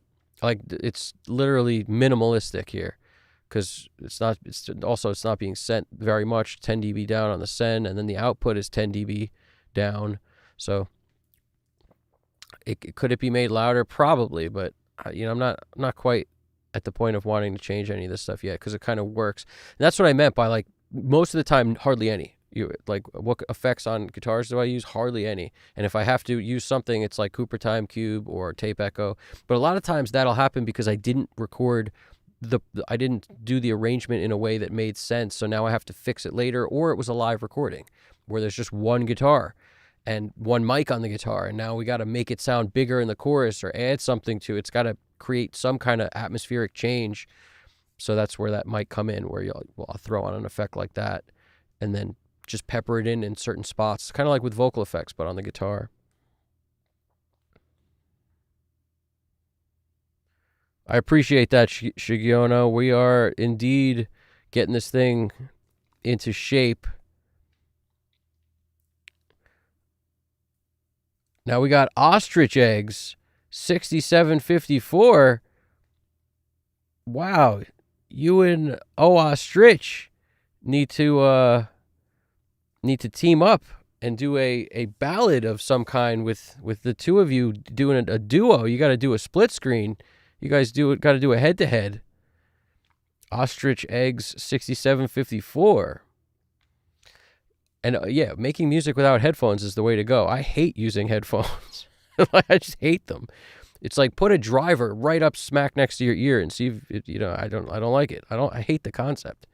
I like listening to music in headphones when I have no other choice, but if I have a choice, throw it on the speakers. Danny's going to be hitting the sack in due time, so I'll probably catch the rest of the nice. Do what you got to do, Danny. It's always a pleasure to have you over here. I appreciate you stopping by as usual, doing your thing. Must be in the East Coast. We are East Coasting, 100%. East Coast, where it snowed and it never went away. We haven't had a warm day out here, so the snow from the last stream is still hanging out. I could see it. I recognize the particles. And yeah, what else we got? We got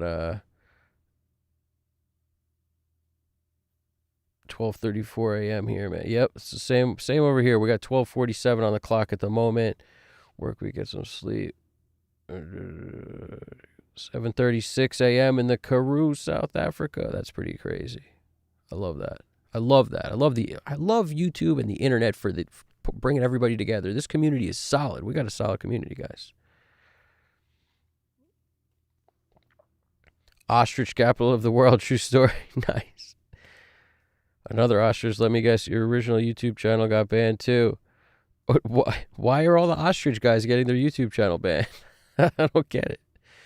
UAD is giving that away free. What? Oh, which one? The Tape Echo? That's awesome. Whatever UAD gives away free, get it. It's worth it.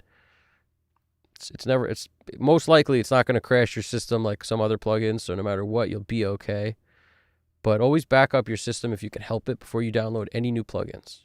It's just in case. You can always go back and revert to that.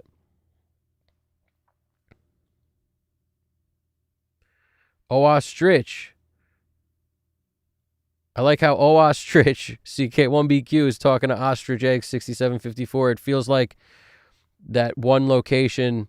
There was a location in Manhattan that had a Starbucks, and I was staring at it, and then behind me was another Starbucks, and I could see it. It was like within stone's throw in each direction. It was the nexus of the universe, the two Starbucks. It's crazy. What do we got?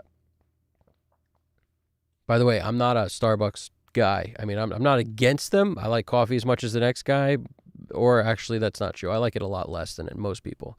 It just sends me right to the bathroom. I don't see the point of coffee. I'm already amped and hyped up enough. At the same time, sometimes you need a little boost. It's legal. Coffee it is.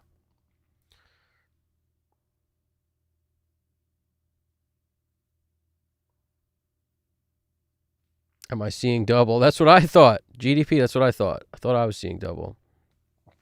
Jeffy, I'm drinking some Jack. Danny's on the Jack. I need to get an ostrich user ID too. I think we all do. They lay big eggs. They do. They do indeed, Shigiono. Tape Echo is free. UAD is giving one plugin away for free before end of December. Well, I would load up. Load up. Load up on. Bring your friends. It's fun to lose. To pretend. 1 out of 10 to choose from. That's pretty cool. I don't know what their choices are, but that's some good stuff. Global Village. Global Village. To make music in laptop or workstation like me. Yeah, I mean, you could use a laptop, use whatever you got.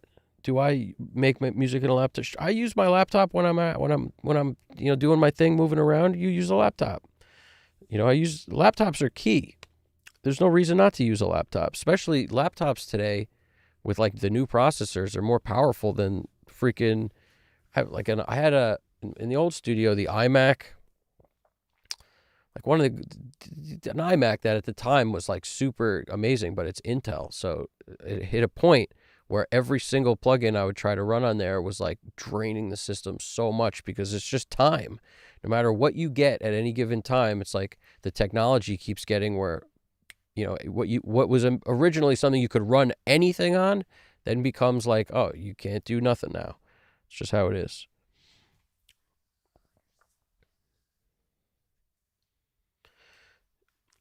You mix straight up in the cans. Some people love the cans. I can't deal with it. I mean, I would if I had to. I'd learn how to, I guess. But that's the thing. I'm lucky at the moment. I don't need to, so I'm not really focused on it. Dark chocolate for me. I don't know what you're referring to there, but if we're talking about chocolate, milk chocolate it's milk chocolate, but dark chocolate has a thing to it, and I've grown really into dark chocolate recently. It's just pungent. It's better, like especially when you get that stuff that's like 76% cacao or whatever it's called. Good stuff. Let's keep her moving right now.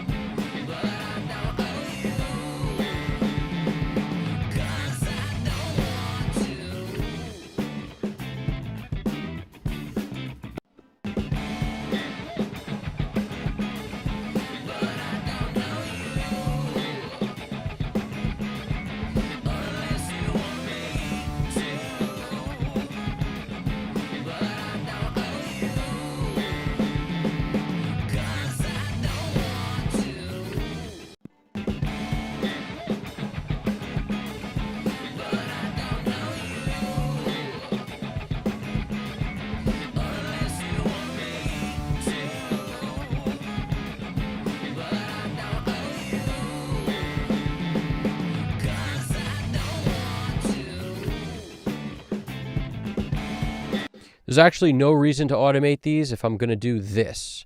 I should just bring them all up to whatever this is. So what is it? 13, 7, 2, 10, 4. Oh, right. Great. It's just a bunch of different numbers. Perfect. Let's see if I can remember. Let's see how good the memory is. 13, 8, 7, 2, 10, 4, 16, 2, 8, 7. 13, 8, 7, 2, 10, 4, 16, 2, 8, 7.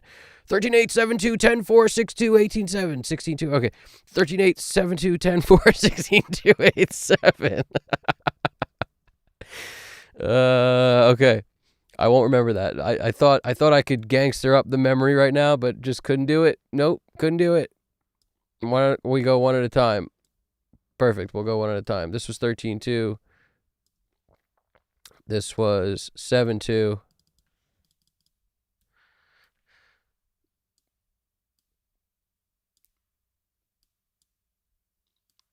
Seven two.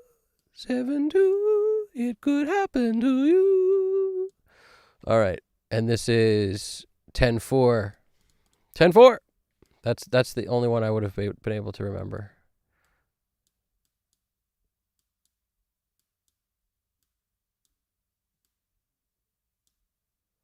Okay, that'll do. 10-3.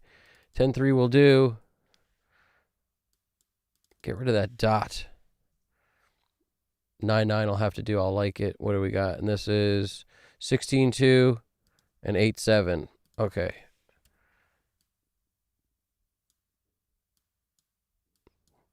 16-2, close enough. 16-2. 8-7. 1-8-7 on a mama power. Wow. Notice the shirt. Gotta represent. I don't remember what this was. What I say, like whatever I said. 8-2 or something. It's all good. Doesn't matter. That'll do. Let's hear it.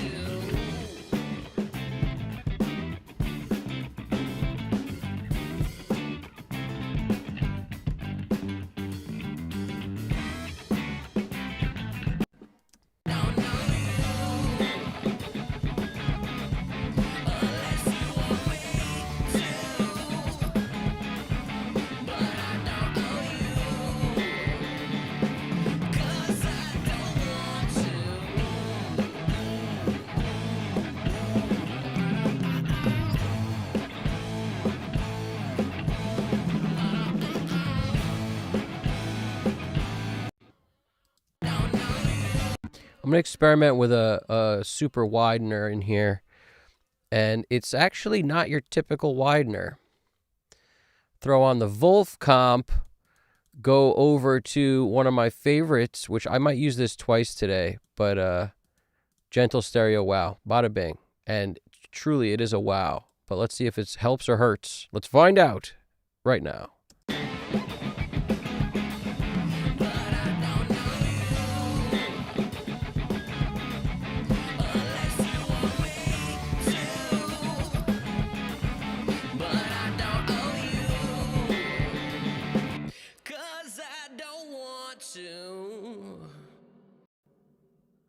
It's not, I don't hear a difference. But I don't know you. I guess I do, but it's subtle. It's just not enough of a difference. Let us try a different widener. Let's use the typical, what is it? Is it Waves? Is it widener? What is it? What is that called? The Air Stereo Width is a decent widener too. There's a couple of these. What's Make It Wider? I wonder if I even own this.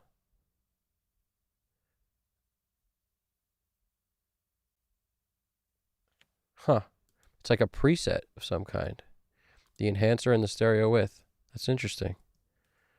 I don't know what just happened. I have no idea what just happened. Like zero idea. But I don't know you. But I don't know you.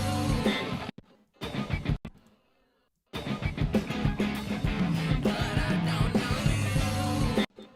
I'm not liking this idea. Maybe on the guitars.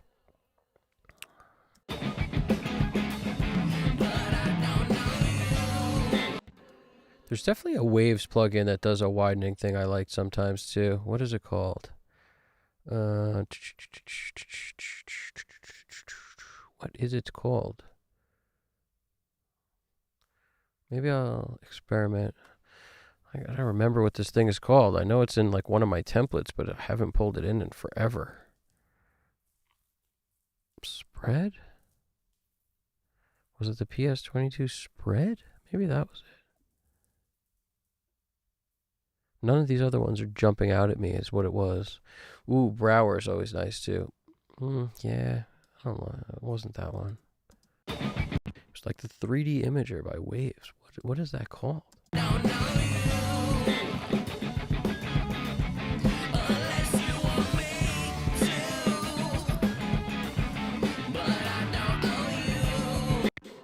It's the plugin that has like a triangle on it, and you can make the triangle wider or it looks like a triangle in there.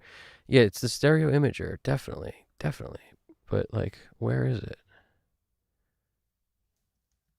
It's like it disappeared from my, which I don't mind, to be honest with you. Sometimes the wave stuff disappears on its own. It's like, bye. I'm okay with it. I'm okay with it. I am okay with it.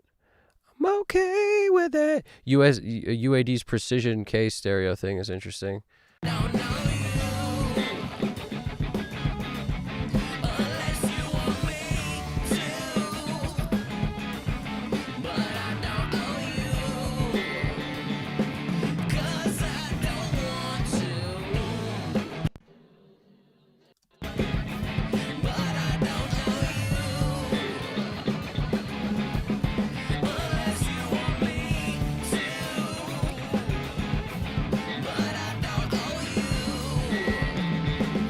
'cause I don't want to,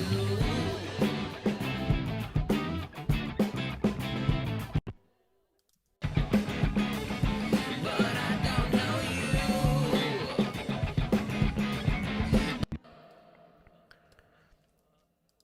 Just want to automate these. Now, I could grab these on a fader and throw them up, but this is just as easy for these kind of moves. This is just as easy as I stumble through it. I don't know you unless you want me to,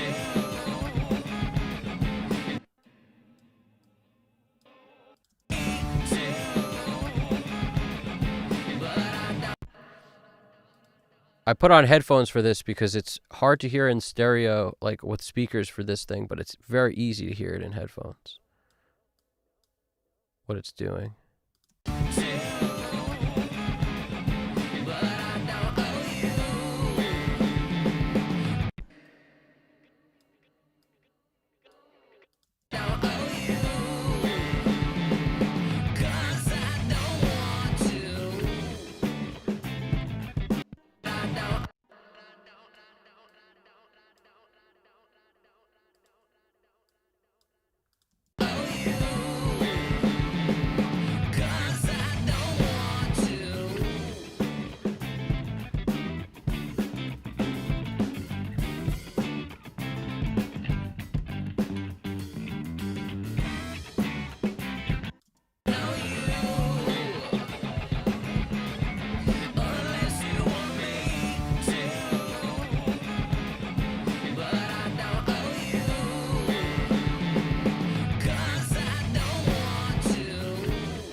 So you can't take it with too short a pre-roll because it's not going to sound like that.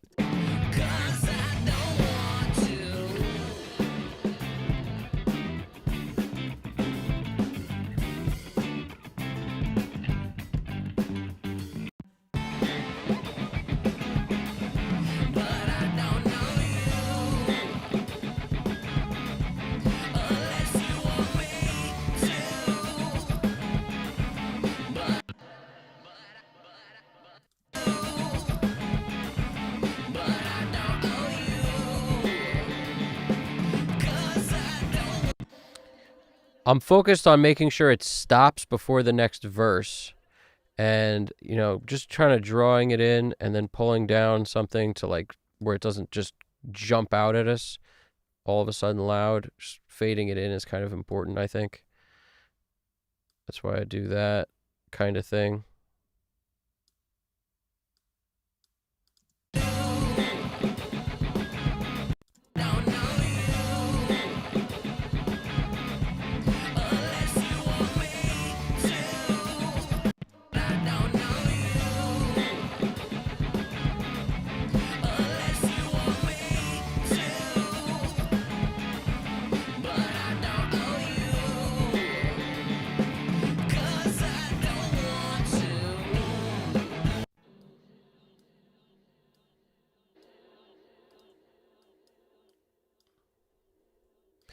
You know, command and you click it, gives you that other dot on a Pro Tools on an app. Later, Danny. If you're out of here, I'll see you soon, brother. The jack has had the effect. Nice. Gotta ride that wave.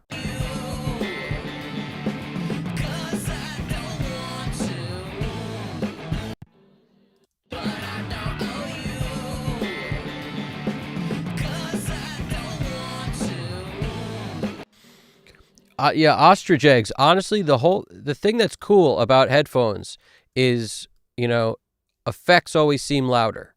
So it's sometimes helpful to throw these on when you're dealing with effects. Like if you're trying to print effects, like automate effects, how loud should the effects be? Headphones are the thing. But my frame of reference is all out of whack on everything else in headphones. So that's just for me. And these headphones I know the best out of every set of headphones I've had around me. But I still can't judge balance on these, but what I can judge is the bass balance. So like these are a good check for me for bass and a good check for me for effects. But when it comes to other things, I don't love wearing these things. And I also don't like wearing them for long because I notice my ears like get beat up much quicker.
Ostrich eggs. I'm using Focal Classic Spirit Pros from the day. They are definitely discontinued, but they're awesome. And they're not like anything particularly amazing. I just know them very well.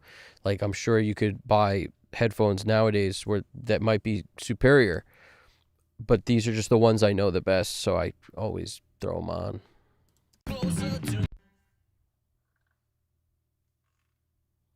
Closer to me, sweetly. Tangerine dream. Let me teach you about the birds and the bees. We said. The two ostriches are getting along. I feel like I'm at. It's like you've got a farm with two rebel ostriches that have made peace, and everyone on the farm can chill now because the ostriches are getting along. I feel great about that. Won't you come a little closer to me, sweetly? Tangerine dream. Let me teach you about the birds and the bees. Let's just throw a little love onto this real quick, considering this is probably my time to do it right about now. What happened here? I thought I hit that already. What, I didn't hit that? I hit that. All right, I'm going to basically just duplicate the track so that I don't have to route stuff again. And I'm going to add some love to the verse.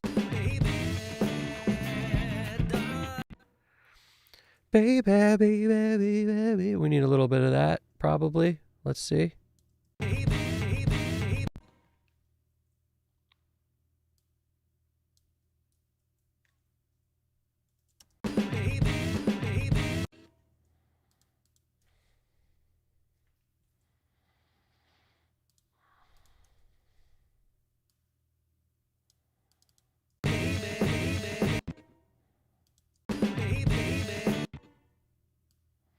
This is going to be a weird one. I'm not sure how it's going to work out, but I never am.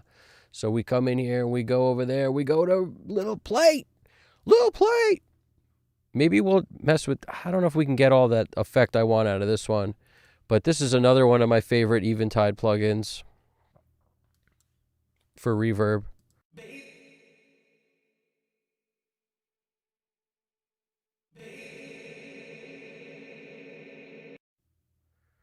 I guess you guys can see why. Because of that. Let's just hear something here. Let's take this off. Let's leave this in town. We're going to leave it in town. You stay in town for a while. Going to need to come see you. So we're going to leave that. And then we're going to hit this with a flip. We don't need all that on the flip.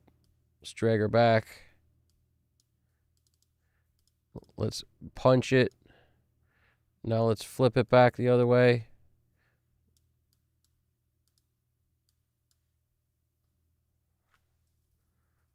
Where'd everything go? Here we go. All right.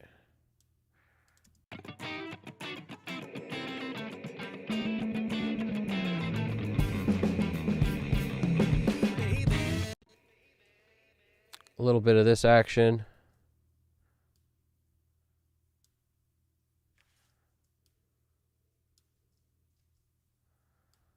I don't even think we need a fade at the end of this, and I do want to shorten that a bit.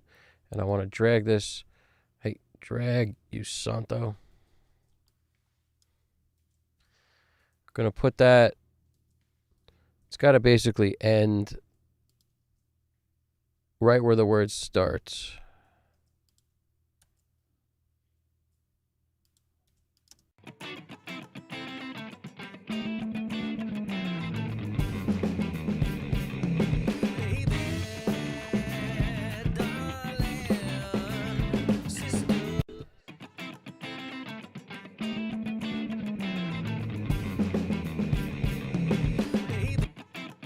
I kind of like it there. That's actually...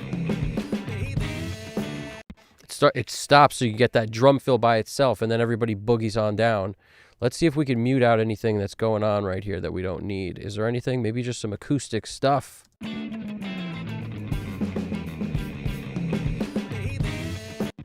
It kind of does it on its own, but like... just in this spot right here. Like, get rid of that. Mute. What else? Get rid of that. Get rid of that. Mute. What else? Bass seems like it could be okay. We may want to get rid of it, but maybe not. Let's hear it. Let's just get rid of it now, and then could always put it back. Let's hear it.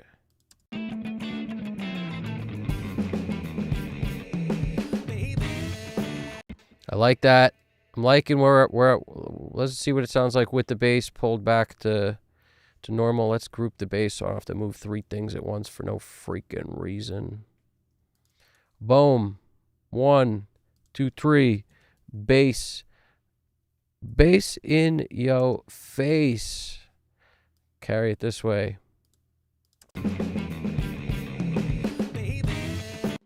I like how the bass can kind of overlay a little.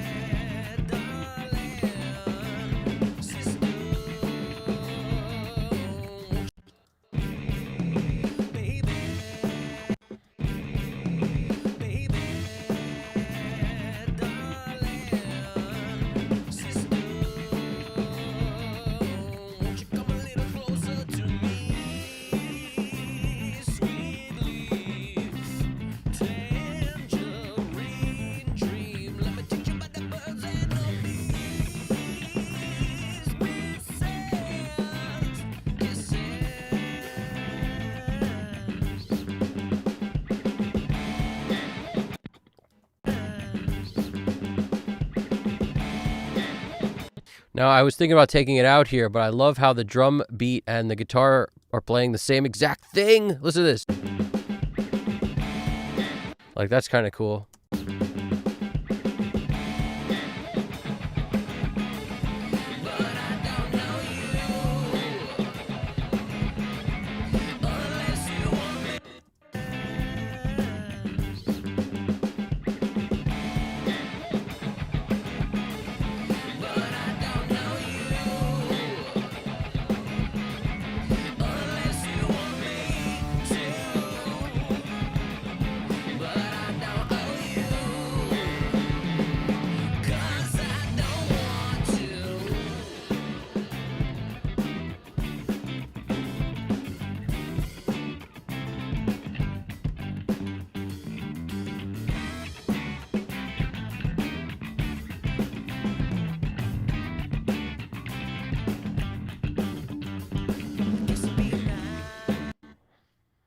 All right, we're going to do another one of these. Duplicate it up so that we can do that other thing I heard, which is a little love on the baby.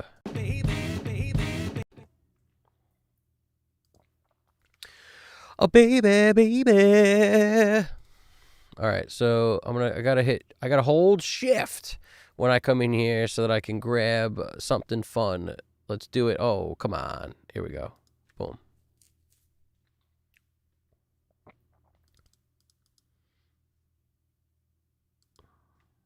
Baby.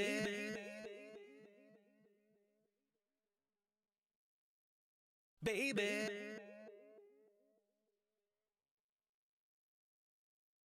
Baby.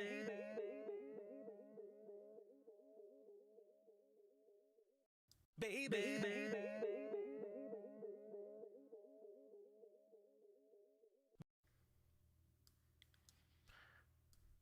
So I processed that here. I'm going to throw Butch Vig on here, and I'm going to do it. I'm going to probably put it in front of the compressor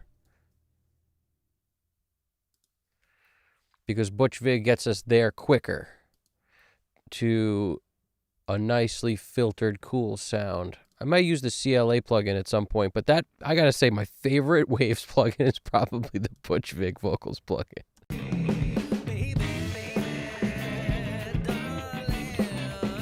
Where's our pan? Pan up. We might go exclusively Pan Man in this one. Auto Pan's my other choice, but gotta love this for the quickness.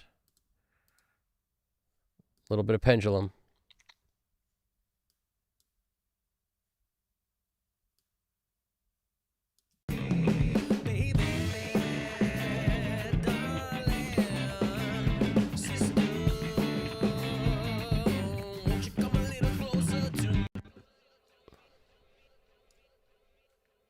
Throw a little Pan Man on that one too.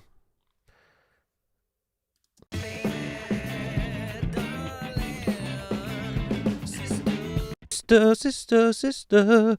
Something like that. Now, typically, I won't do this because sister. So that means we're going to get S City. Sister, sister, sister. S on S on S. I don't typically like that.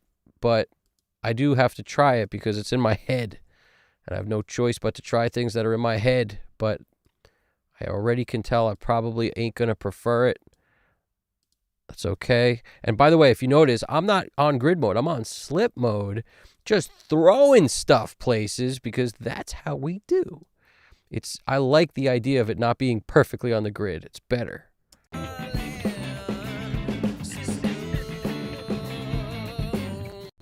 That's kind of cool.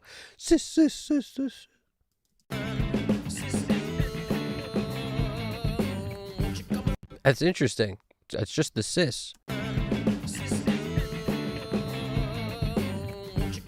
It's like Butch Vig is taming our S's a little bit, so we're okay. Let's see if we hit it with a little bit of this, how we'll be doing. Let's just bring it back to reality.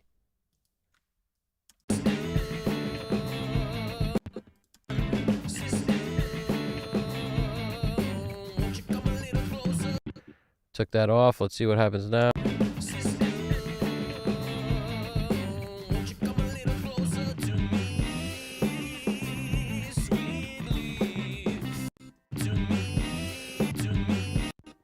No, see, this is all about taste. I'm picking the words that I want to hear repeats on, and the me just doesn't do it for me. Maybe this word does it for me. We'll see. We shall see. I'm leaving the settings the same because they're sounding so good. I'm just like, go for it, man. Just fly that ship.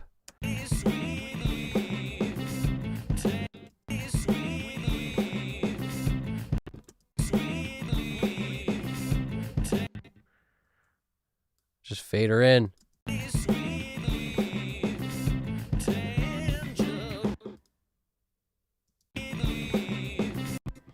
want more diffusion and more decay. Let's go.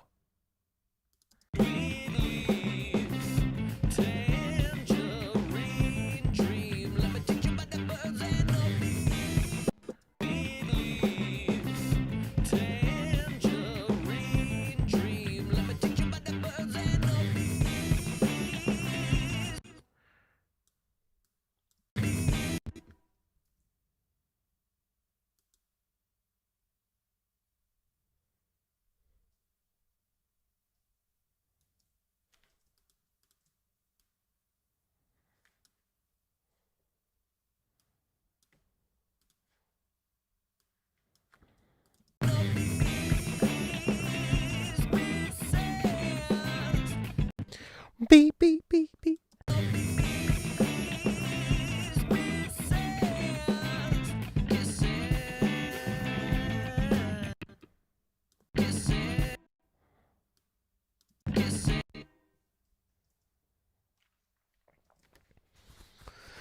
So, quick recap.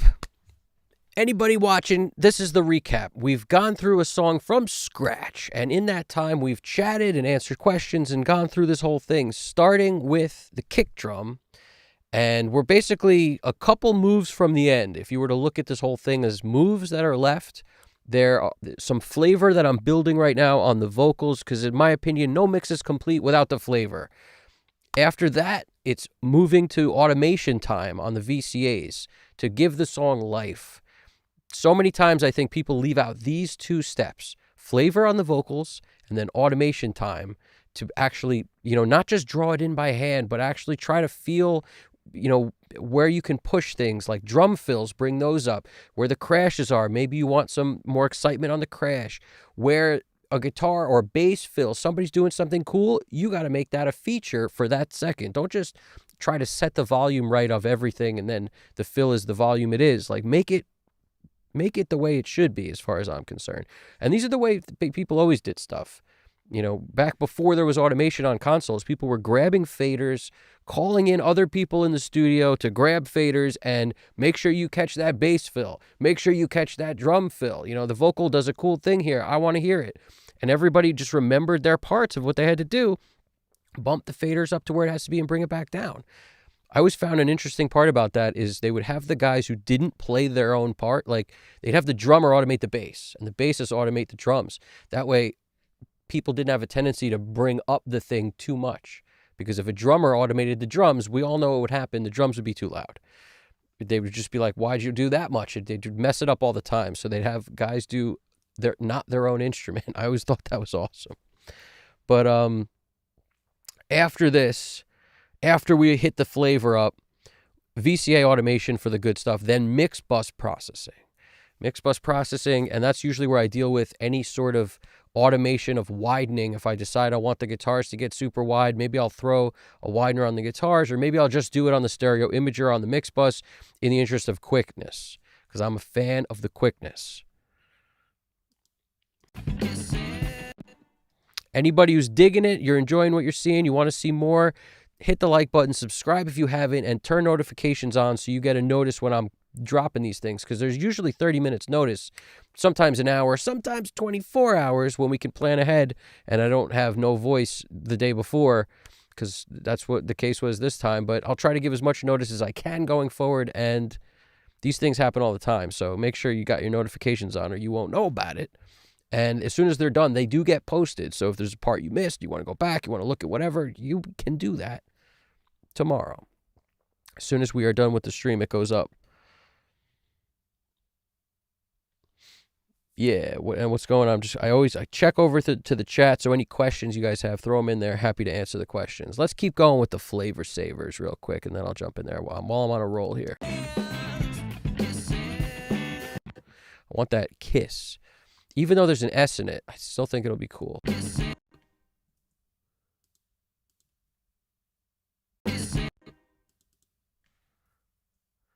And I'm not sure if we need all this in here. This seems like a lot of no reason action happening here. Because I like using this track because it has the Butch Vig vocals on it. Now you could say, why don't you put it on the other one? I could duplicate it 10 more times, but I don't like to do that. I like to pretend I have a limitation of tracks. I think it helps.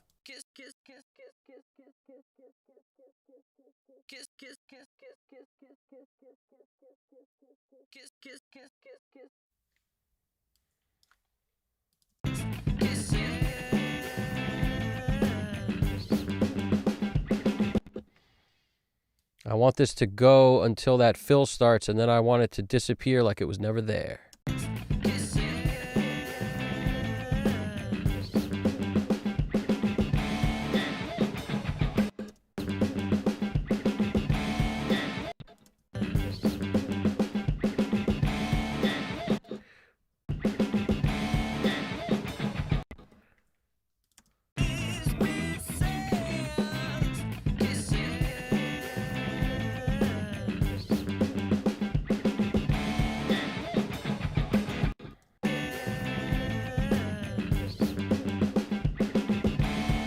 I love how the band is doing it, so I don't have to do anything. The only guitar playing over it is the one doing this very minimalistic riff.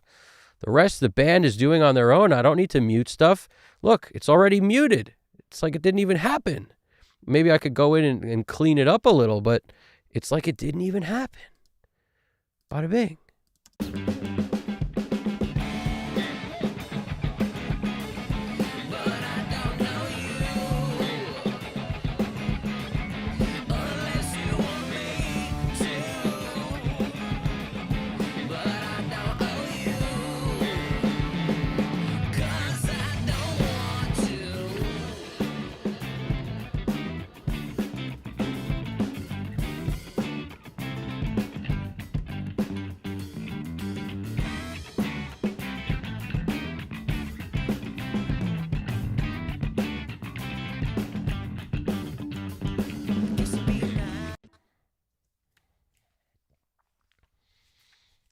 By the way, quick question. Would you recommend using stereo plugins on instrument tracks, or panning should be enough? Because I heard stereo plugins can destroy mono sounding. If you have a mono track, Like some plugins you put on are going to do that pseudo stereo thing where you cannot use that plugin without it making the track stereo on its own. But what I'm basically saying is on a mono track, use plugins that are mono if you can help it. If you have to use a plugin that does that, so be it. But that's usually the way I think about it is mono tracks get mono plugins, stereo track gets a stereo plugin, and it just makes things kind of simpler that way. And if you put on certain things, like if anytime you put on something like an effect that's a reverb or a delay, most of the time it's not going to let you it's going to automatically make your track stereo. And like the CLA plugins do that, if I remember correctly. There's a bunch of plugins that just make your stuff stereo, even though it's a mono track. But I err on the side of pick mono stuff for mono tracks. It's always what I do. And what you wrote here about, because I heard stereo plugins can destroy mono sounding. I don't know if it's technically that, or if some stereo plugins are actually. I don't know, but I agree with you. Sometimes you put on a stereo plugin that makes your track stereo, and you do lose some of like the directionality of where you might want to place it. It gets harder to place in stereo, whereas in mono, it's super easy to move it and make it actually go there. Not just like move it and it's still some here. Like, why is it still there? Go there. Get over there. That kind of thing. Sometimes it makes it difficult. And if you can keep things mono, it does work better. But like if I put an auto pan on, even an auto pan plugin, it has to be stereo. So it automatically makes the track stereo, I think. Like, you see how these are all stereo now because I threw Pan Man on. As soon as you throw something like Pan Man on, it needs to go stereo. It has no choice. The rest of these are all mono. So it's not ruining the track because it's making it stereo. It needs that in order to process. And I think that's the thing. Those stereo plugins that make your track stereo, even though you selected a track that's, you tried to pull up a mono effect, but it makes it stereo, it needs it for the processing. So don't worry about it. It's not like ruining your tracks, but I do see people pull up stereo plugins all the time, like when they could pick a mono option, and it's usually a better move. Also, some things you want to process in multi-mono. Like a lot of times on a parallel bus, multi-mono makes more sense because a stereo, some stereo processing plugin is going to duck the right side. Let's say it's a compressor. It ducks the right side if something in the left needs to be ducked.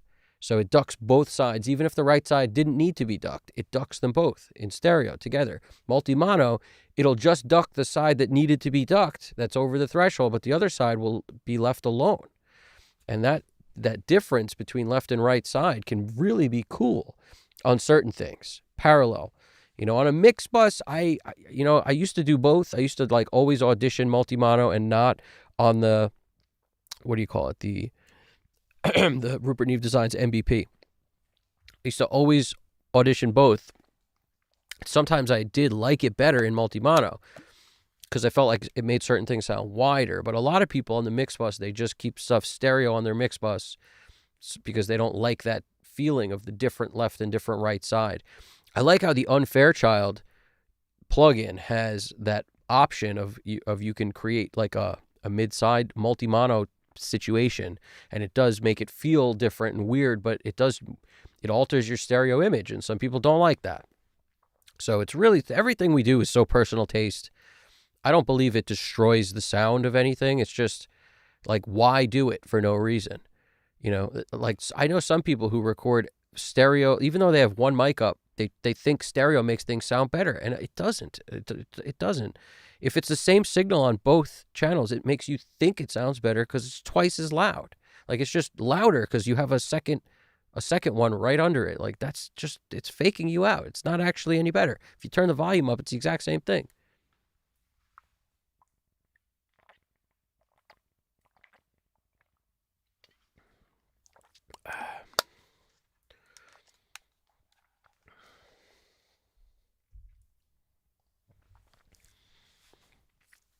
You're still working on that orchestral arrangement, so I'll add some stereo stuff. Some plugins are only going to be that way. You add what you got to use. Yeah, sometimes if you need to get even wider, that pseudo wideness outside the speakers, it can be helpful to do that, on a mixed bus in general. But just create a wide bus, for example. Like, let's say you've got 4 instruments in your orchestra. You want to get super wide.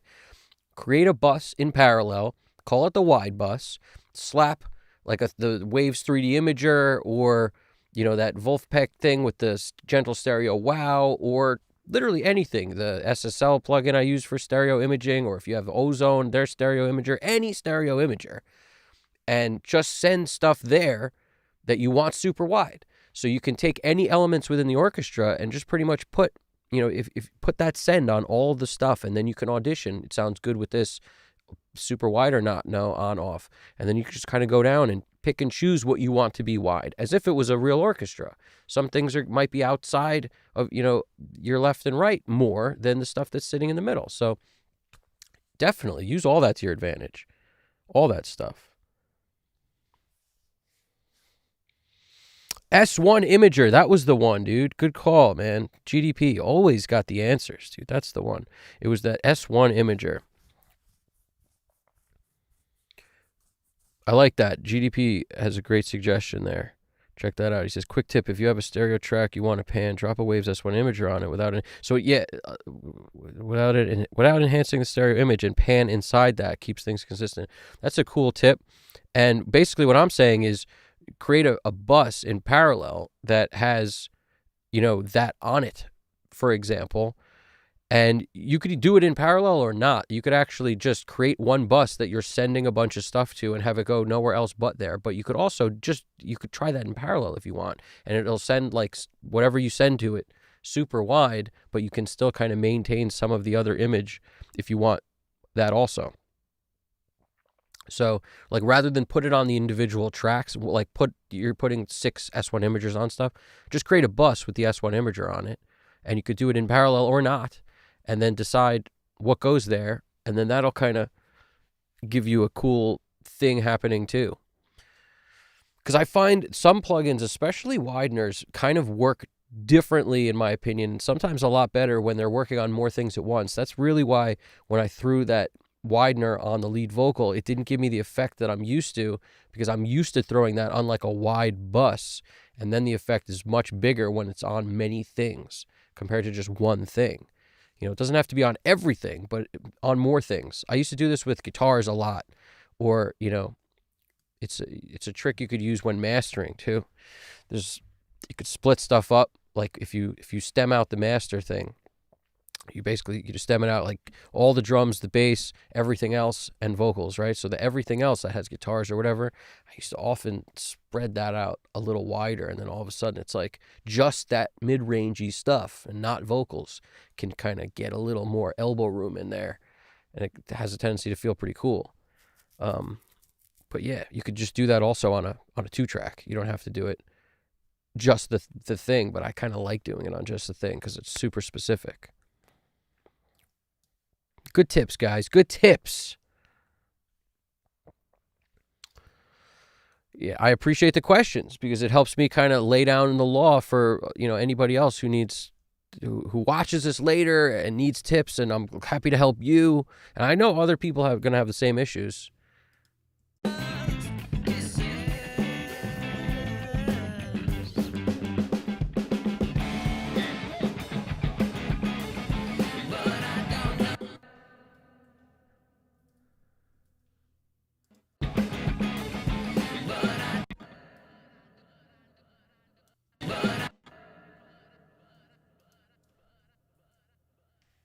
I don't know if this is going to sound good to do this with the word but I do want to give it a try real quick. Where's our reverse? Did I close it out? Did I close like 20 things just now? Sometimes I do that, and I don't even remember doing it. All right, flipped it.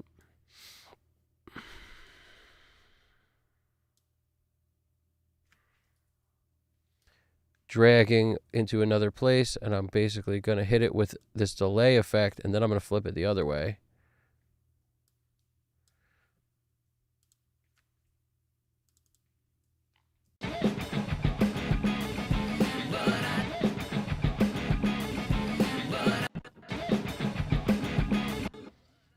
I'm not hearing it. I'm not hearing it. Alright, so we printed the jam. Let's just hit it with a little plate while we're at it.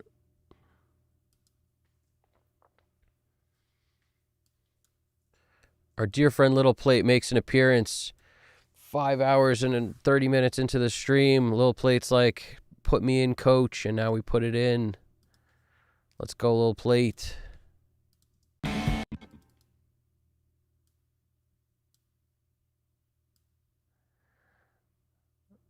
Let's go, Little Plate. Let's go, Little Plate. Show us what you can do.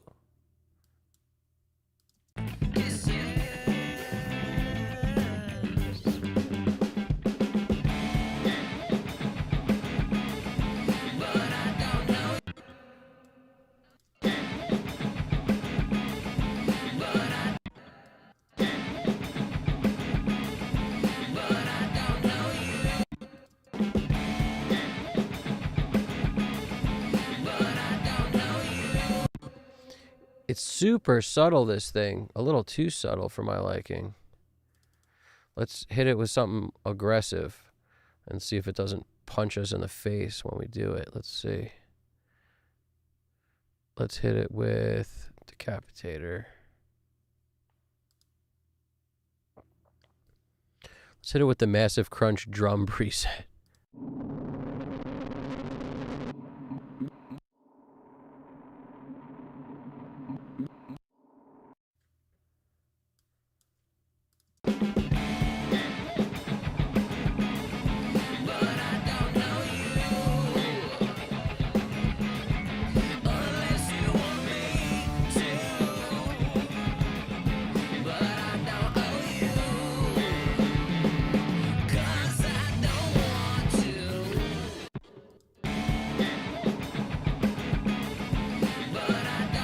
Sounds like a freaking plane driving by. Like, it doesn't really do anything positive for our lives.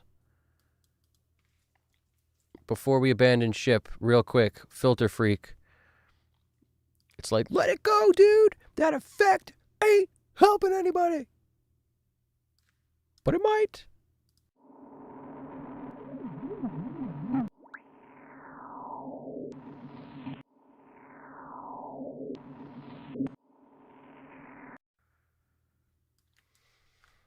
That effect ain't helping anybody.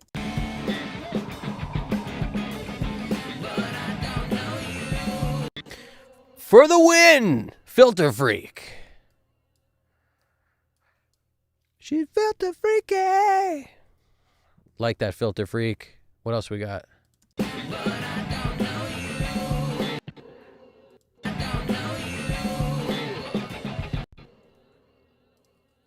This is already sort of happening, but let's see if it needs more. I'm going to keep all this stuff around. I just got to resize. Luckily, this stuff can be resized. Maybe it can't. Don't turn me into a liar. Yes. Let's go. Now we've got our tools just chilling. Nice and small up here. Yes.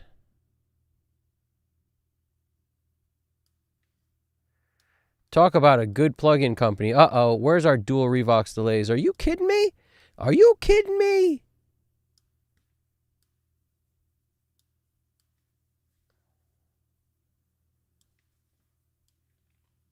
We got to pull up dual Revox again.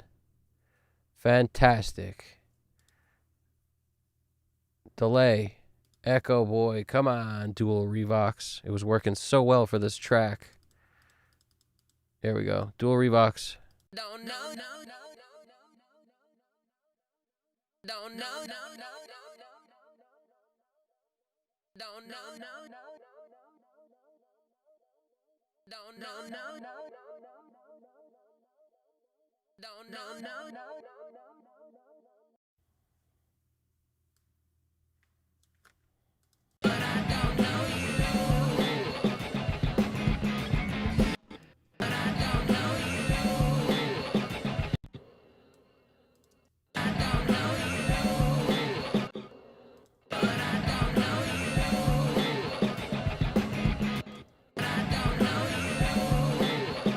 I just want that no. I don't know if it's doing it. Where's the no?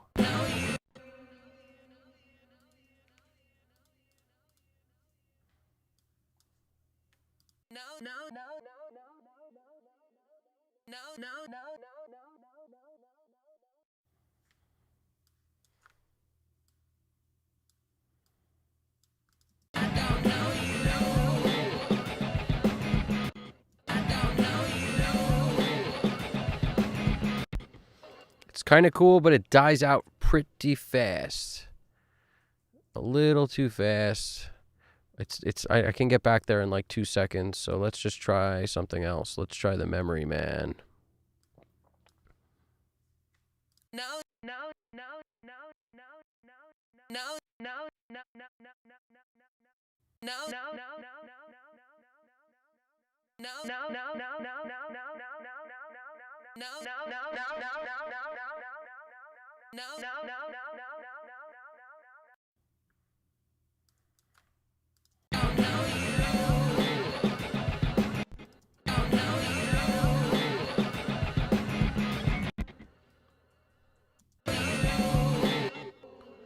This is a good moment for grid time because I hear a specific thing that I need it to achieve.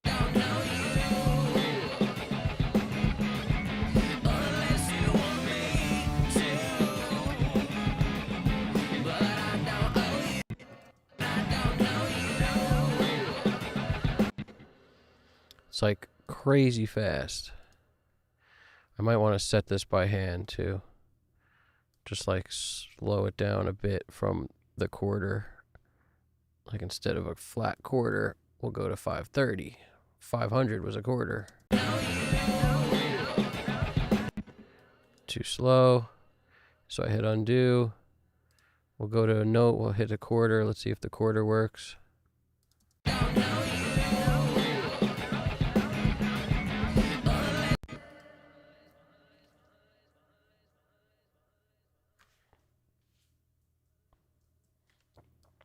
I actually think the other one worked better now. No.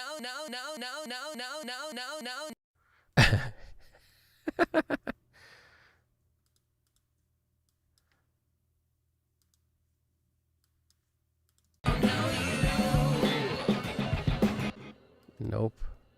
Go back in Revox. Got to get back to what worked. Revox. More of that feedback.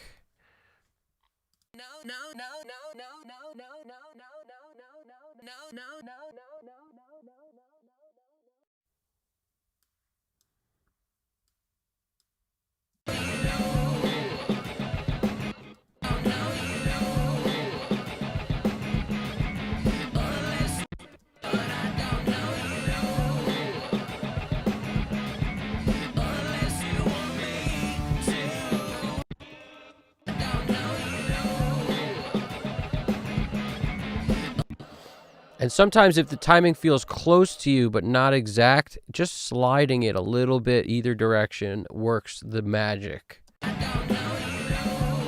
See, like that made it earlier and worse. See, like that was there, moved it here. Now let's go the other way.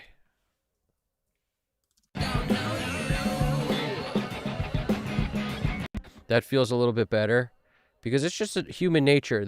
A band is going to be playing slightly ahead or slightly behind, like all the time, slightly. So a delay that repeats can be slightly later, slightly early also. I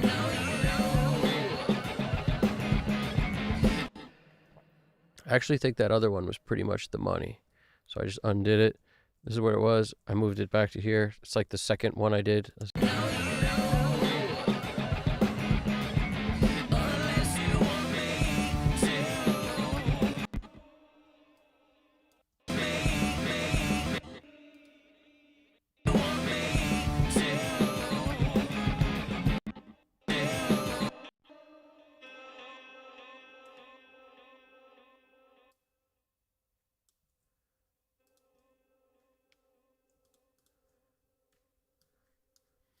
This one, we're going to hit with this, turn this, we're going to crank this up, hit it with this, but then I want to hit it with this, and so that's why I have it here.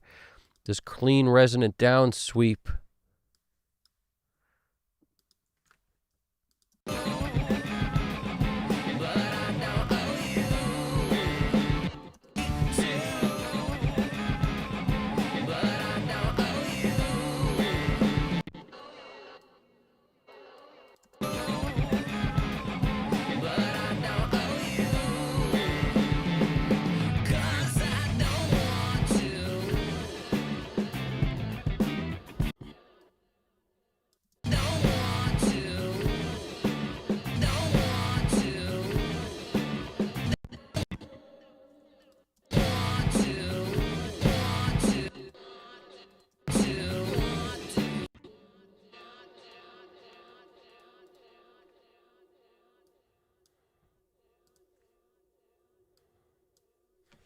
Now, since this is a huge part like this, I want to take this out. Let's take this out. Filter Freak is Filter Freak is not Seto, is not Filter Freak. That's okay. We're doing well. We're doing well. We're doing well. We're doing well. Yeah. Doing well. Yeah. Yeah. We need more feedback. We're maxed out. That's what's interesting about this Revox. It doesn't let you goose the hoose.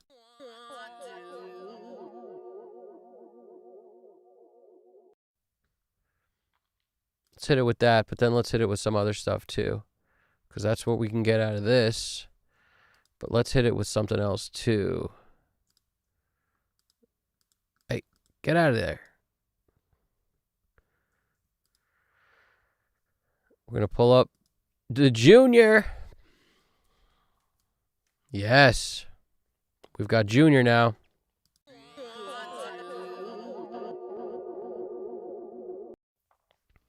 You're getting to see all the tricks today. Analog dark box. And we're going to do some cool stuff with the nope. Oh, it's not set to always on top. Now I see what GDP means. He's like, something's not set to always on top. Yep. GDP flying a ship. It's okay. It's okay, guys. We have little plate, so it's okay. So don't stress. I think it's not that. I actually think it's a question of how many things you have open. Because it doesn't let you, like, it closed one of them because I opened another one. I think that's more what it is. And I'm holding shift the whole time, like nobody's business. Shift all the way, all day. So, like, I come in here and I go shift. I'm holding shift. Think I'm not. I'm holding it. And then I come down here, Filter Freak. What's going to disappear? Hopefully nothing. Maybe nothing. Let's see. Clean resonant down sweep. Let's hit it. Filter Freak.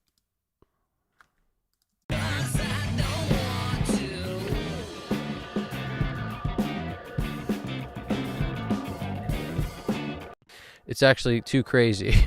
We got to lengthen this from 1 bar to, like, how many bars is this? 8? Let's see. We'll go 8. It's probably 4, but we'll try 8.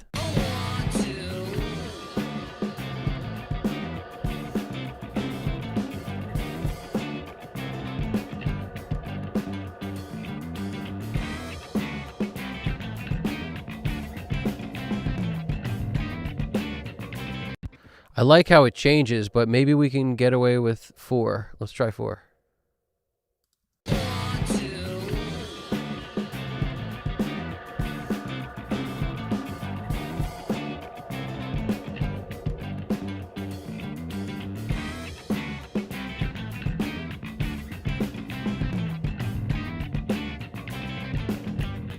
I'm actually going to take this and flip it the other way.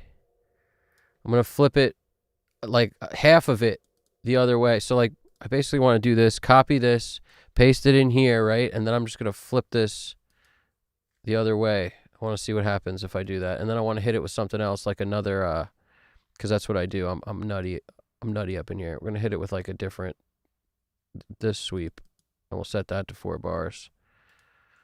And we'll go, suck on this at one time. Boom.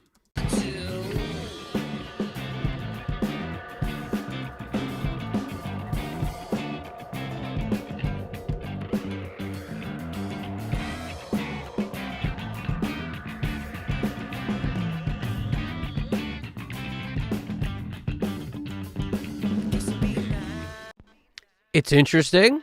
It's interesting. Maybe we put this up here. We lengthen this back to somewhere so it's a little less abrasive. We've got ideas. Let's try it.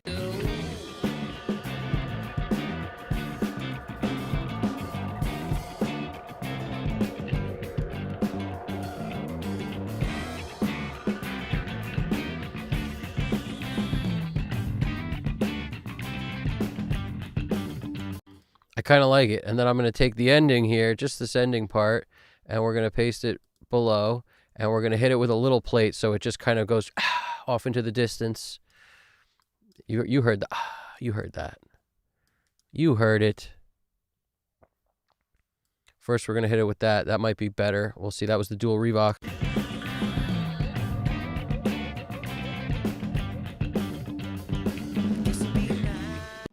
Let's hit it with a little plate. Hold on. I got to assist where the placement of this thing is. Nope. A little too crazy. Hold on.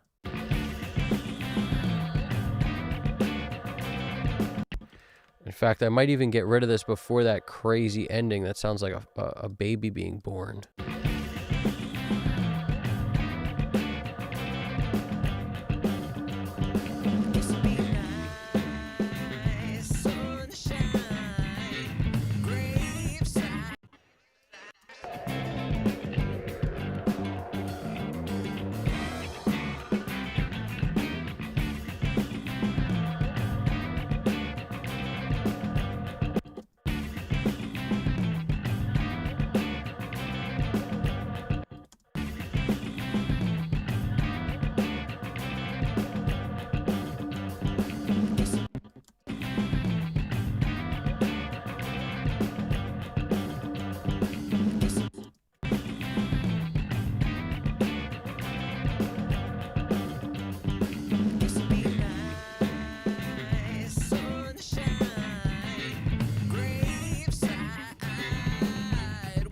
I'm going with that.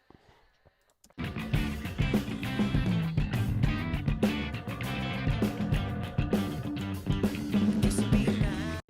going to pop over to the chat in a second. I'm also just grooving here, so I'm trying to keep it moving because we're on the flavor part, almost done cooked this flavor.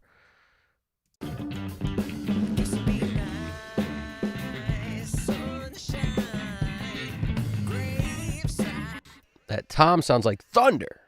I like it. Doo-doo-doo-doo. Ostrich eggs? Yes, this is correct. This is correct.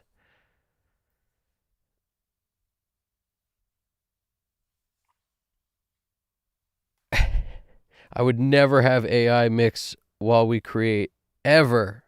I would have AI do my dishes. I'd have AI wash my shower.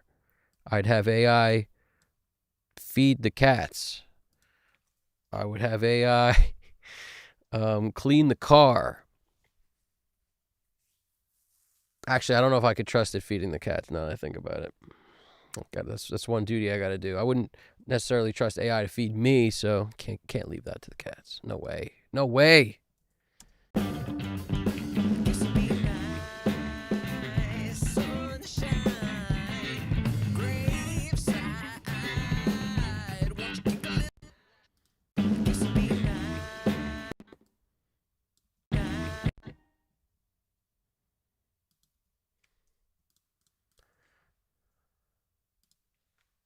So this right here is a preset that I tweaked a little. Dual Revox.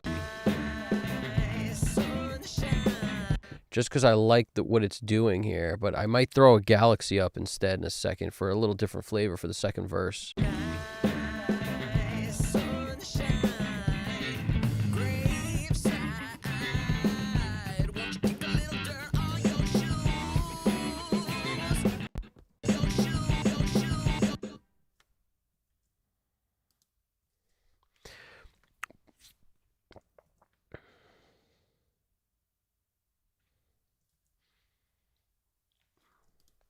Doo-doo-doo-poo.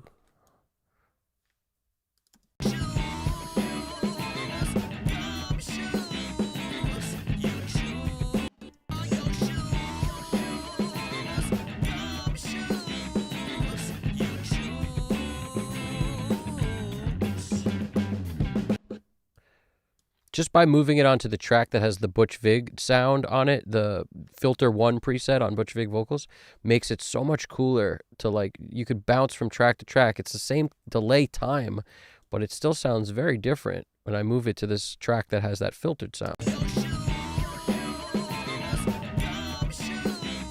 It just makes the delay so much clearer. than on the darker one up here.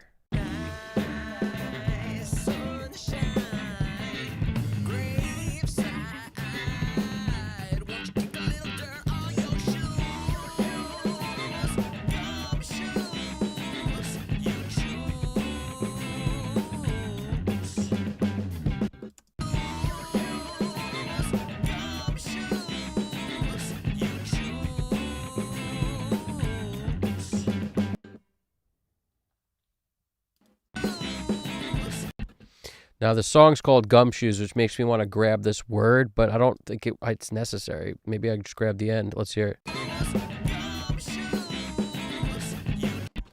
it. Let's hear it.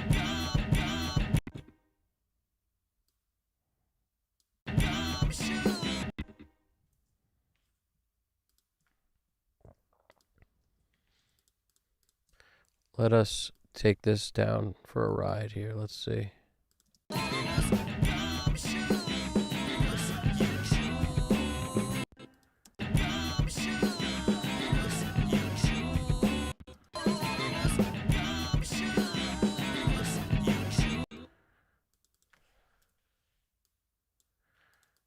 Gonna hit this with the filter thing too.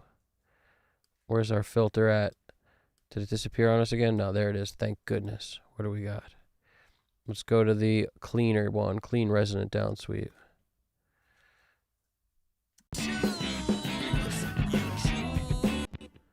Nope. 2-bar.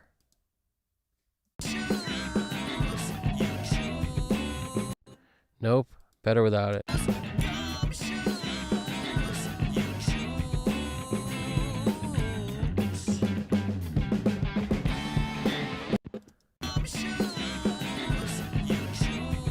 It's all about the timing, the placement of where it is, not just the delay timing.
All right, we're nearly getting through it. Here we go. Flavor time. Pulled up a bunch of stuff on the left side of the screen to just render. It helps commit this stuff. You never have to worry about if it's going to move different or like, now sound whack because we added a second plugin and it works in one spot and not another. Each spot is carefully handcrafted.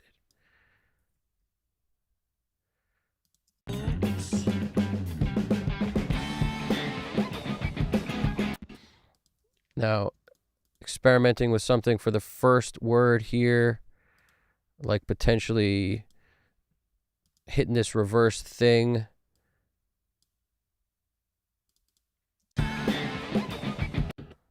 And hitting a little plate super hard, deep cavern. A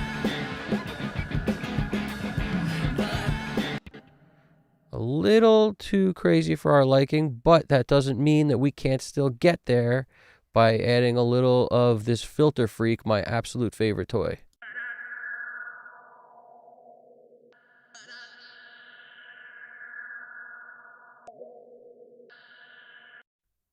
I think we need the 2-bar. Let's flip it backwards because you can kind of just tell by the way it's facing. Where's our little reverse? It gets messy like a bedroom in here. Hold on. Let's go. There it is. There it is.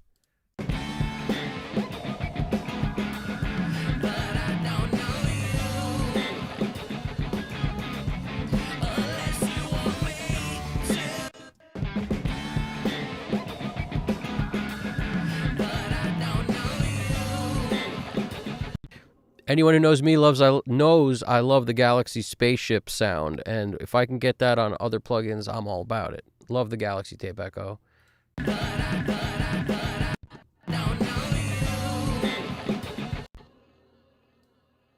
Doesn't have to be the end of the word either. It could be don't know. Don't know, don't know, don't know. Like, do the don't know. See what happens with the don't know. And I go approximately till the end so I can just fade or cut the rest out, but I want it to be at least that long. That's kind of how I look at it. Don't know you know you know you know you know you know you know don't know you know you know you know you know don't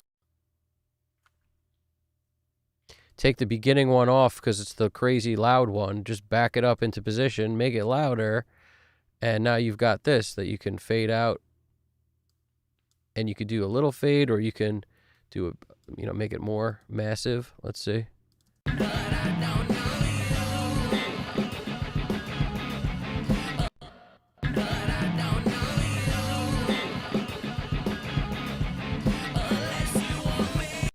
Sounds like it's on Know You. I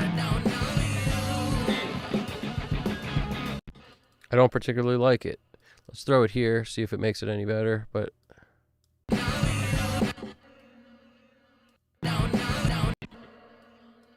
just want to try that don't know. I still like that idea. Where's the don't know at?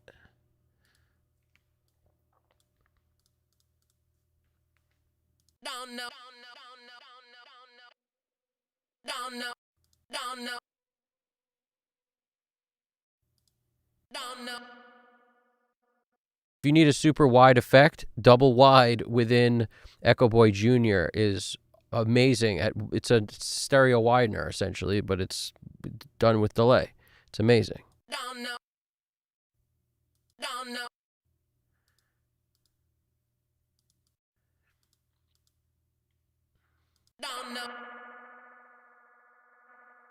don't know don't know don't know don't know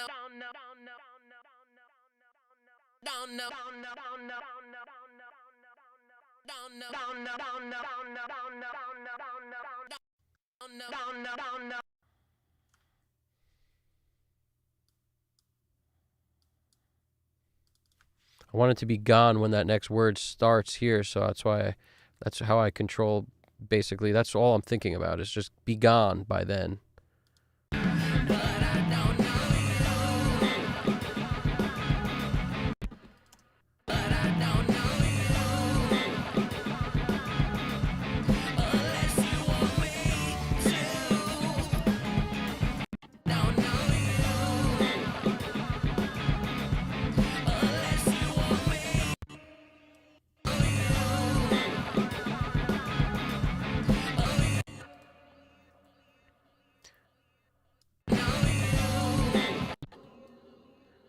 I'm just going to try a U, just extending this U instead of what we just did with the springs. Where's our springs? Spring up.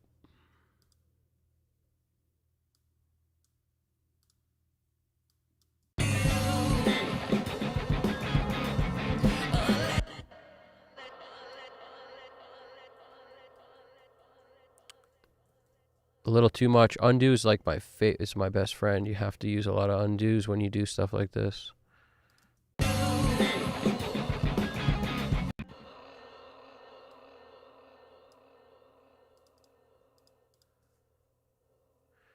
Not liking the way that's going on that Echo Jr. I like the way this swells in and out. There's just something amazing about the way this sounds for this song.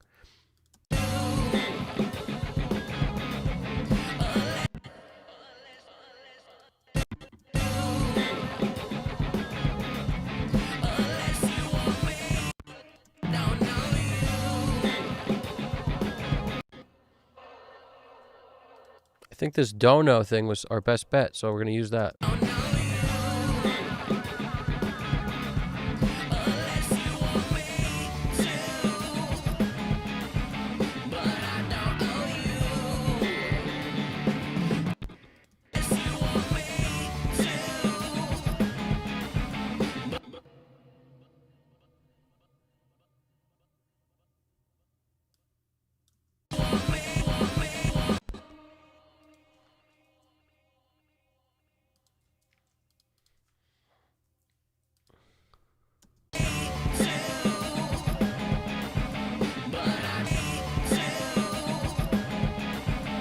can't hear the word, but I like what it's doing there, so I'm just going to leave it there for the moment.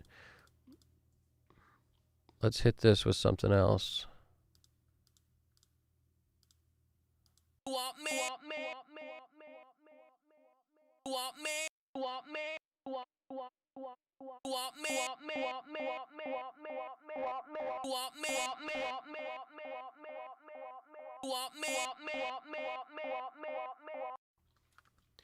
So I just don't want the initial ones that are going to be weird. I want the consistency of after those two. So I just move this, and then I could slide it back.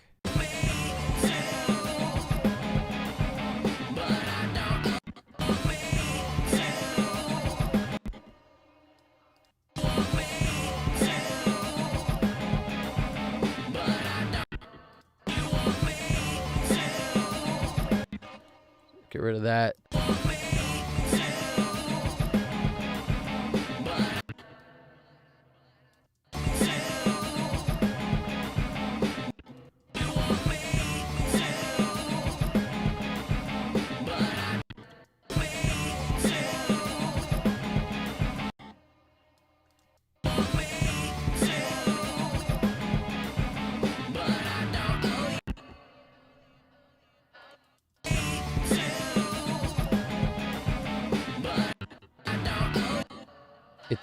It's not working as well as I wanted it to work on that earlier note. So rather than fight it, I'm just going to do the note that it clearly would work on, which is this one. Just extend that and kind of get it out of the way of where it is, and then let's fade it out before this thing starts. Let's hear that.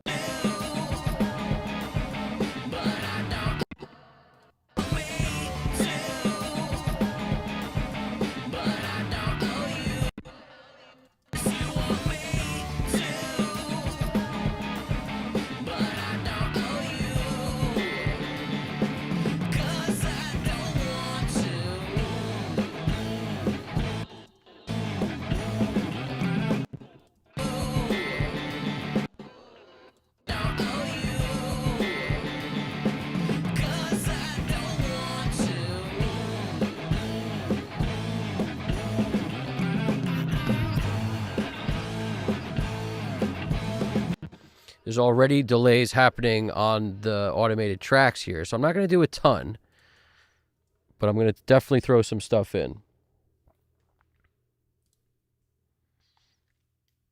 Where's our filter freak? She's filter freaky.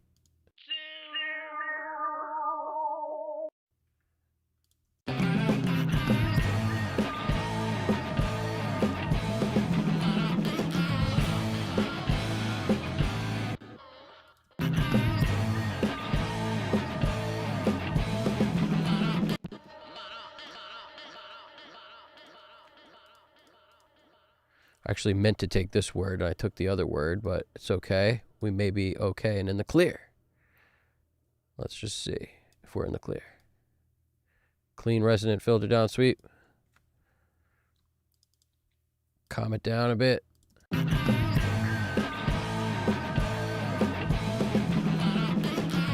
I don't think it needs both. It needs one or the other.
Tell me that doesn't sound like Prince reincarnated on this one.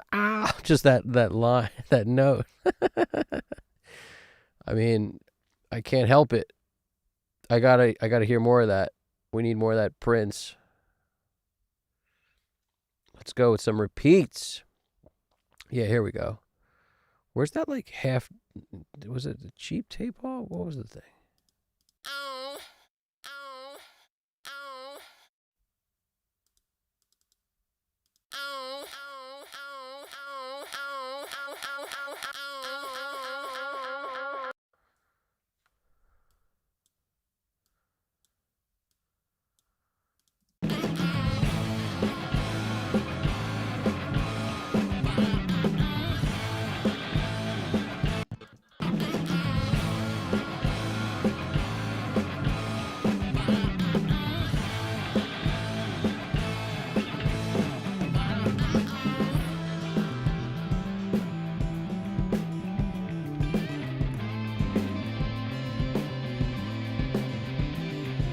I'm gonna leave this one alone because the throw is doing it for me here.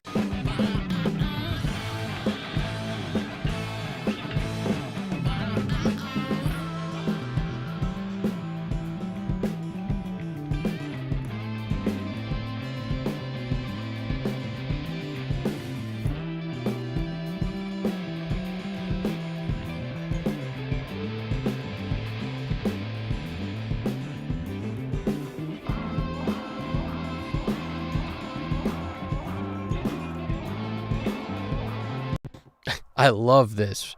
All right, hold on.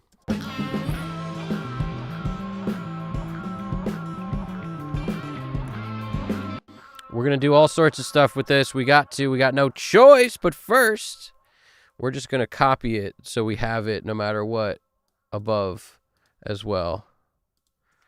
Just so I can pull it back if I ever need to. I'm gonna give myself two options by cutting it here. We always have this option where I can pull this track open and then voila, we're back to where we started, but we also have it up here. All right, hold on. We're coming in here. We're gonna do something. We're gonna hit it with some Filter Freak, but how we hit it is the question. Hold on.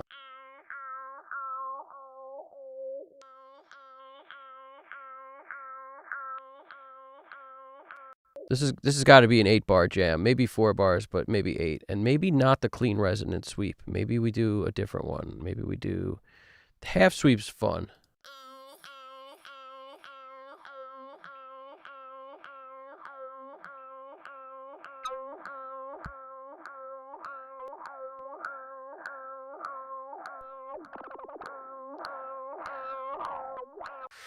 I'm an FM sweep fan too. Let's see if this does terribleness to our lives. Let's hear it.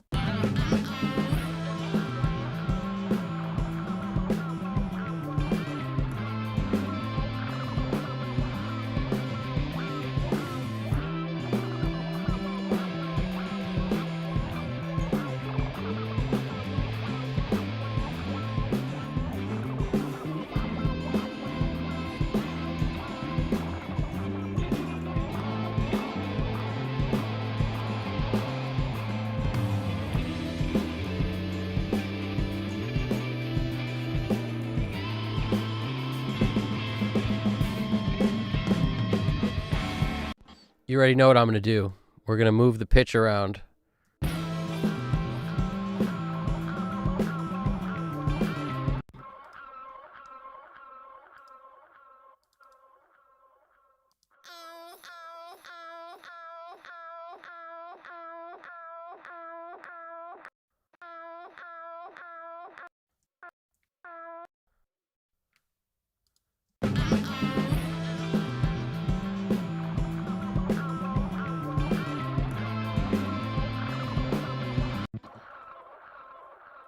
I think what I have to do in order to achieve this is I'm going to print, like I should be doing this on multiple tracks, but like a fourth works, it seems, or at least probably. Let's see. I'm going to make it a fourth, but I wanted to move a bunch.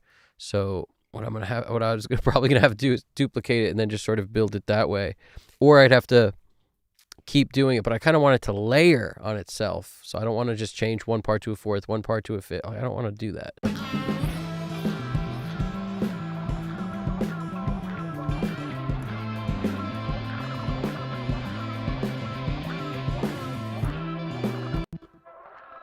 It's so cool. I'm really enjoying what this is doing. I got to do it another way so that it makes more sense. I don't want it to start there. I want it to come in there.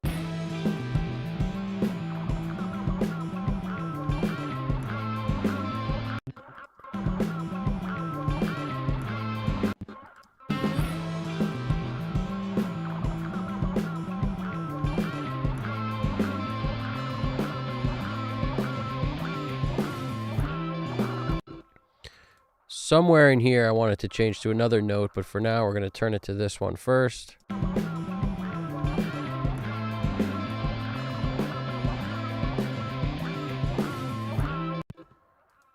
And this should be... Let's get it up higher.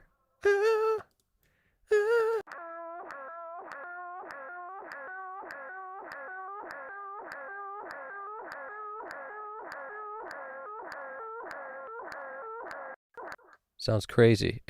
That might be too much. Hold on. Let's just see what we can do with this.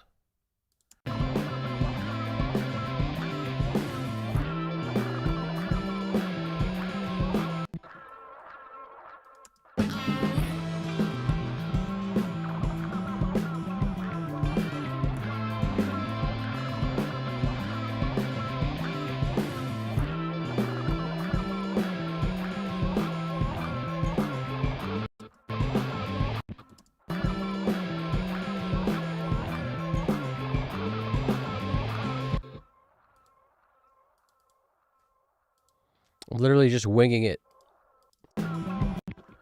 Hold on, I just printed that. I didn't want to do that. Let's take this back now. I want it to go back somewhere. I still don't know if I like that freaking...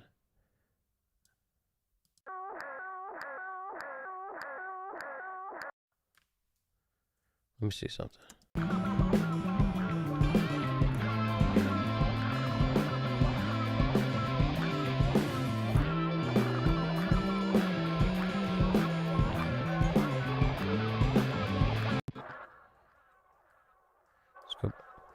I'm abandoning ship on this idea momentarily, guys. Don't sweat. Don't sweat.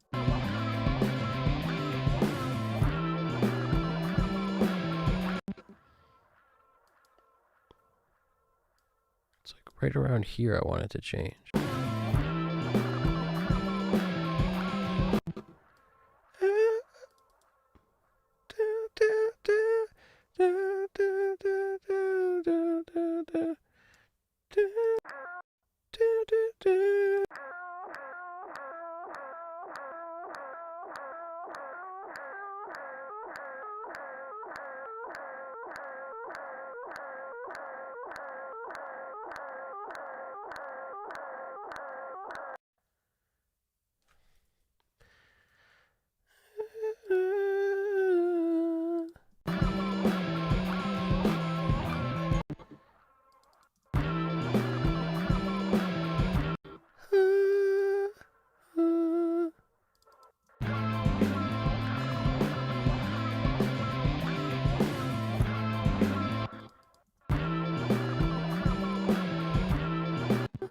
It's definitely just 2 down from that, and that was a 9th, so it must be a 7th.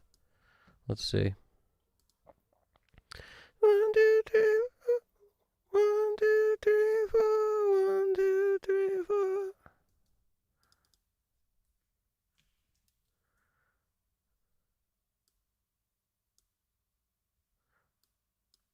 We're at 7 there. Let's see.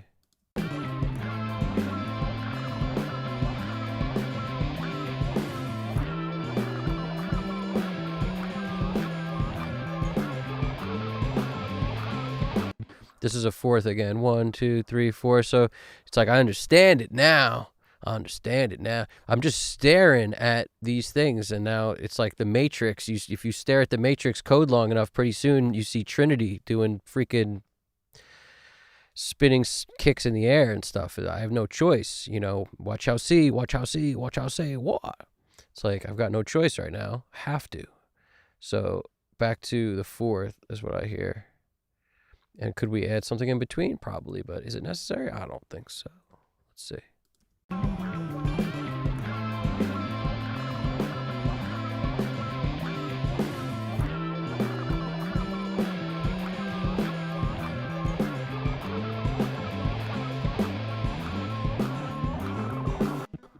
There's got to be 8 of these freaking things, though. That's for sure. So let's make it, that's 4 plus 1, 2, 3, 4, another 4. That's what we need. 1, 2, 3, 4, 5, 6, 7, 8. That's what we need. We need 8 of them. And I'm going to make this a lot lower, guys, but I might be bugging out, but I'm glad you dig it. A little interesting. This sort of thing is my thing. You know, it's like I stumble on something cool and then I have to see it through.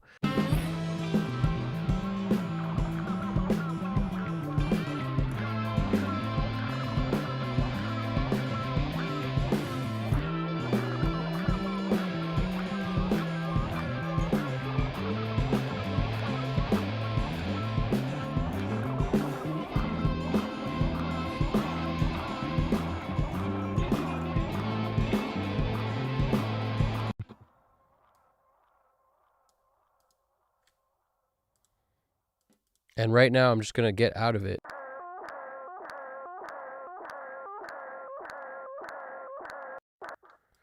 Let's see if we can get out of it with that. Hold on.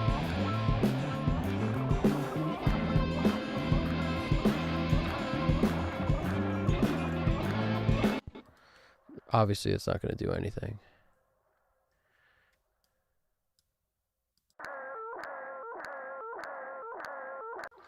One, two, three, four. 1, 2, 3, 4. Nope. One more. 1, 2, 3, 4. Boom. We'll go again. 9. And then this time we'll go 1, 2. After 2. After 2, we'll hit him with the. We'll hit him with the 7. And then after another 2, we'll hit him with the 6. Then 1, 2, 3, 4, 5, 6, 7, 8. And then we'll hit him with the 4 to close us out. All she wrote. Let's see if that works. And if not, I have 3 undos on my hands. Let's see.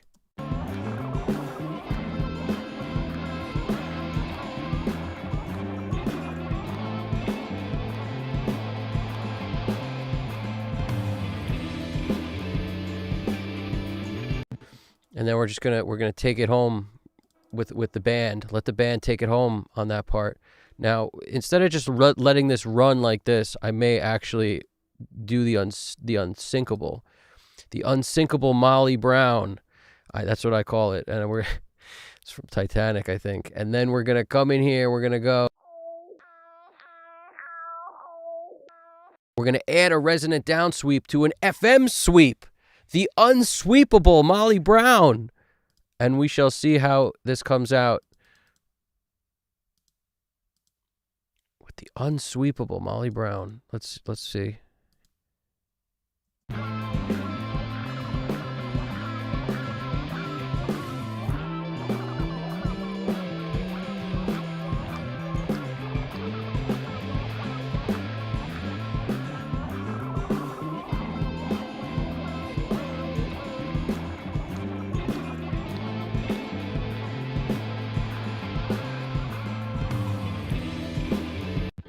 I gotta say, I don't hate it. It's better than I thought it would be.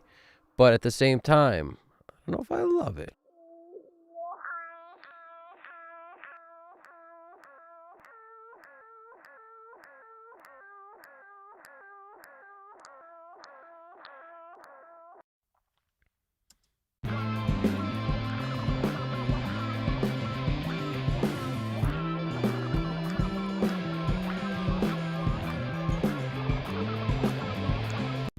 I'm hearing too much of this weird thing that sounds like clipping, but it's not clipping. It's freaking something else altogether.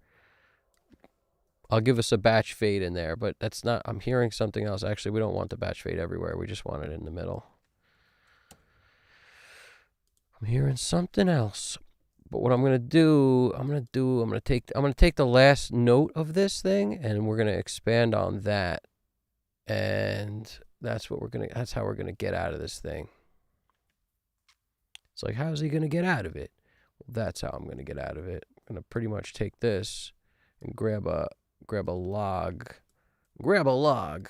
Come in here and hit it to get us out of this thing with some little plate doing the thing.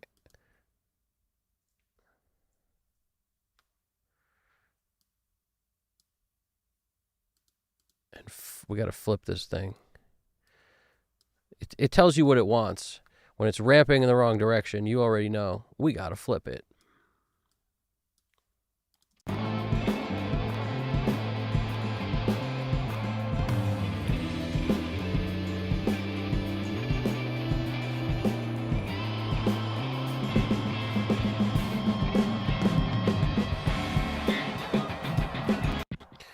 It's actually got to end way sooner. Don't we notice that? I think we all notice it. We want this thing to end up here, but it's most exciting there, which means get rid of some of the front, move her back. So it's most exciting at the end, in case you couldn't see that because my face might have been in your way. Let's see. Luckily, we've got this blue line that tells us where the chorus is, which is the importance of doing stuff like that. We've got that nice blue line. Then we come in here. I'm not even going to fade the end.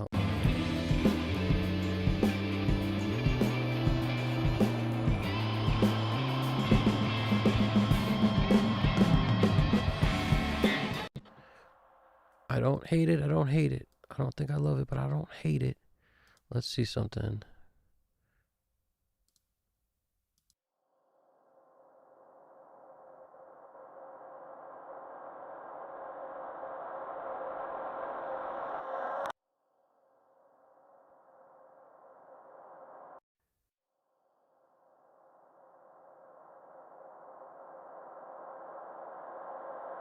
This is a job for freaking Crystal Springs. What's it? The Crystal Springer. The Springer Special Crystallizer.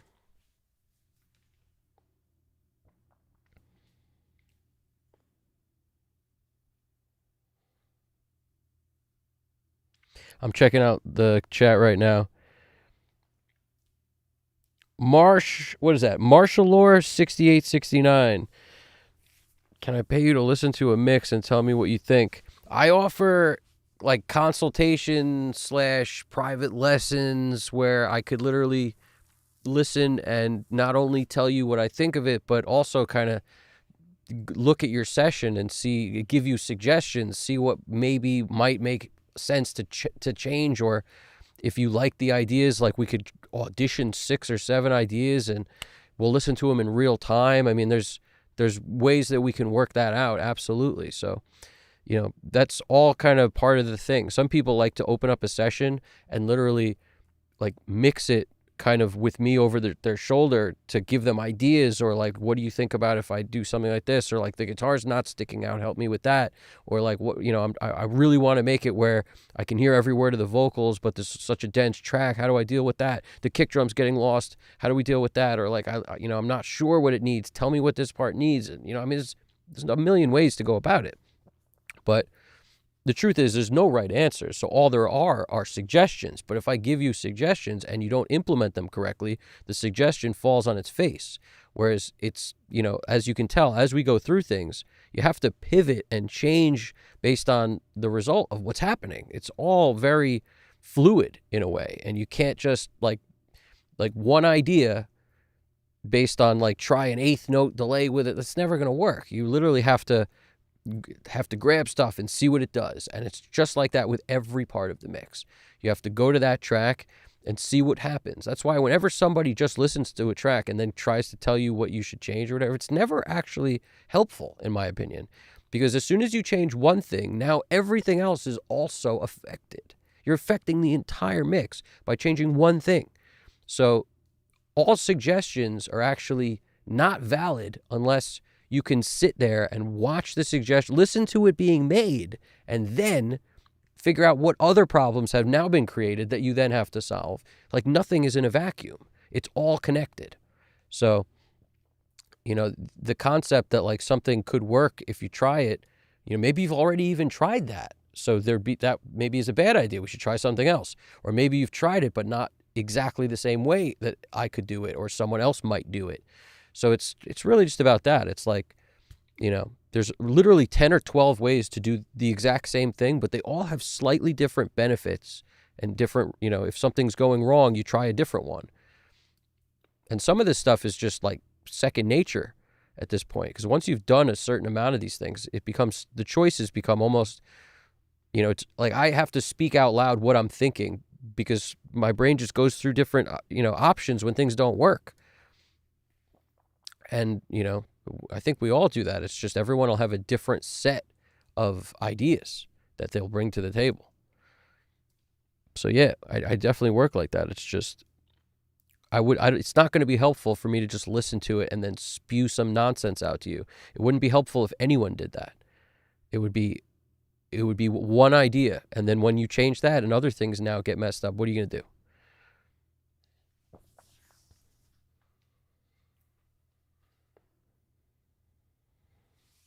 A Little Interesting said, I have a bud who does dubstep and he put me on this trick for this ramp effect. Add a reverb aux with the time cranked. Send it to every track. Automate the aux to ramp.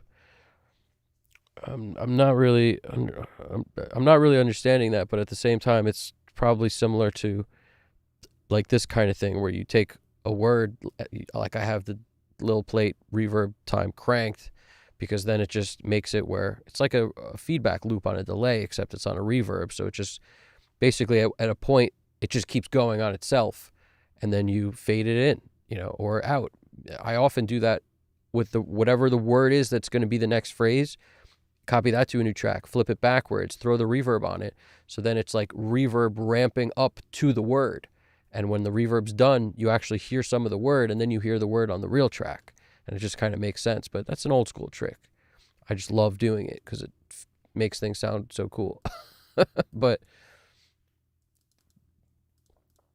back over to this.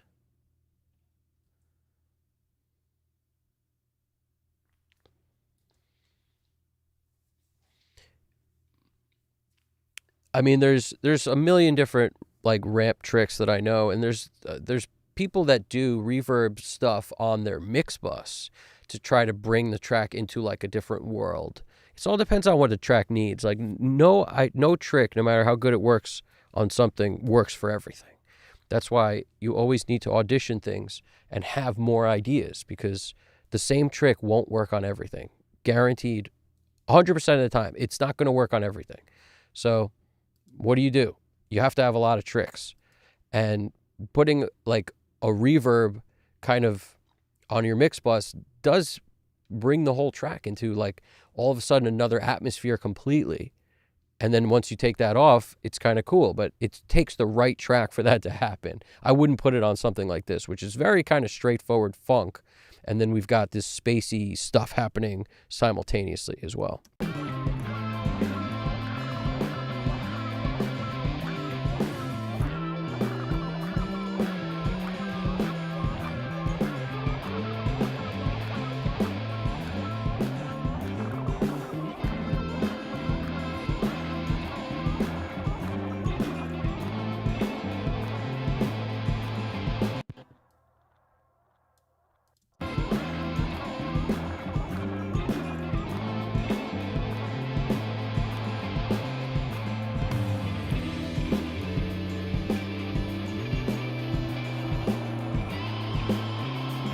I'm actually going to hit this with a soft little plate and see what happens. Oh, unselected. I just want to soften this a little bit.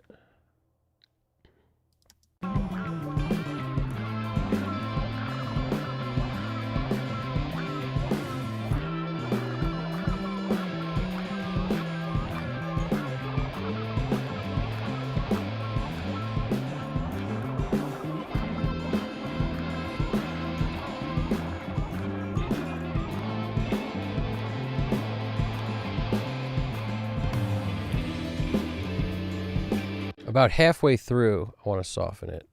Somewhere in this zone. This is where I almost want it to like fade away. Like, see how this is fading out? That's what I want. I want this to fade out a little bit. But it took me a second to even come up with the fact that that's what I wanted.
So funny. The 4 sounds off. The 3 sounds off. I can't do a 2 because it's not there.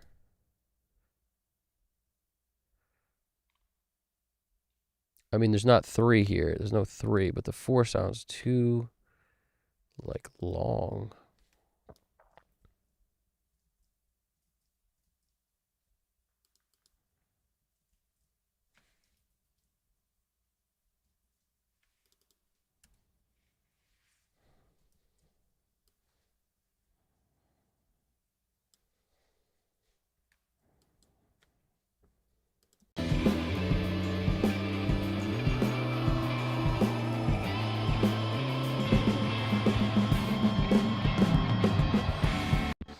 I think I know what needs to happen. We're going to do that, but we got to just make it shorter. We got to make it like this.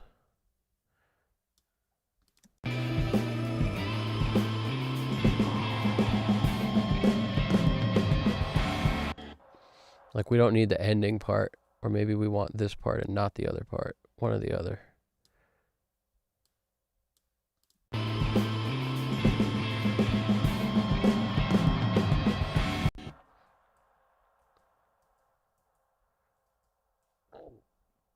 Eight bars. That's what we're doing. 8-bar city. At least then it'll be one straight shot down. It'll just be slower.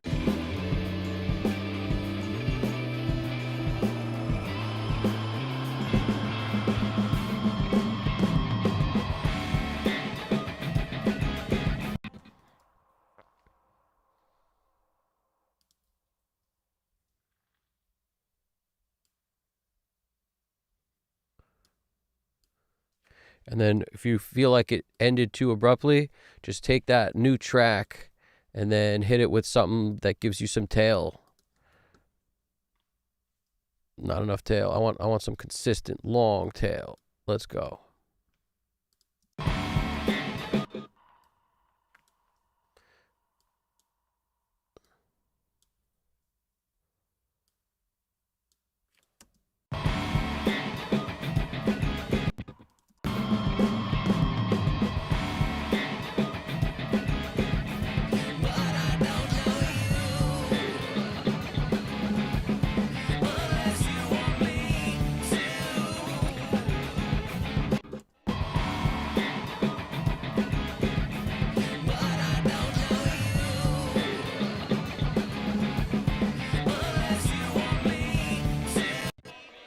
That was difficult.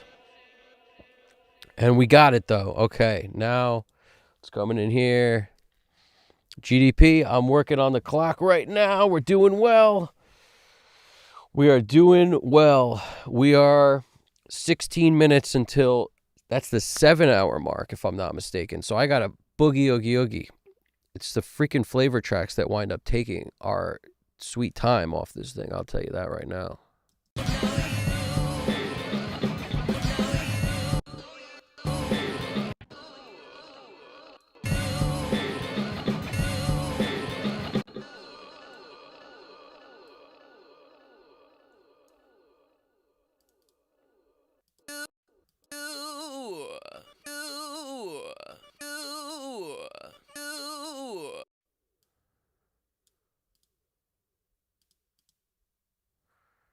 Let's go. Where's my good stuff? Give me the good stuff. Here we go.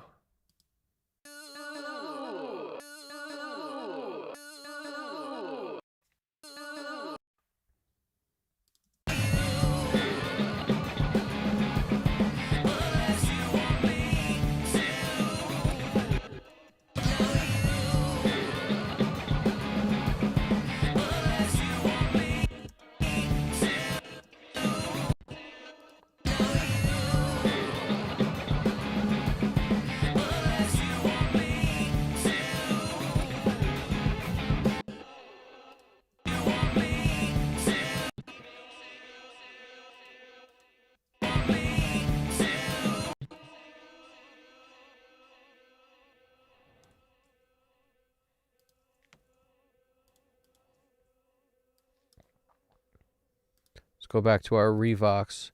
I like this one right here. I like this right here. Let's just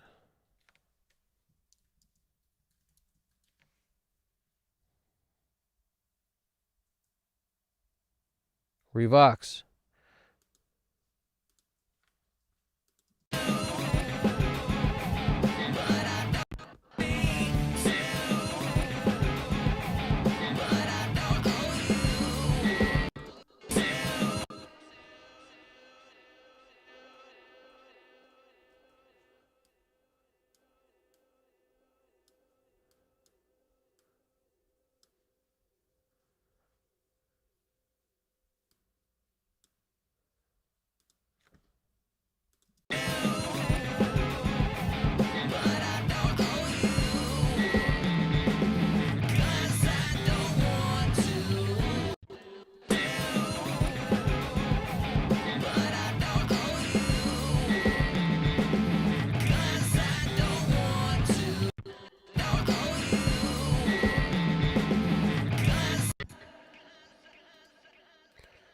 We can't do much with this word.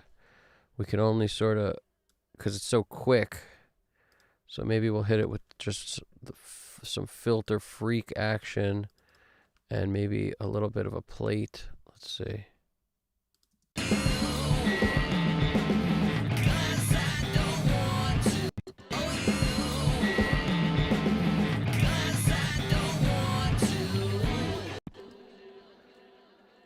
Let's leave that there. Let's see what we can get out of this real quick. This might be a job for Dull Echoes. Where is it? Dull 23 Echoes.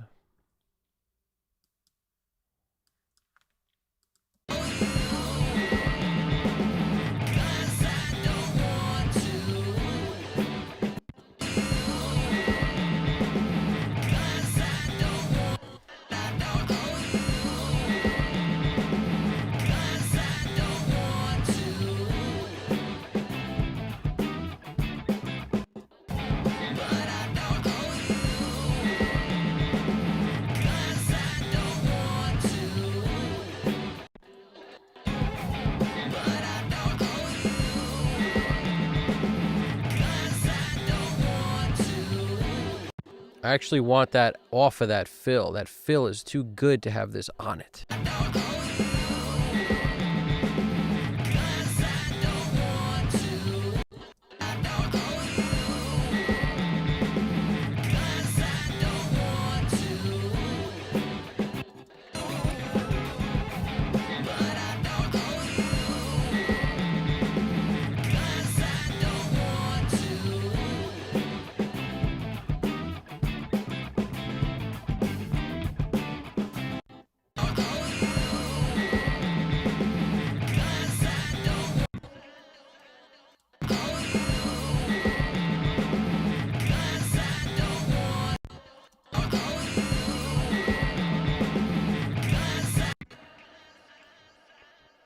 What's going on, Kasika?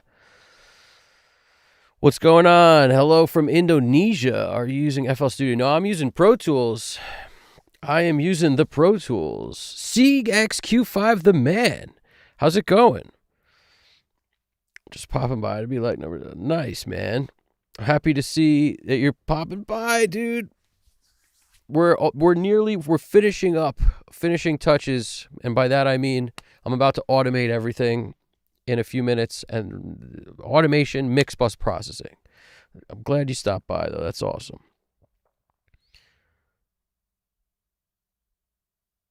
I'm just checking in with the chat right here to make sure I didn't miss any valuable information here. I appreciate that you like that little interesting. That thing, I just decided to go a little ham on that thing.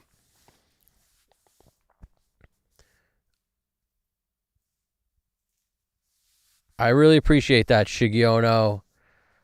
I'm glad the spring is cool. I like spring stuff all over the place. AIM AI Energy, what's going on? How you doing over there? I like spring reverbs for guitars a lot because I think I'm partial to it because of the Fender twin reverbs, and I think they have that's a spring reverb if I'm not mistaken on it. And I love the way that sounds. I had this tube when I was a kid, this big tube, and it was like a spring inside a freaking giant, like, I don't even know what you'd call it. It was just a cylinder that was super long, and it was made of plastic. And we got it at some fair or some like flea market or something, and it had a hole in it where you could stick your finger in and just flick the spring, and you'd put your ear to like one side. It had like two cups on each side of it, but you'd flick that thing and it would make a crazy noise. But if you put your ear to it, it's the craziest noise. It was basically, I wish I still had it because it was like a kid's toy, but it was a spring reverb that could have been used for anything. It was so cool. And it was so cheaply made. Like spring reverbs, like I feel like anybody can make a spring reverb. I don't know how you would attach it to anything and how you would like, get it to do what, like feed out to something to record. I don't know. I know I could have mic'd that thing up and it would have been cool, but I don't know how I could have got my guitar to like play through it, or I don't know. But the thing was very cool. It had no electronics on it whatsoever.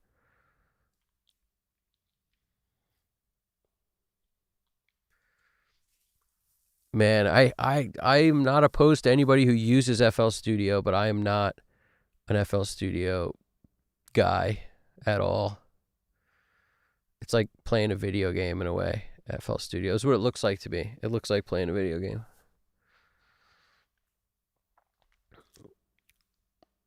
It's not that it's really good for what it's good for. I've seen people make beats in freaking 20 seconds on those things. It's cool, kinda, but that's not what I do at all.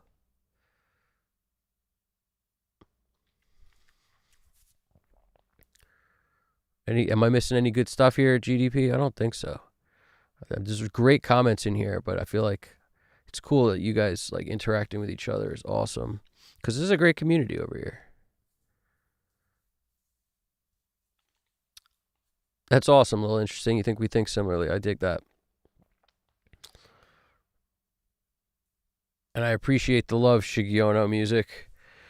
It's yeah, I don't like to comment on other people's channels that I don't like or that I think are, like weird but I appreciate the kind words, man. That's awesome. It's it's a big sea out there.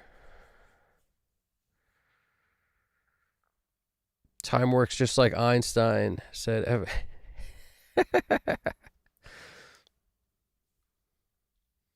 Yeah, I appreciate you tuning in. All right, let's jump back here so I can keep this thing moving. And I'm nearly done with this. Just now, since this is the end of the track, I've run through flavor savers all through this track at this point.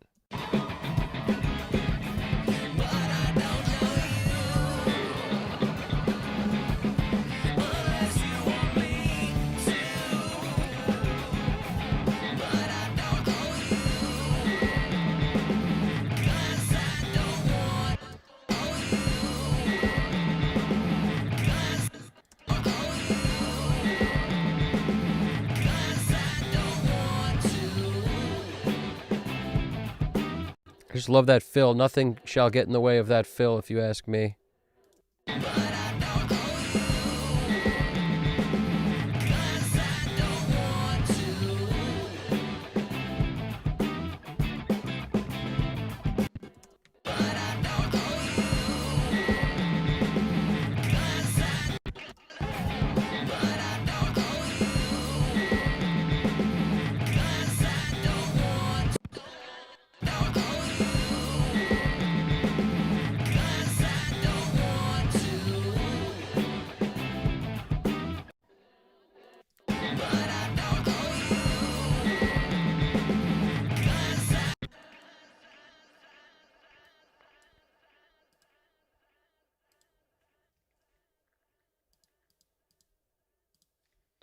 If you're going to use Filter Freak, make sure you adjust the bars on these things, because they give you the cool part of like sweeping a filter on any EQ or anything to get it to go shh, but you got to set the time so it makes sense in whatever you're doing. Like this is a very short, like less than 1 bar.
When it ain't broke, don't fix it. And this one, Revox, was the answer. And if you've seen a lot of the other, I mean, I don't usually just select dual Revox, not my go-to, but it worked real well on this one. It's nice to set the left and right side different. And here it's so slightly different, but it has such a cool effect. Such a cool effect.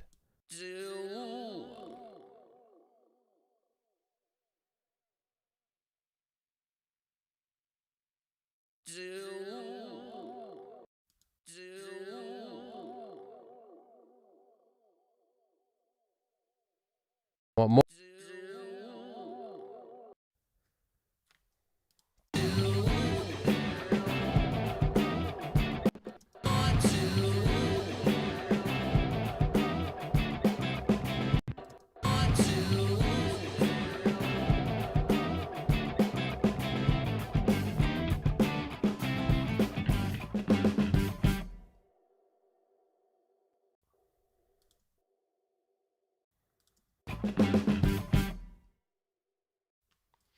All right, let's call that.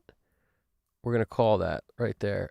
Get rid of all these crazy things. Hit Apple Save, Apple S, Command S. All sorts of stuff. Vocal Bender, everything made an appearance in here. Crystallizer as well. Okay. It's time to. What did I not throw in here? It looks like I did it all. I didn't throw the flavor track in here, so there's a flavor track though, so I'll just throw this in here, and then we'll call this none, because it's none. Nunner. None. Flav. Let's go for Flav. Where's our Flav? So we want this to kind of be on its own track, is how I'm looking at it, its own VCA. So, come on, hands, work. All right, Flav VCA. Come on, hands. Mix. Flav. Boom. So now we've sent this to its VCA, and now we can go down there and automate everything in sight. Let's get rid of audio. Sweet. So we have not even turned on a freaking mix bus compressor yet. Gotta love that. Here we go.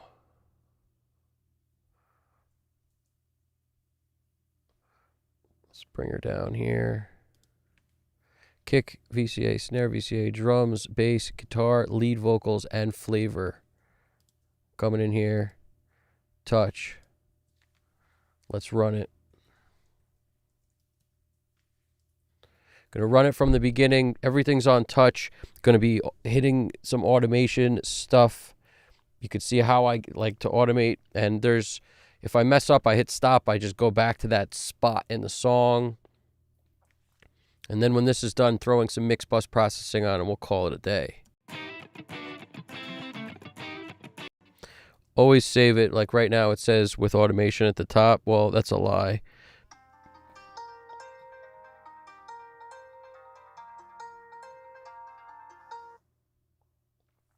All right, we're in the closing section of this. If it was a race, it would be the closing stretch.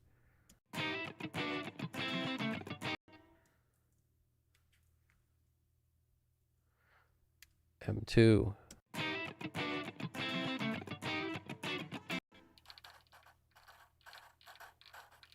Flipping through the banks. Okay, we're in business. We've got 7 faders to automate here.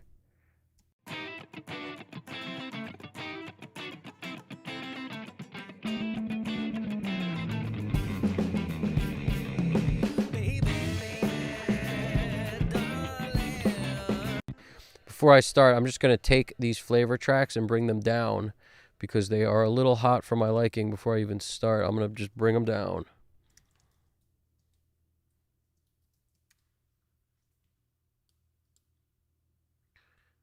$5 dB, it might be too much. We'll go 4 dB.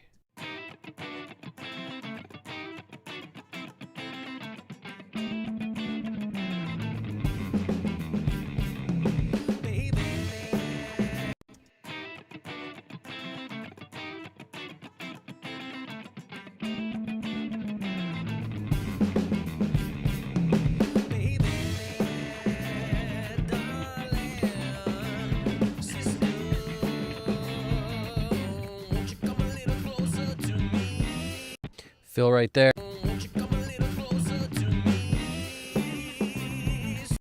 Might be too aggressive.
There's an amazing drum feel here I cannot let slip through the cracks. You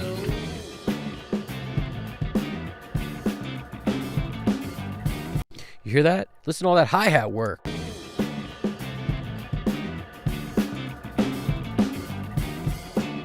I'm making it too loud, but you get me.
Gotta keep the energy up here.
Very easy to automate this with, like, literally have my fingers on everything except for the flavor track most of the time.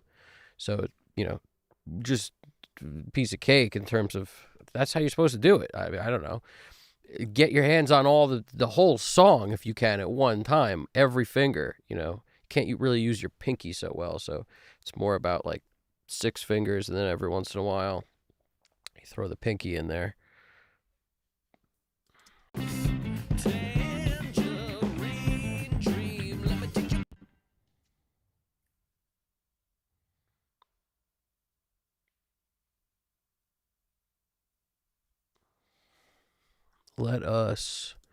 I want to get through this. We're cooking right now. We are cooking right now.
Take the snare down a little bit.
It's funny, I let go, but it didn't act like I let go.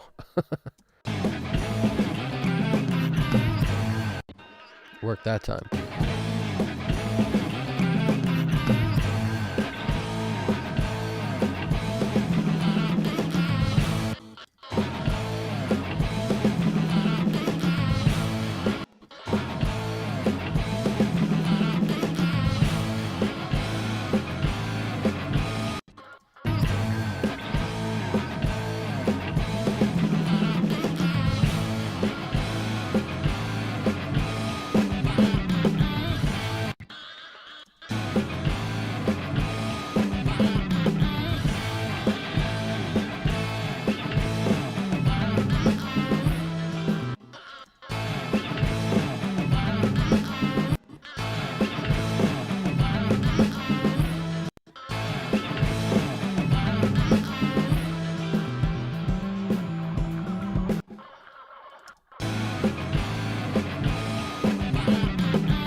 Stelios! What's poppin' over there? It's all good about really late joining. Now, if I remember correctly, it's all good, man. That's what happens. I think you're not on East Coast time, if I remember correctly, right? You're on who's on West Coast over here? Who's on East Coast? Who's around the world? Who's in? We got Africa. Shigiono's in Africa, man. And we got GDP in Japan holding it down. But Stelios, where are you at? And we're just about done with automation, and then we will move to Mixbus Lovin', and then from the Mixbus Lovin', you know what time it is. That's where we call it after we rock the Mixbus. But we haven't done nothing on the Mixbus yet.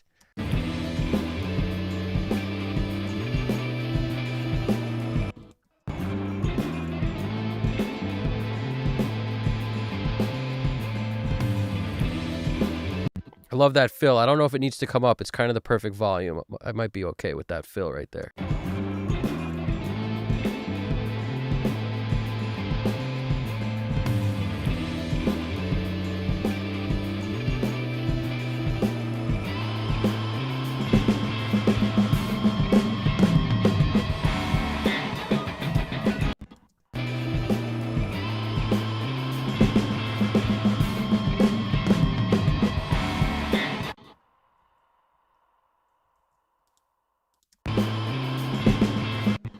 I boosted the snare 7.5 dB on that on that one spot.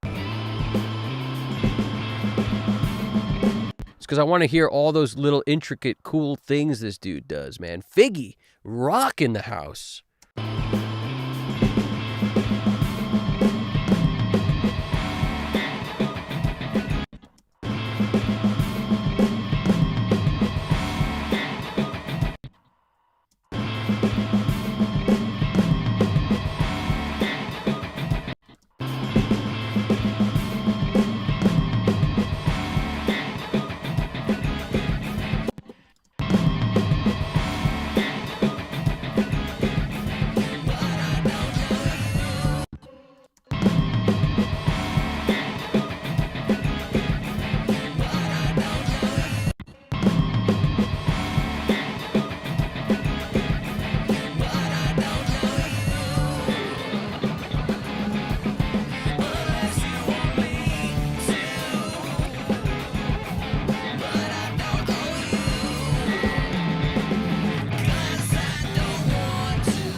think I brought the bass down too much in that part. It was sitting nicer before. Like that.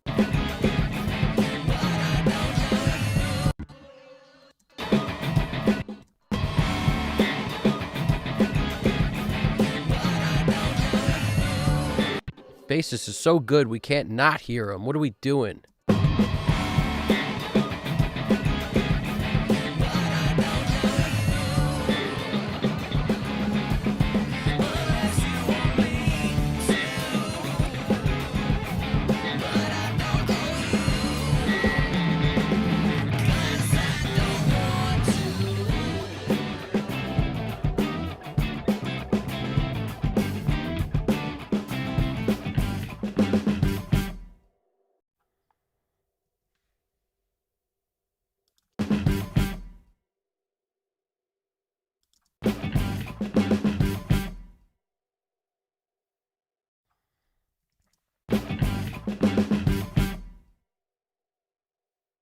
That's right. You're in Greece. I should have known. That's true. That's awesome, man. So we are definitely getting our funk on. Shigiono, it's nice to see you're still chilling. And Stelios, I appreciate the nice ambience. Flea vibes on the bass. Honestly, that's Paulie T from B. That's that bass. No matter who's on drums, his bass playing shines through. It's ridiculous. I don't know. The guy's ridiculous, right? And the drummer on this is Figgy, the man. Figgy playing drums. So it's a different drummer than you're typically used to hearing on a lot of the stuff that we've played over here. It's, you know, Leighton or Doug. This is Figgy. So it has its own flavor to it. And we got, you know, Paulie T holding it down. So I just had to make sure we heard all the bass stuff. So as I go through this thing, I'm just listening for bass. I'm listening for all the little cool things anybody's doing, try to make sure I don't miss any of them. And I think I've pretty much nailed that at this point.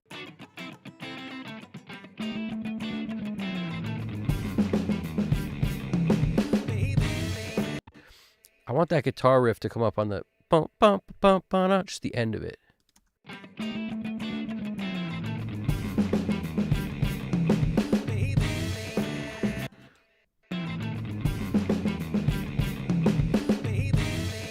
You know, I first wanted this. Instead, I want the guitar thing. That riff, I need them both.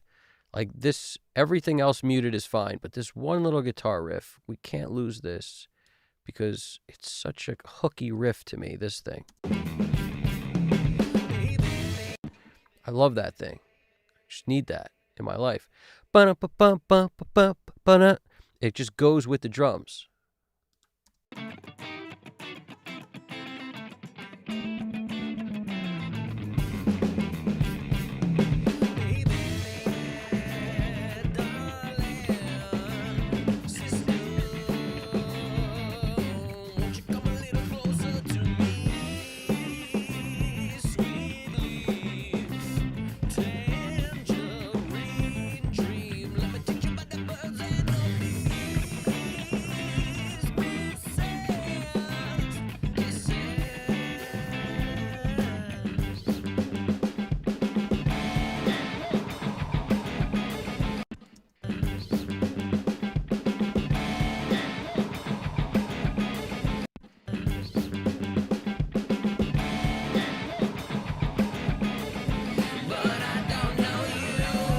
I'm going to automate just, there's like this call and response happening on the guitar. I'm just going to, got to automate just that part up.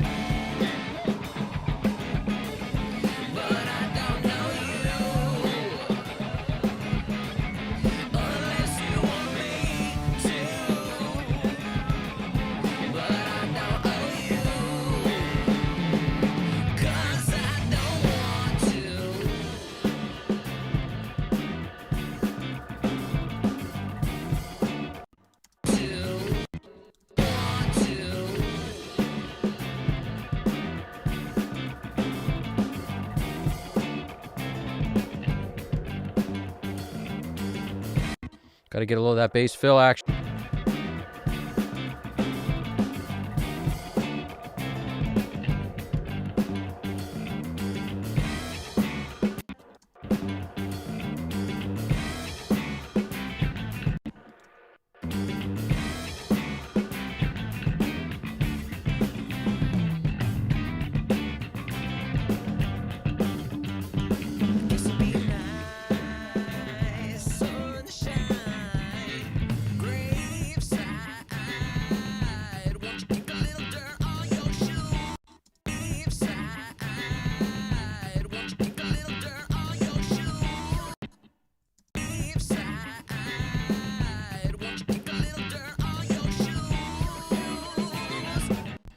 Love that. Ba-da-ba-ba-ba-ba-ba-da. Won't you kick a little dirt on your shoes? Graveside, won't you kick a little dirt on your shoes? A little too aggressive on that one. Won't you kick a little dirt on your shoes? Gumshoes, you choose.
Just the guitar focus at the moment.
Cool Hendrix riff here on the bass.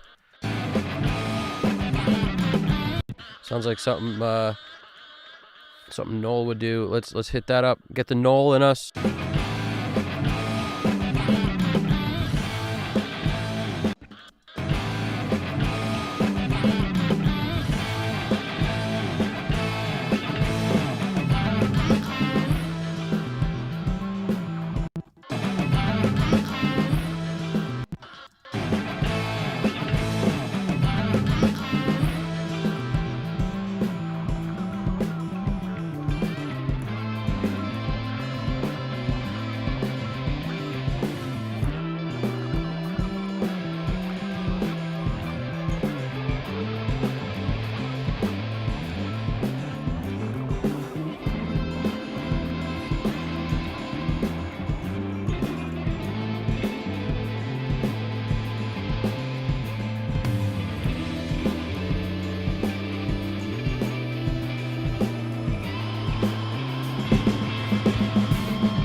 Okay, we've nailed that. Last chorus time.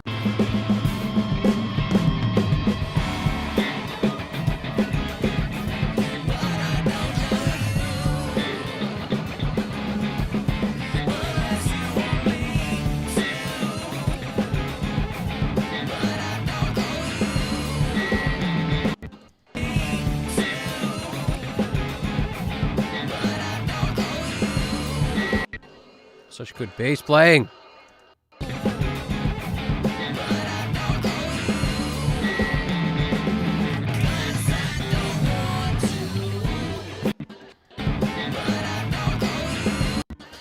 Boony doo doo doo doo doo. Listen to that bass fill.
All right.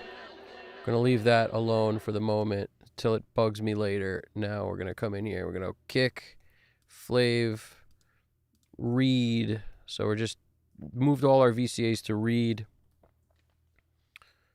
And we're going to come in here. And we're going to turn on some stuff. Let's turn on, honestly, based on pure what's been working a lot lately, the 3348 has been my go-to recently. Loving that.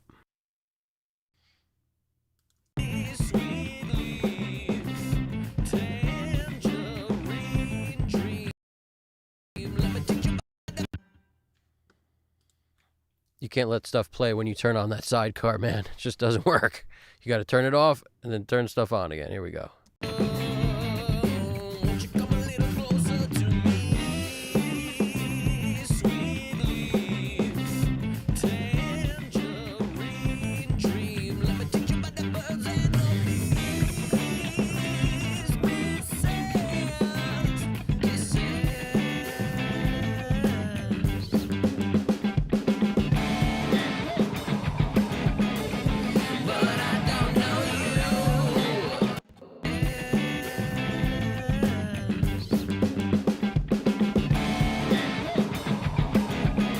I can hear the pick on the acoustic.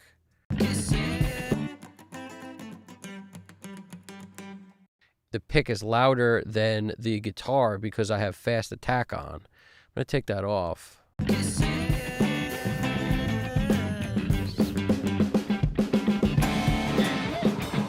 Nope, I'm not going to take that off. I'm going to put it back on. I just might lower some of this aggression up here on top. And is there any other aggression? 760. That's not going to do it in terms of aggression. Let's see what's going on here. Nothing. We could tame it on this. I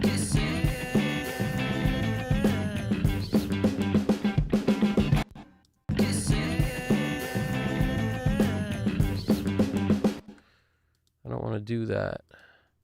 Just going to deal with it here. Maybe we just won't roll as much 12 dB, 20K. I don't think that's doing it, though, to be honest with you. We're actually taking 5 dB away at 14.5. I think it's just the way this thing sounds. It's not soft at all. It's very like harsh. It might not be every mic, but it's certainly one of them. Let's figure out which one.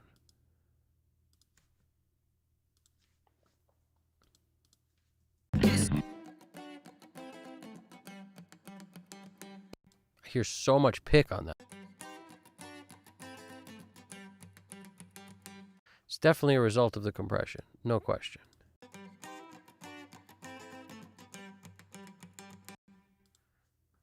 It's not that it's necessarily bad. It's just, it's extremely there. Let's take this off real quick.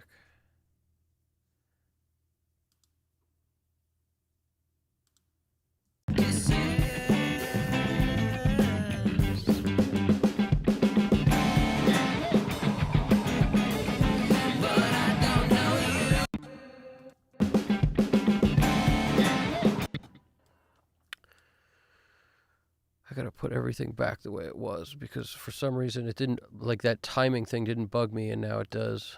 Let me see.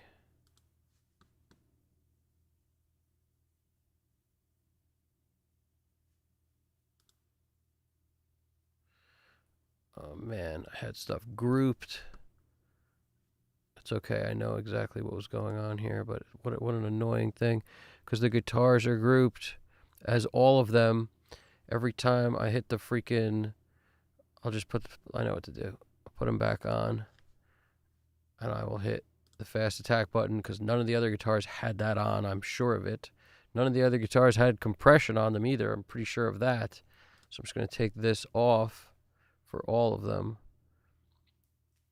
And, well, actually, if they didn't have compression, this wouldn't be dialed. So I could leave this on. I'm just going to take it off for all of them. And then I'm going to take this off and go back up here to our acoustic. Where's the thing that said acoustic guitar? Here we go. And we're going to turn that on. Let's see.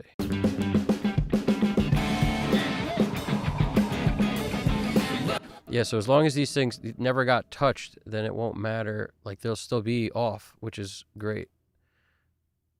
So just in case I did touch something, it would be on now. I won't have to revert to a save session 5 minutes ago, which I hate doing. We should be good now.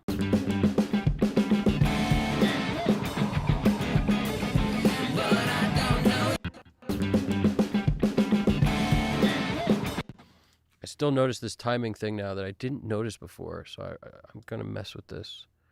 Just make it a lot lower so it's like hardly even there.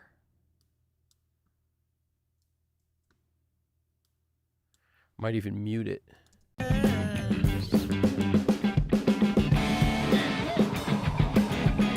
You notice like one of them's early or something. It's not bad, but the timing is a big stickler for me. Like, to me, timing is everything. So if it's messy, I usually notice it. If it doesn't bug me, it's probably not going to bug anybody. But if it bugs me, I got to fix it. It's the other way, I think. I think it's late. Let's just hear what we're doing here.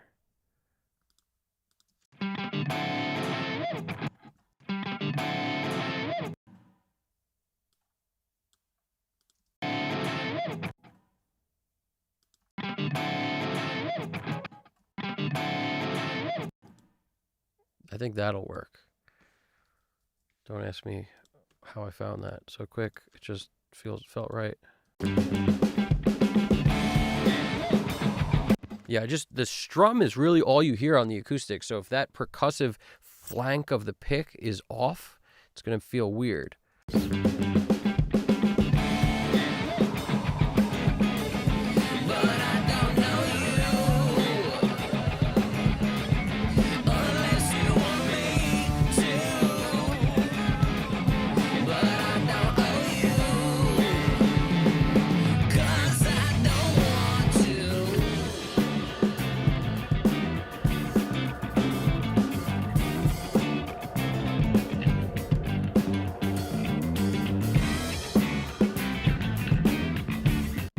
It's Amin. What's going on? How we doing? It's Amin.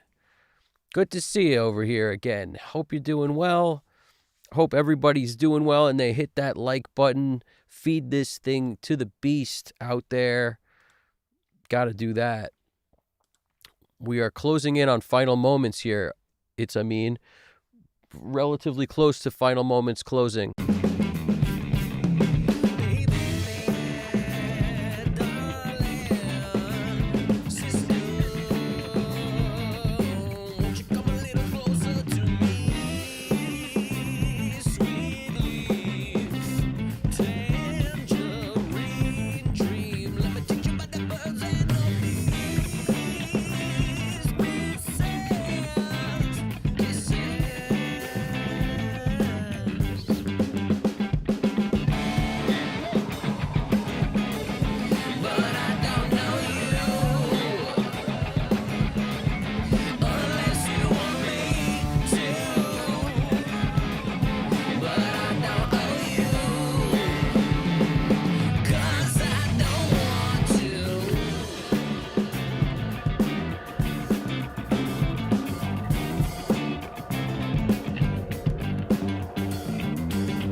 Yeah, it's a mean. We're pretty well we're pretty well through automation.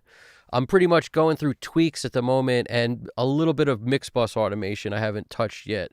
Potentially the stereo image thing I like to do. Or in this song, since so little was done with the guitars, I might consider doing something else. I might consider coming up here and grabbing these two guitars in the chorus.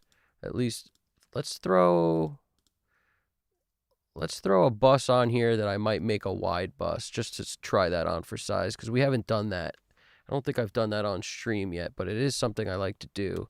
Just call it anything that I think isn't used. I'm pretty sure that one's not used. Yeah, that one's not used. It is now because I put it on there, but it wasn't before.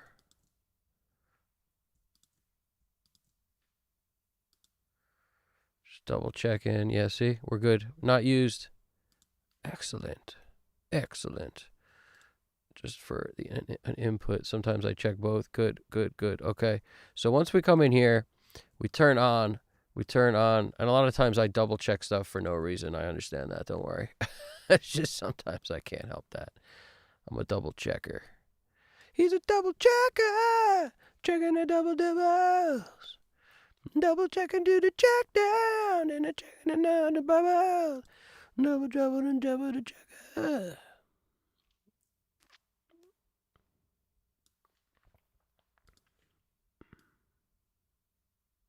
Okay. We might send this to another place. To another place in time.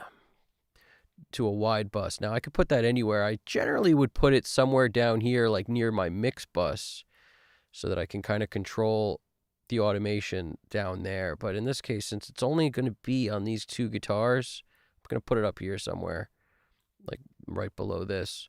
Could even use this thing that's already here, but I didn't, so I'm not going to. Let's use a new bus, stereo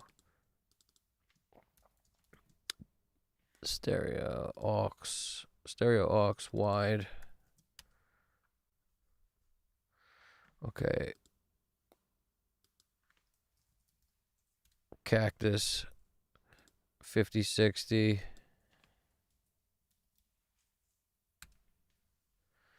Okay, so now we're in the right section. This is going to send this stuff down here. Now on here, we're going to put Wolf Comp, because that's one of my favorite widening plugins because of the gentle stereo wow. It's like a chorusy kind of thing. This may or may not work. We're going to find out in a second. And sometimes if that doesn't work, S1 Imager is a good plan. There she is. Sometimes if that doesn't work, just like the Brainworks V3 EQ has a nice widener on it. Master Desk has a widener. Like, you can pull a widener from pretty much anything. But I like to just get it super wide. Often pull down the gain just to compensate a bit. But we'll see. We'll see how much we need. We could maybe leave the gain rocked. Let's see. And let's see what happens.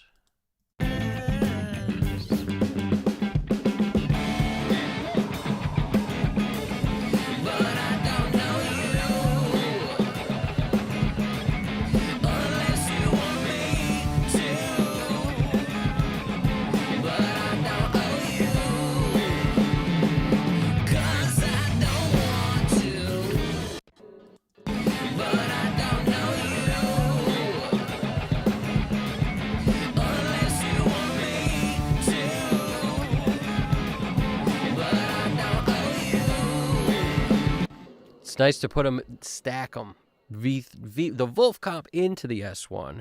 Now all of a sudden we have a width thing happening here. Whether I like it or not, that's up for debate. Let's find out.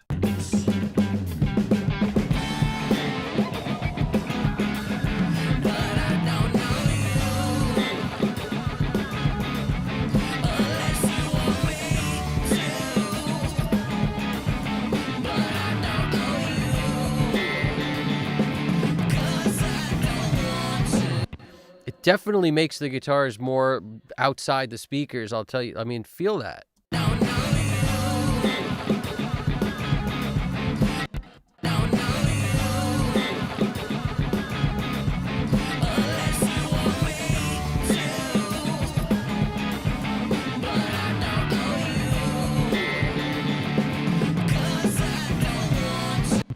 I could really exaggerate it and make it even more of an effect by turning this up, but I don't want to because it sounds like it's the right volume as it is, and that means less work, less tweaking. Less tweaking.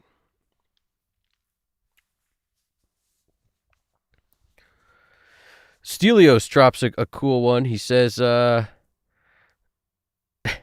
he says, Evan, in the I/O window, there is an option for every new bus you create to send it straight to the mix bus. Maybe this will save. You know, it's hit or miss with that, because every time I import new tracks, I often like to audition them without mix bus processing at all. So it's like I spend either time switching it to the main out, which for me is 1314. That's my main out.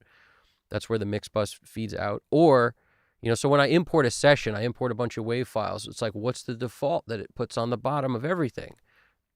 If I do what you're saying, it'll be the mix bus, and then everything will be routed through there. But I do find sometimes I like, before I throw anything on, including any mix bus processing or anything, I like to just import stuff and audition tracks. And I like when it's all just feeding straight to my main output. So yeah, I could go and switch it every time I do stuff, but that's annoying. But you're right. Every time I create a new track within a session, that's actually happens less to me than when I import stuff from Jump, like to start a new session. When I create a new track within the session, a lot of times I can copy from an old track. Like, for example, if I had copied this one, it would have been routed, right? And I could just change one of the things instead of two. But at that point, we're really talking about like one less click. I don't know if it's critically important, but I do understand what you're saying, that I could make everything route to 5060 if I want. But it's a personal taste thing there. It's like, where would you rather do the clicks? But yeah, GDP wrote, surviving the elements. Evan is almost done with automation. Yeah, the elements in Japan are nuts. What are you guys feeding Godzilla over there? He's making it rain. Or is it Cloverfield? Was Cloverfield a modern day Godzilla? Somebody answer that for me, because I'm not sure. I don't know the answer. All I know is Cloverfield was the craziest movie when it came out in theaters. I remember being like, this is such a cool modern take on Godzilla. It was awesome. But I know it's something else kind of entirely, right? I've seen it. I know it doesn't look like Godzilla, but I mean, that's really what they stole it from, is like that. Right? Am I wrong? Maybe I'm wrong. I haven't seen it in a while.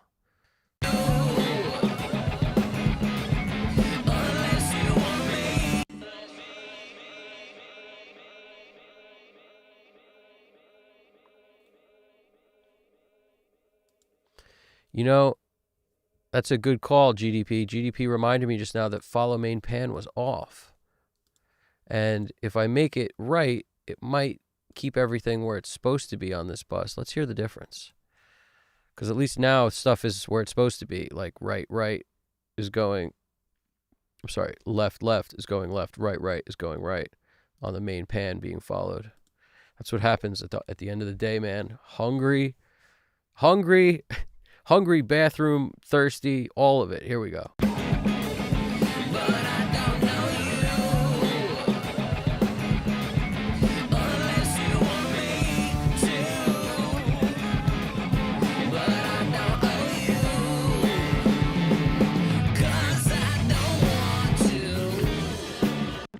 I think it's better now. I agree. It's definitely better when this stuff stays in the side it's supposed to be on.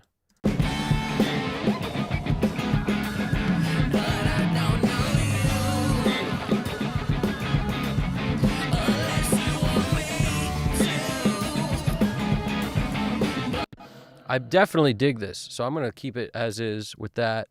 So wide bus accomplished, and now every time the chorus happens, it just kind of gets stuff even more cleared out of the way. Feeling it. Now where are we at with the next jam here? Let's jam out. Let's see. Let's do what we usually do. Let's audition Curve Bender, potentially, and something else. We don't need the noise gate, it seems, so I'll just move that up here for now. Let's audition. Let's audition a different order too. Let's audition. I tell you what, the Verymu is kind of nice. I haven't hooked the Verymu up lately.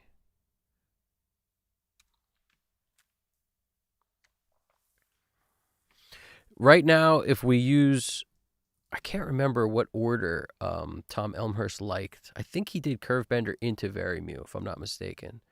And what we learned on this sidecar, which Mark Daniel Nelson, if you're watching, you're probably not. Let's face it, you're probably not. But if you were, I'm curious if an update of this plugin at some point could potentially route the EQ after after the compressor, as opposed to basically not having that option. Like, is it possible to route this in that way so that we could basically have EQ after compression instead of EQ before compression? And if not, I'm sure there's a good reason for it, and I'm all for it. It doesn't matter. That would be fine to not do it also, because this is probably one of my favorite mix bus compressors at the moment. However, it'd be cool to audition both ways. So I'm just curious if it's possible on a future update. Anyway, moving on.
I was hoping I could set this to kind of the same settings as what I would typically start with on the Mark Daniel Nelson plugin, but you really kind of can't, because there's no way to go even below 300 here.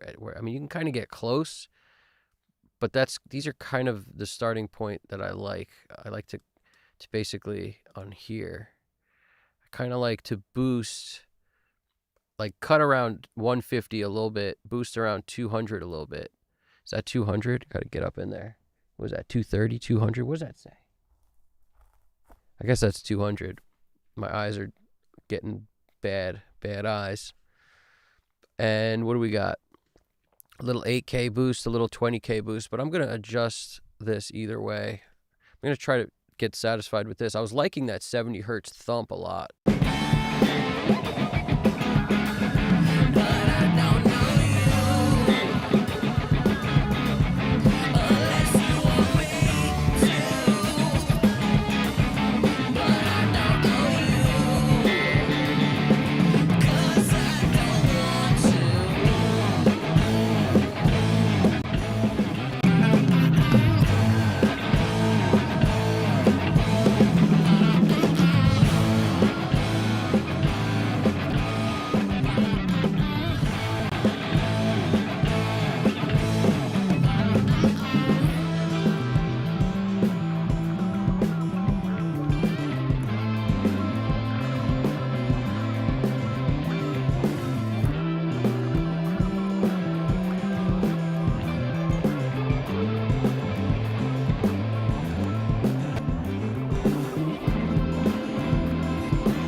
That's insane because the input's being brought down 4.5 dB. I mean, that's really why that does that. 451. I bet you if I bring that back, we could probably do this. But it just sounds better. This plugin always sounds better when you kind of cramp the input down and then make up for it afterwards.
It's like no matter how much louder I make the volume of this, doesn't the Mark Daniel Nelson one just have a width to it?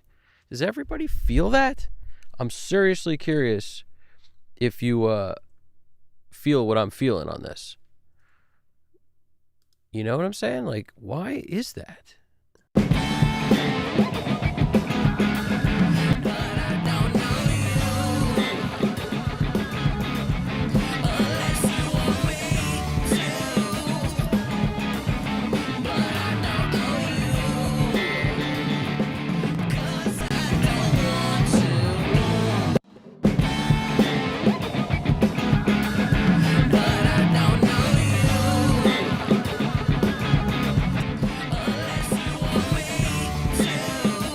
The Mark Daniel Nelson's lower, but am I the only one who hears it go like this? It's just like the song's here, and then it goes like this. It just goes a little out. You get a little more out width with it. It's a depth. It's a width. It's like I can't figure out exactly what it is, but this is why I can't take this freaking thing off. It's so good. GDP. What are you thinking? What are you thinking with that? You think it's the depth is what I'm thinking? Is that what you think?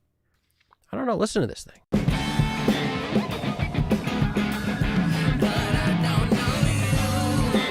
I'm curious about anybody who's listening to this right now in the chat. Do you agree with me on that? Like, am I the only one? Let me get some opinions.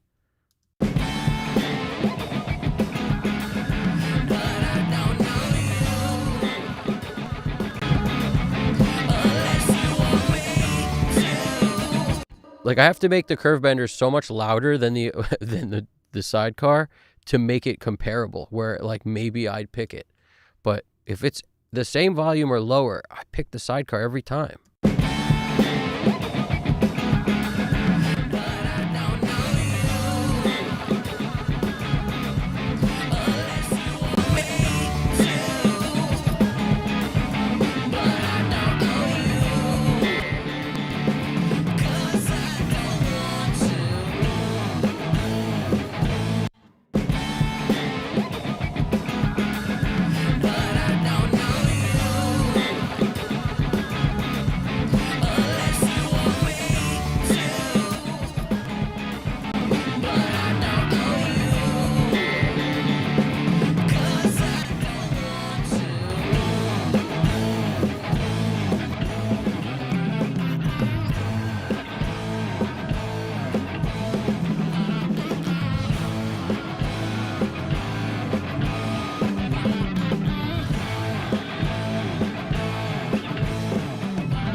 I'm also going to switch the order just because, as far as I'm concerned, it doesn't win. Wider 100%, more depth and clarity. I agree with that.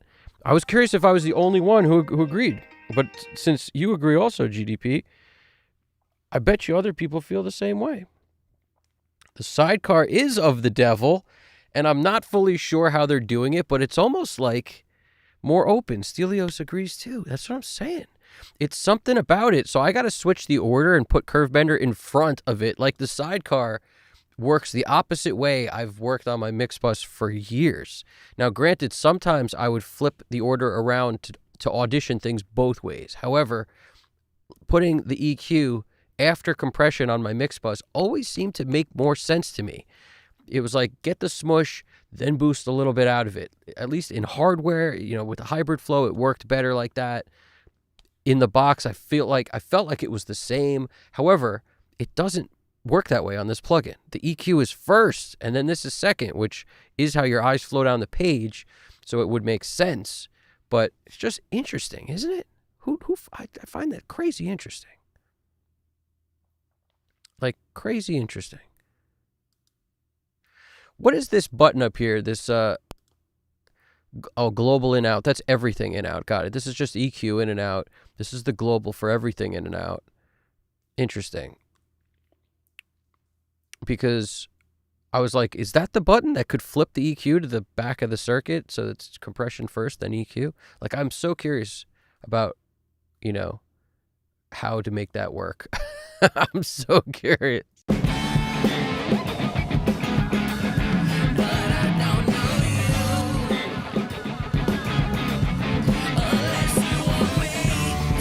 And we didn't even really dial settings. Like, this is just the settings that worked on the last song. I didn't even touch it. And it probably the song before that or the one before that, like, these are my general starting point. I pull up the Mixbus Depth Jam and I just tweak a little bit from there. And, it's because it's on Atticus. We all know Atticus is super chill. So we have, the analog flavor of Atticus, which, if I'm not mistaken, I can't remember for sure, but I think that's the JCF, because the JCF's like a little more chill, and the Lavery is his other option, which was a little more aggressive, if I'm not mistaken. So that's why his other dog is the Lavery, and then this is the JCF converters. And I think I may be partial to the JCF, so I like to leave it there. But it's just something about the width, man. So let's take off this Varimute. Let's leave. So we're going to compare Curve Bender now before it. That's what I want to do. I want to do the same order of the sidecar. Let's try that on for size. Why don't I put them next to each other too? Make my life a little bit easier. Okay. Now we see what's popping.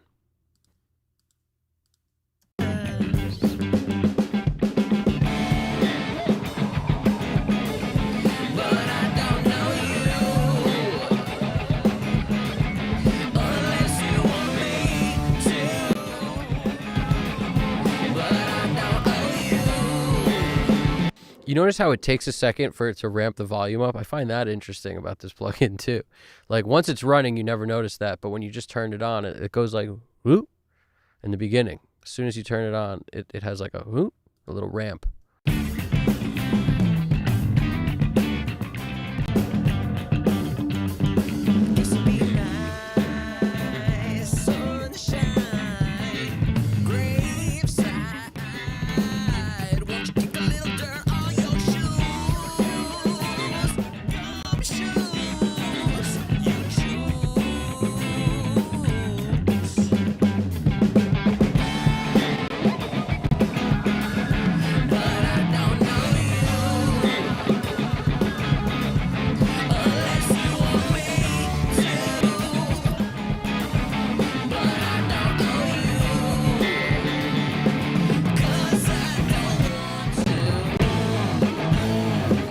Now we're getting a lot more volume out of these, so to compete, I'm going to have to make this louder now. A little bit louder now, a little bit louder now. We're going to make that a little bit louder now.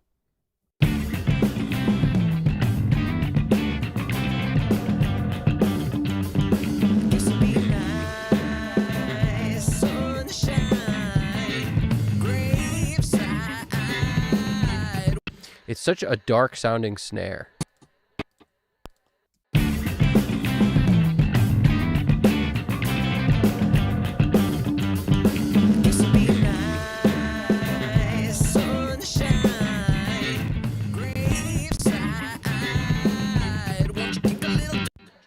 soon as you make the volume comparable or a little louder, it's all over.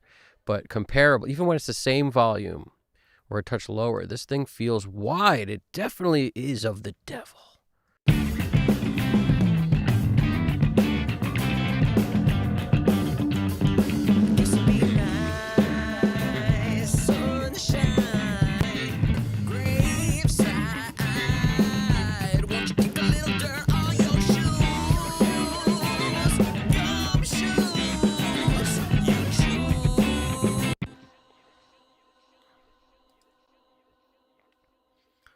So crazy. I just have no choice, I think. It's just so nuts. I've just no choice. It's that good. When something's that good, it's like, what choice do you have, guys? You got no choice.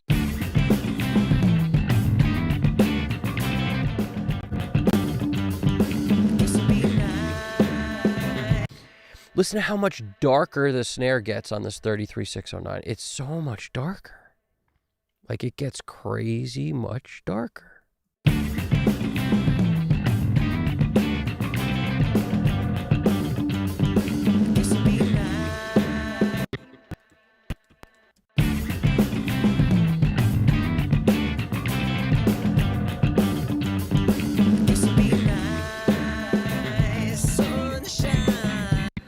I hear the room around the snare with the Mark Daniel Nelson on it, whereas these I don't.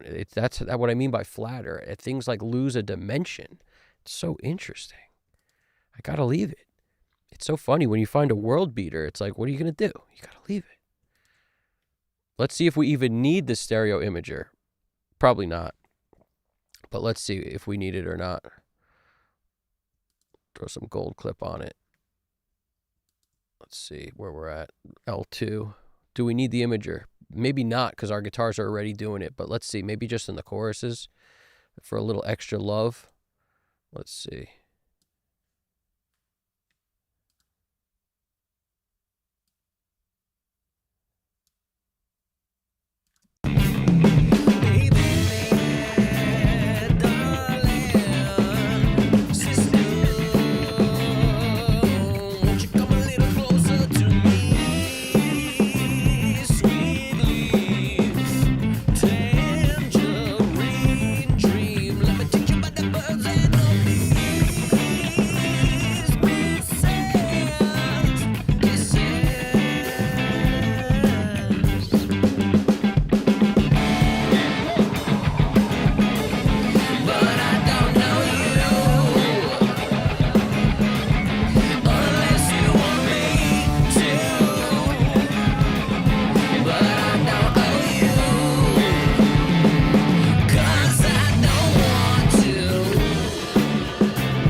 Kind of interesting. This I may pull back till the post, whatever the freaking turnaround.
Clearly it's adding a little volume, but that doesn't matter. I don't care about that it's adding volume. It needs to add volume. That's why it's there. It's there so it can add the volume, obviously. To make the chorus more exciting. You know, we're not doing a test here of A and B. Just wanted to hear the difference.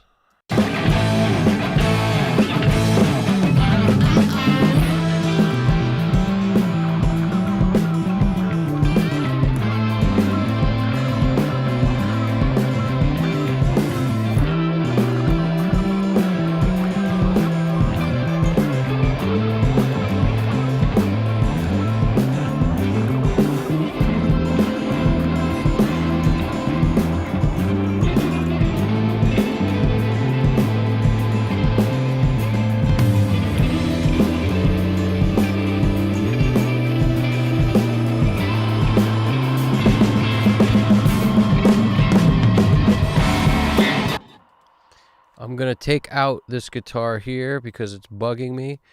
It's just like slightly tuned different, or the intonation or something's bugging me against the clean guitar.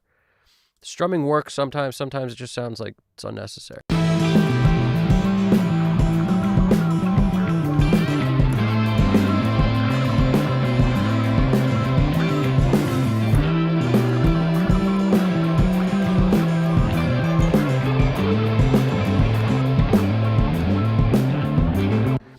See what I mean? I just don't think it's necessary, really. Let's hear it without it.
Yeah, I don't think it's necessary, really. I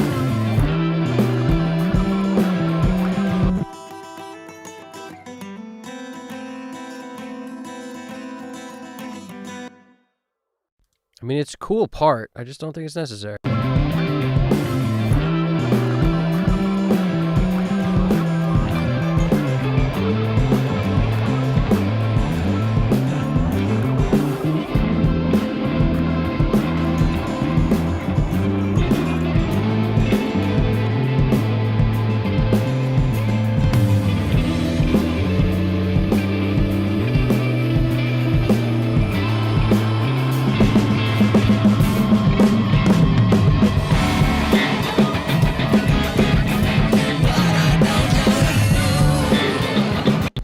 And it sounds like blast off to another dimension as soon as that part happens, which I'm cool with.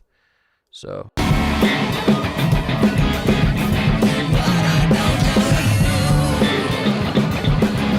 Because the acoustic guitar does add a lot, but in that part, I don't think it does. It's almost felt better when I took it out, just how like naked that part is without it. You hear the bass more, you hear the groove a little more. You're not getting distracted by this weird like jingle jangle in the background.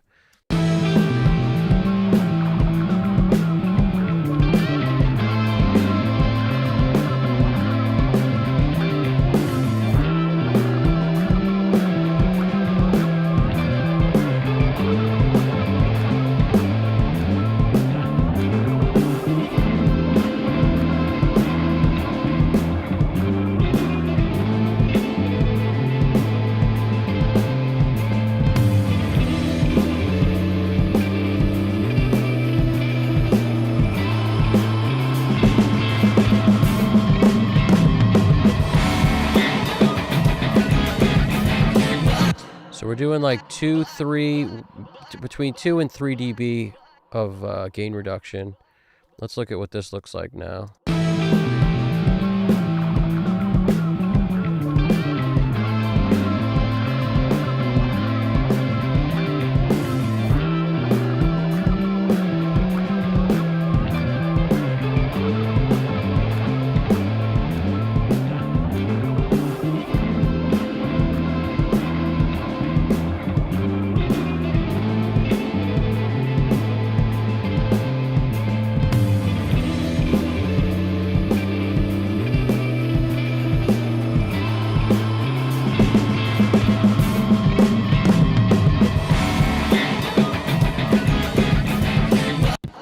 Yeah, I'm not really worried about... I'm worried about where it sits when the stuff's playing, like in the chorus here. Because that's this is the loudest part of the song, because it's at the end. Automation has built. Let's look at what it does here. And if it's 4 dB, that might be a little hot for me.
That's barely doing anything now, because on the loudest part of the song, when the fills happen, if it's only doing 2.5 dB of clipping, we're okay. We're going to be fine. Just fine.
All right, we're in our closing stages here.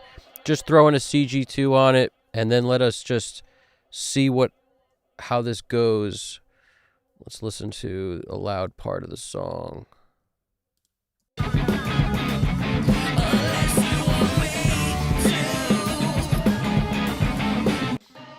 And everybody keep in mind, there's always going to be a check on a fresh day, new ears, completely new ears. Like they just got shipped from the cleaners, fresh, no wrinkles in them. And then We get a fresh assessment. And when that happens, the first listen, that's the only time I make any tweaks. One listen, make adjustments, call it a day. Because that's the beauty of actually, like, working at low volumes. You don't get too beat up, but at the same time, fresh perspective is everything. Come a little closer to me, sweetly. Tangerine dream. Let me teach you about the birds and the bees. We kisses.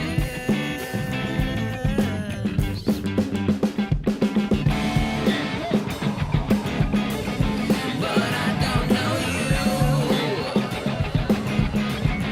unless you want.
So that's clearly 2 snare hits.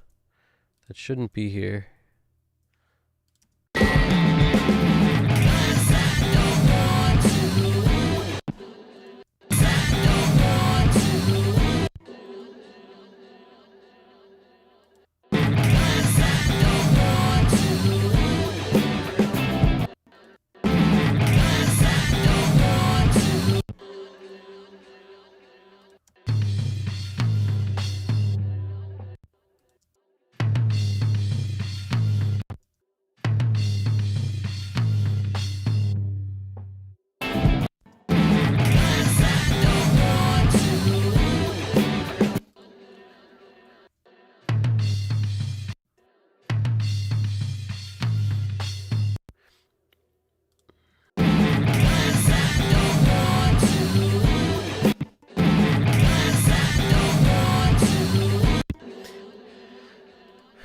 The parallel send is what that is. It's like the decapitator bus here.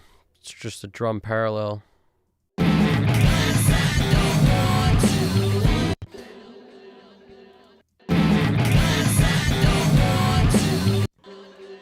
Tom sounds so much more powerful with that on that I'll deal with that ring. Like, I'm okay with it. Like, you're never gonna hear it in solo.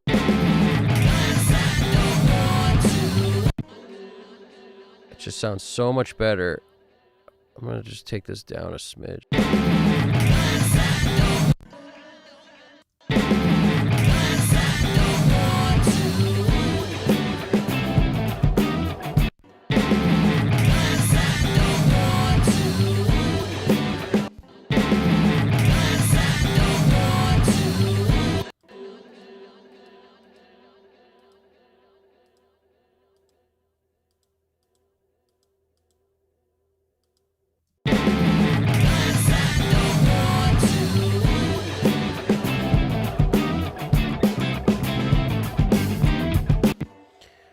What's going on, Audio Guy 1994? Cube Tech back in the house. Toman. Tomin. How we doing? Nice to see you over here as well. We are closing in on the final moments. We are final momenting is what we're doing here.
I'm just reading Toman or Tomin or Tom Man.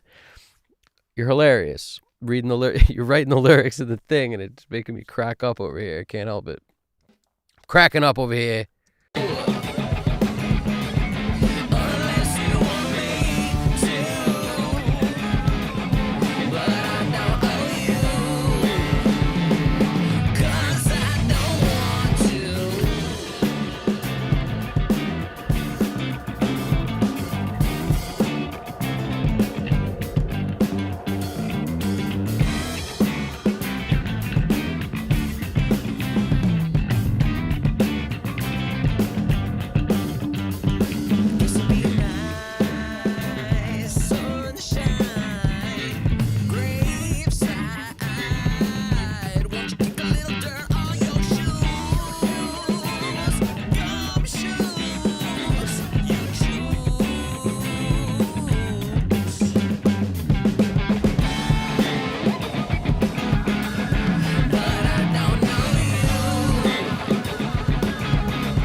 Audio guy, I didn't know that. The Chris Geringer plugin is inspired on the Loudness Maximizer. Well, it doesn't surprise me. It's probably inspired on the Cube Tech plugins, if I had to guess.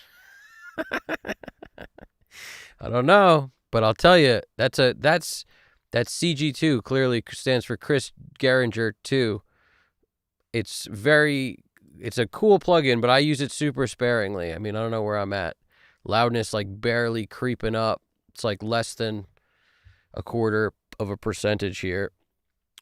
You know, if a quarter's up here, we're talking 0.1% from zero. We're really slim in here. And then density, very little.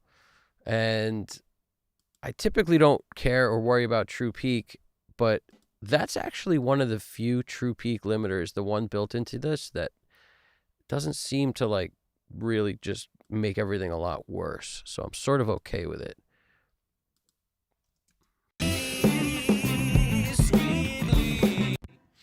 And I'm getting pretty happy with this for 8 hours in. I feel like it's been 8 hours. I'm not sure exactly, but I feel like we started at 8. So what is that? 9, 10, 11, 12, 1, 2, 3, 4, 8 hours. Yeah, so we're a little over 8. We're 8 hours. What are we, 8:40? Oh, man, is that possible, GDP? Is that possible? How could that be? I don't know. It's possible. Anything's possible. But let us...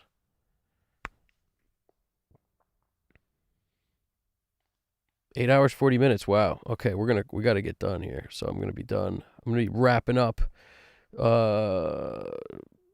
Vintage digital has some desirable to it, I feel. Vintage digital. Honestly, I have some old pieces of digital equipment that are like old school, and yeah, there's some kind of weird coolness to this old school digital, because it's like the worst of digital, and there's like artifacts and stuff in the reverbs, and it sounds like you hear a zipper effect every time the delays are on, like when they go by, you hear like this weird zip. So it's kind of interesting. I don't know. I like it for what it is, for what it does. And like my old school like Boss delay pedals for the guitar were always so cool because of like kind of a weird, crispy, cheap sound in a way. I always liked them. But yeah, it's definitely a magic to it. But yeah, if you can help it, oversample I'm in 96K, so it's aliasing isn't the biggest issue here. Tangerine dream, let me teach you about the birds and the bees.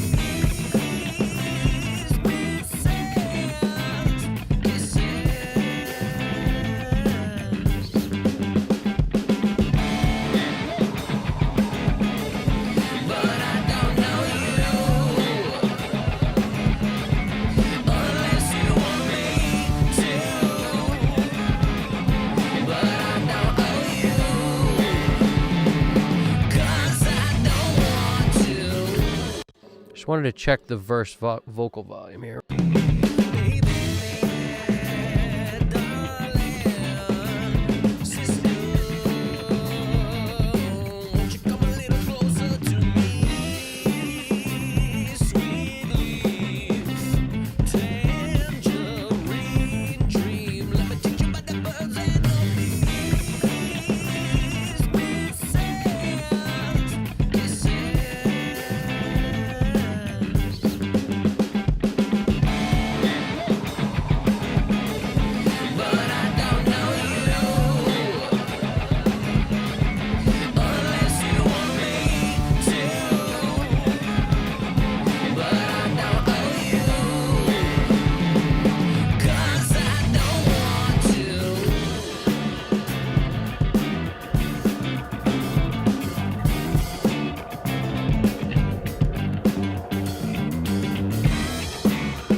Tom, you're bringing the party, and I appreciate that because you're waking it up over here. Like I'm on fumes. My stomach growls every time I hit play. I'm trying to time it where I hit play and then the stomach growls because food is on the way. Help is on the way, dear. Help is on the way. And I like how you're writing the lyrics in the chat. I think that's hilarious and awesome. Let me teach you about the birds and the bee. It's funny when you write this out. Audio Guy 1994. If you're not recording to a Fostex, what are you even doing? I agree. I jokingly agree with that because it's a funny statement. Put it that way. If you're not recording through a Line 6 spider, what are you even doing? Talk about the old school bad digital. That was an interesting time.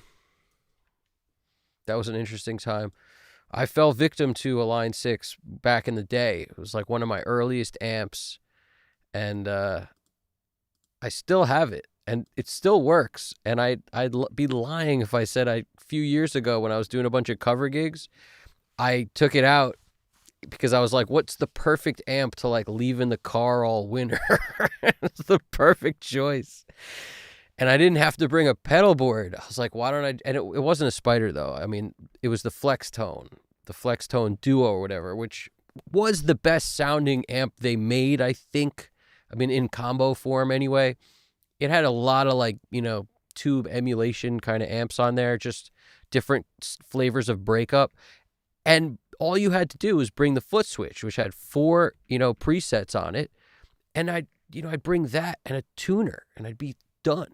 Like I literally wouldn't have to bring a pedal board. Huge in terms of weight and dragging in and plugging in and taking out. So I did that for a minute until I realized that like, man, I care more about my tone than this. And then, went to something real. But that for me is like my knockaround amp. It's like the perfect amp to just to bring somewhere and you don't really, you're not stressed if it falls out of the truck or something. It probably would still work.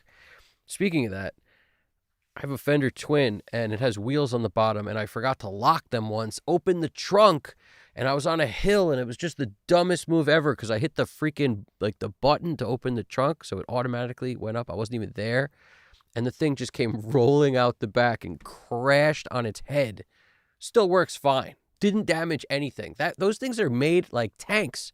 That same amp, like 15 years ago, something like that, 12, 15 years ago, I was going down a flight of stairs into a gig that was like an underground, you have to take tons of stairs down. And for some reason, like, I don't drop things, but I dropped this. I'm walking down the stairs with this amp, and I just like, I don't know what happened. I think like I banged into the rail and hit my funny bone or something. So I like let go and did a crazy, grandma move. And all of a sudden, this amp comes tumbling down the stairs. And all I kept thinking was, nobody come around the corner. Nobody come. Like I was just worried it was going to plow into somebody. Like the movie Sleepers, if you ever saw that. It's an old school reference. I don't know if anybody saw that, but it's terrible. They drop a freaking hot dog cart down a flight of stairs and it kills somebody. But the point is, this amp went tumbling down the stairs. Still worked fine. Played that gig. It's in perfect condition. It's never had any issues. Talk about Fender tough. Those Fender Twins were like tanks. And this was from the 70s, this amp. You cannot beat that thing in terms of durability. Unbeatable. Unbeatable.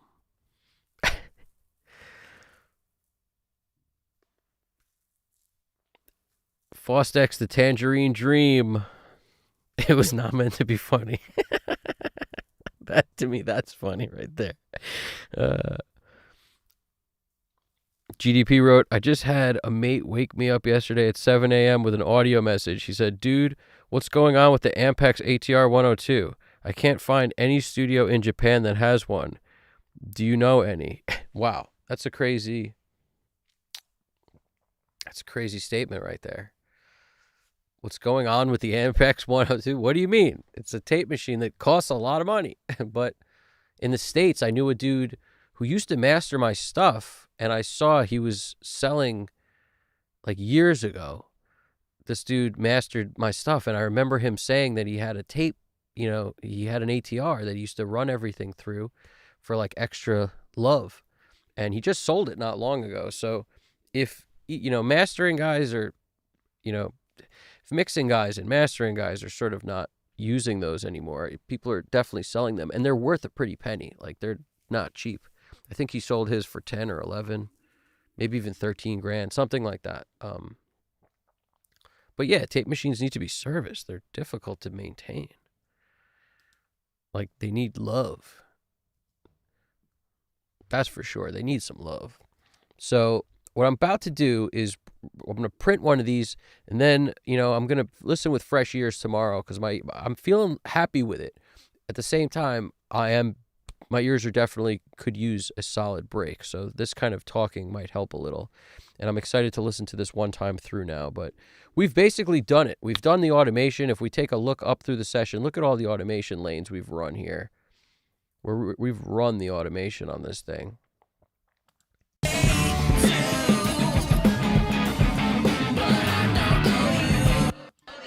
That's the one line I was thinking. I was like, one of these lines needs to come up, and I kept remembering it. I was like, which one is it?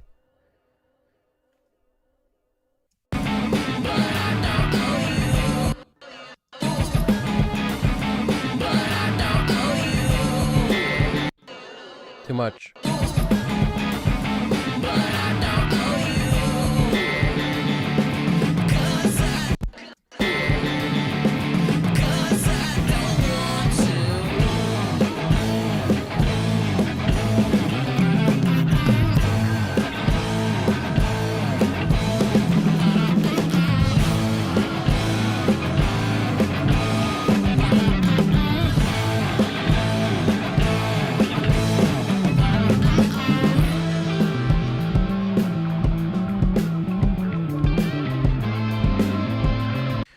If anybody has any questions, throw them in the chat, because when I get done printing this, I'm going to return there and, do some talking. Anybody's got questions, happy to answer them. And I definitely plan on reading the good stuff in there and thanking everyone for checking the stream out. And this is the 9th stream, and we plan on doing, we're going to keep going, man. So we're about to be on double digits on the next one. We are into the double digits. And this one was longer than the last one. I kept trying to keep this thing down, and I plan on trying to keep these things down. Like, my goal is always like 6 to 7 hours. 7 is too long. I want 6. Last time we did 7, I was okay with it. This time I'm creeping back up again, which is a problem. I just start sitting here having fun and also taking a lot of time to do flavor stuff. If I could do that ahead of time, it would save a lot of time, but then you guys don't get to see it. So I know everybody wants to see that stuff. So it's a back and forth, constantly battling my own mind back and forth.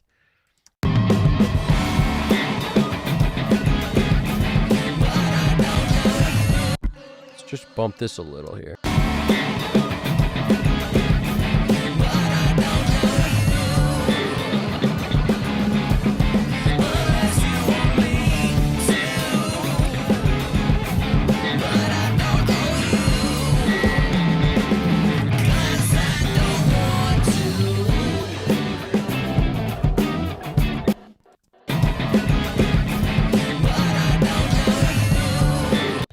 Want the no to come out. That's a no. Oh, I don't know. You would know.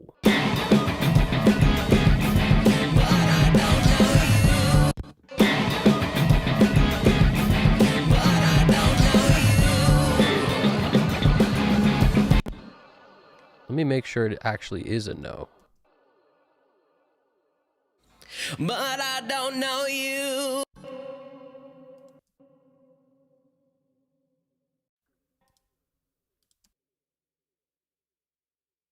But I don't owe you. That's what's destroying our lives right here. We're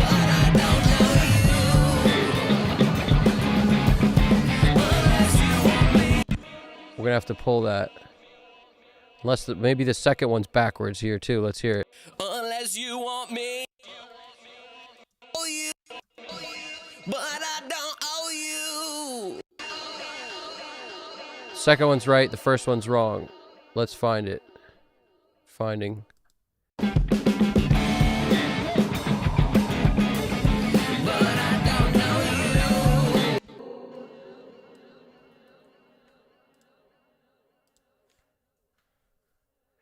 This we're going to do on the grid because it should be easier to move. I'm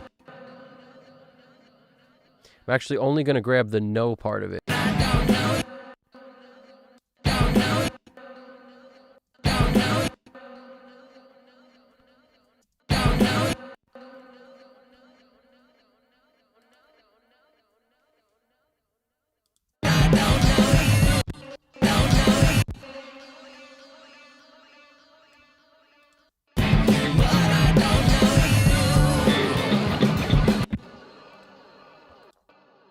But I don't know you.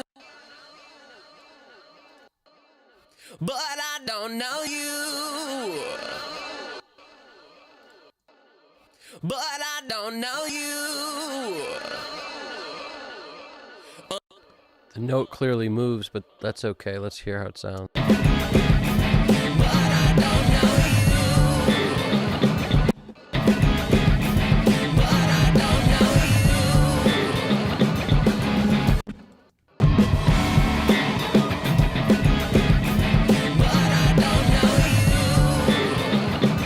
That actually works for me. I'm okay with that.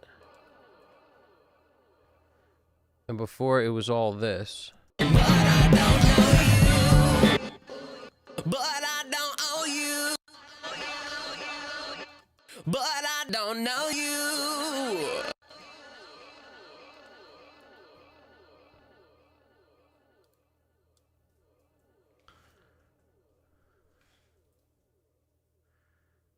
Gotta come in here and get a fade in. And this.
Timing of the freaking cuz. See, now I get in the weeds a little, but at the same time, it will piss me off later. The cuz is not lined up with the cuz. Come on, cuz. Put them next to each other so we can hear it.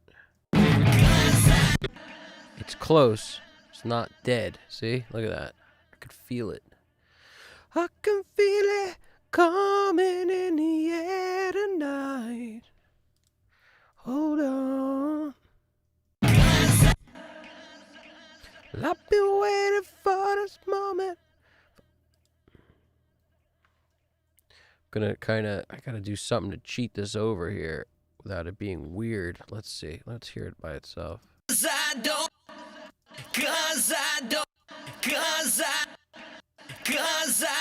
want to.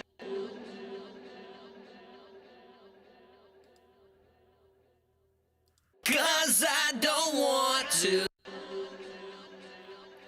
Just want to like ixnay on this front say. 'Cause I don't want to. I don't think anybody will ever notice that, to be honest with you. Let me see. 'Cause A lot of time I would just move it, but in this case, I feel like there's a lot. Most of this is pretty locked in. Could it be better? Maybe, but who cares? It's pretty locked in, and you get something like this "k" on the front, and we could kind of move it to here if we really wanted to get lunatic with it.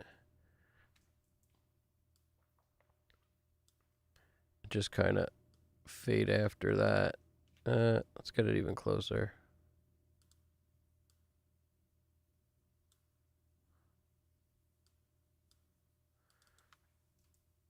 I feel like that's gonna suffice. Let's hear that. 'Cause I don't want to.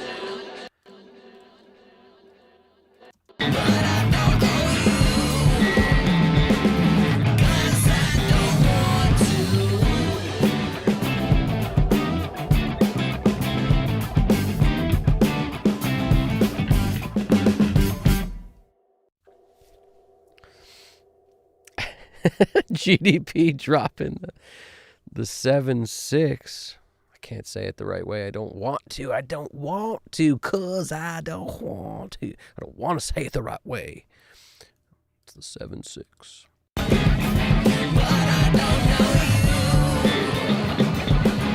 All right, we're gonna run one of these. Tom, man, keep them coming, baby. But I don't know you. That's true. But I don't owe you. That's true. I like how you're having fun with it, Toe Man. Is it Toe Man? Or is it, are you the Toe Man? Are you Tom Man? Or are you Tommen? Or are you Tom Ann? Tom with 2 M's and then Ann. That's, is that your name? Could be any of the above here. Could be any of them. All right, I'm going to run one of these, and then we'll do our closing conversations. Once I start pronouncing words like that crazy, you know what time it is. Let's run one, saving as M2, M2. M1's been done, M2 is about to be done. M2. M2, wave 83040. Okay, that's all good. It's going to the right place. Let's come in here. So I will return momentarily. Whatever I desire to. I dig that. I'm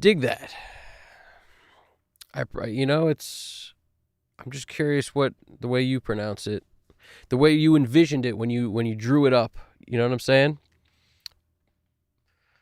I like how audio guys chiming in on the lyrics as well. All right. This is the front to back jam, and we're going to come in here and we're going to make sure there's nothing automated first before we do anything. Perfect. I'll take it. Let us run it. All right, I'll be right back. I'm not going to go anywhere. I'm going to have some water, though. The water plug-in is critical. Got to eat some water. Eat some water. This guy's hungry. You can tell. Eat a Snickers. Here we go. Taking this off.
All right. I was feeling that. It was giving me the energy. And as I look at this, nothing looks crazy squared off or anything, which I like. I like to see a little bit of life in the waveform.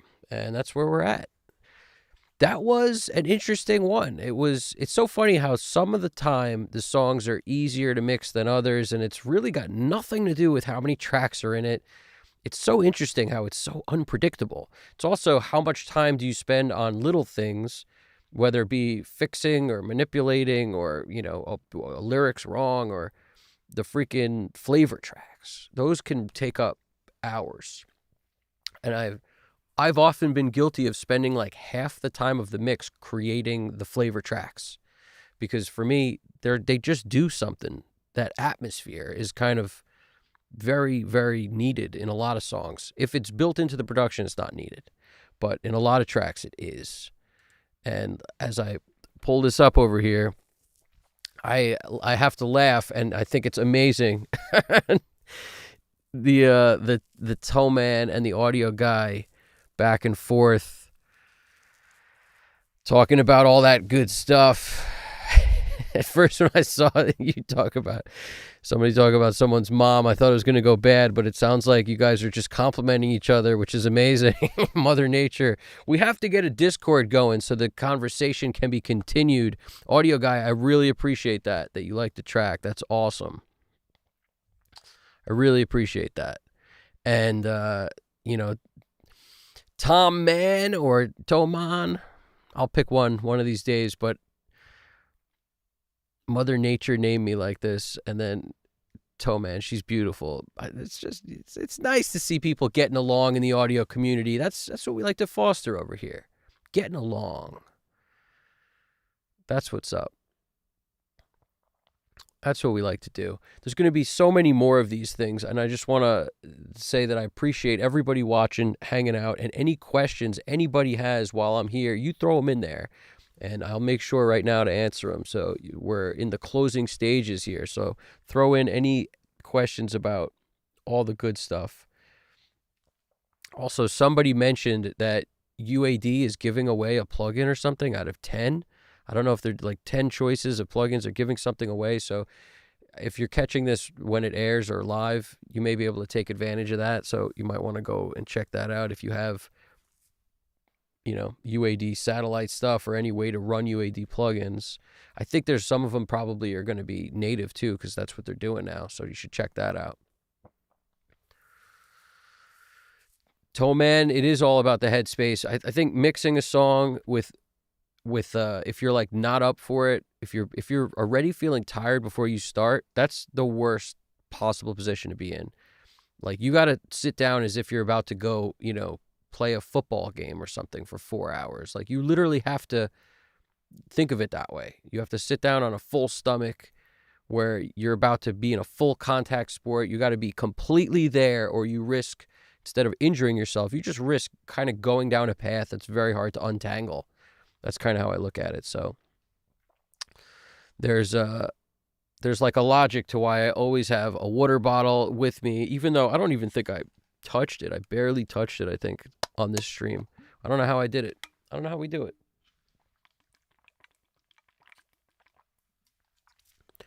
But there's a logic to always a water bottle. Try to stay. You could take a break in the position you're in. That's another thing. Standing up, moving around, go to a different room. That's all good too. Or just break by like doing anything else. You could put on a song from somebody else, or you could put on a video like that you wanted to, literally anything.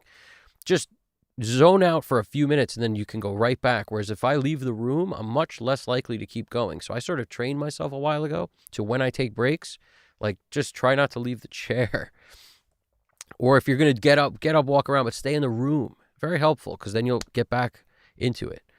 And I also have a crazy thing, and I think a lot of us who mix do this, where like, we don't want to stop until we're done. So ride that wave. Your best shot at a good mix is actually the first day, when you work on it the first time, not like 3 days later when you continue it for like another 6 hours and 3 days later. That's why the best mixes I make are the ones where I'm done from start to finish in one session, and then I take head rest like overnight, sometimes 2 days, 3 days, 4 days later. And then when I hear it, I'll know exactly what needs to happen in one listen. If I need to do any tweaks, make those and then call it a day. Because the way I look at it is it's already done. This is like a final check. And sometimes you don't even need the final check. That's the other thing is once you get really confident in it, there are some of these where I don't even do a final check. I just know that that was really good.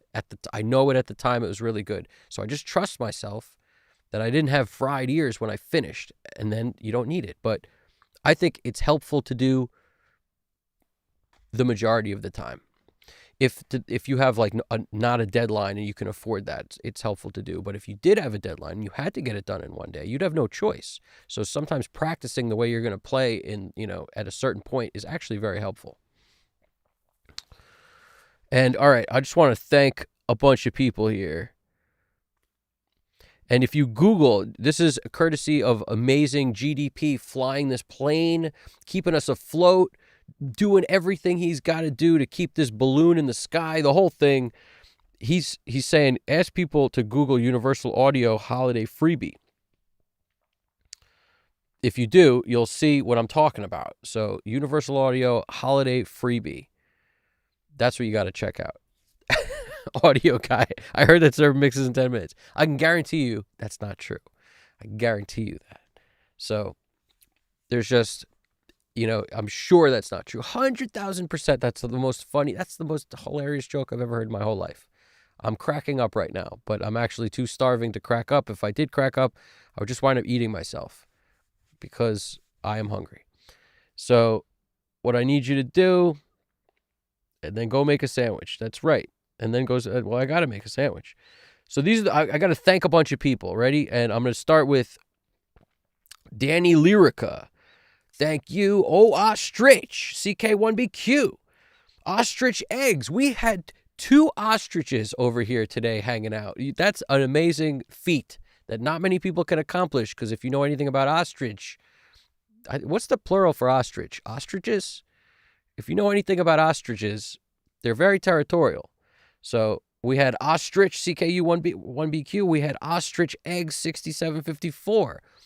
2 different ostriches. Braxel, thanks for stopping by. Lil Interesting. Shigiono TH Music. DJ Victor Nova. Alex Christoph Drums. Been jamming buttons. AIM AI Energy. Kasika. Stelios. 1108. It's a Mean. Toeman and Audio 1994. Audio Guy 1994. Everybody, I also want to say thank you to GDP Japan for keeping this ship afloat all the way from Japan through the earthquakes and the tsunamis and Godzilla and everything else that's going on, where the guy's fighting battles while he's helping out over here. That's pretty amazing. So I mean it's a feat in and of itself. It's a crazy feat. I just want to make sure I didn't miss nobody. It's a Mean. Yeah, we had me and Little Interesting. We're doing. He had some cool ideas there too. Shigiono's in Africa. I think that's amazing. I love how people can connect all over the place. So cool. East Coast to Japan to Africa. Pretty good, pretty amazing. And I forget, Braxel's in Texas. So it's like I'm starting to remember where people are. And Stelios is in Greece. How can I forget about this stuff? So crazy, and it's amazing. Crazy. I hope you dug this funky track today. This was Gumshoes by the Real Be Easies. And this was Figgy on drums, Paulie T on the bass, and that's me on guitar and vocals. What do we got? We got and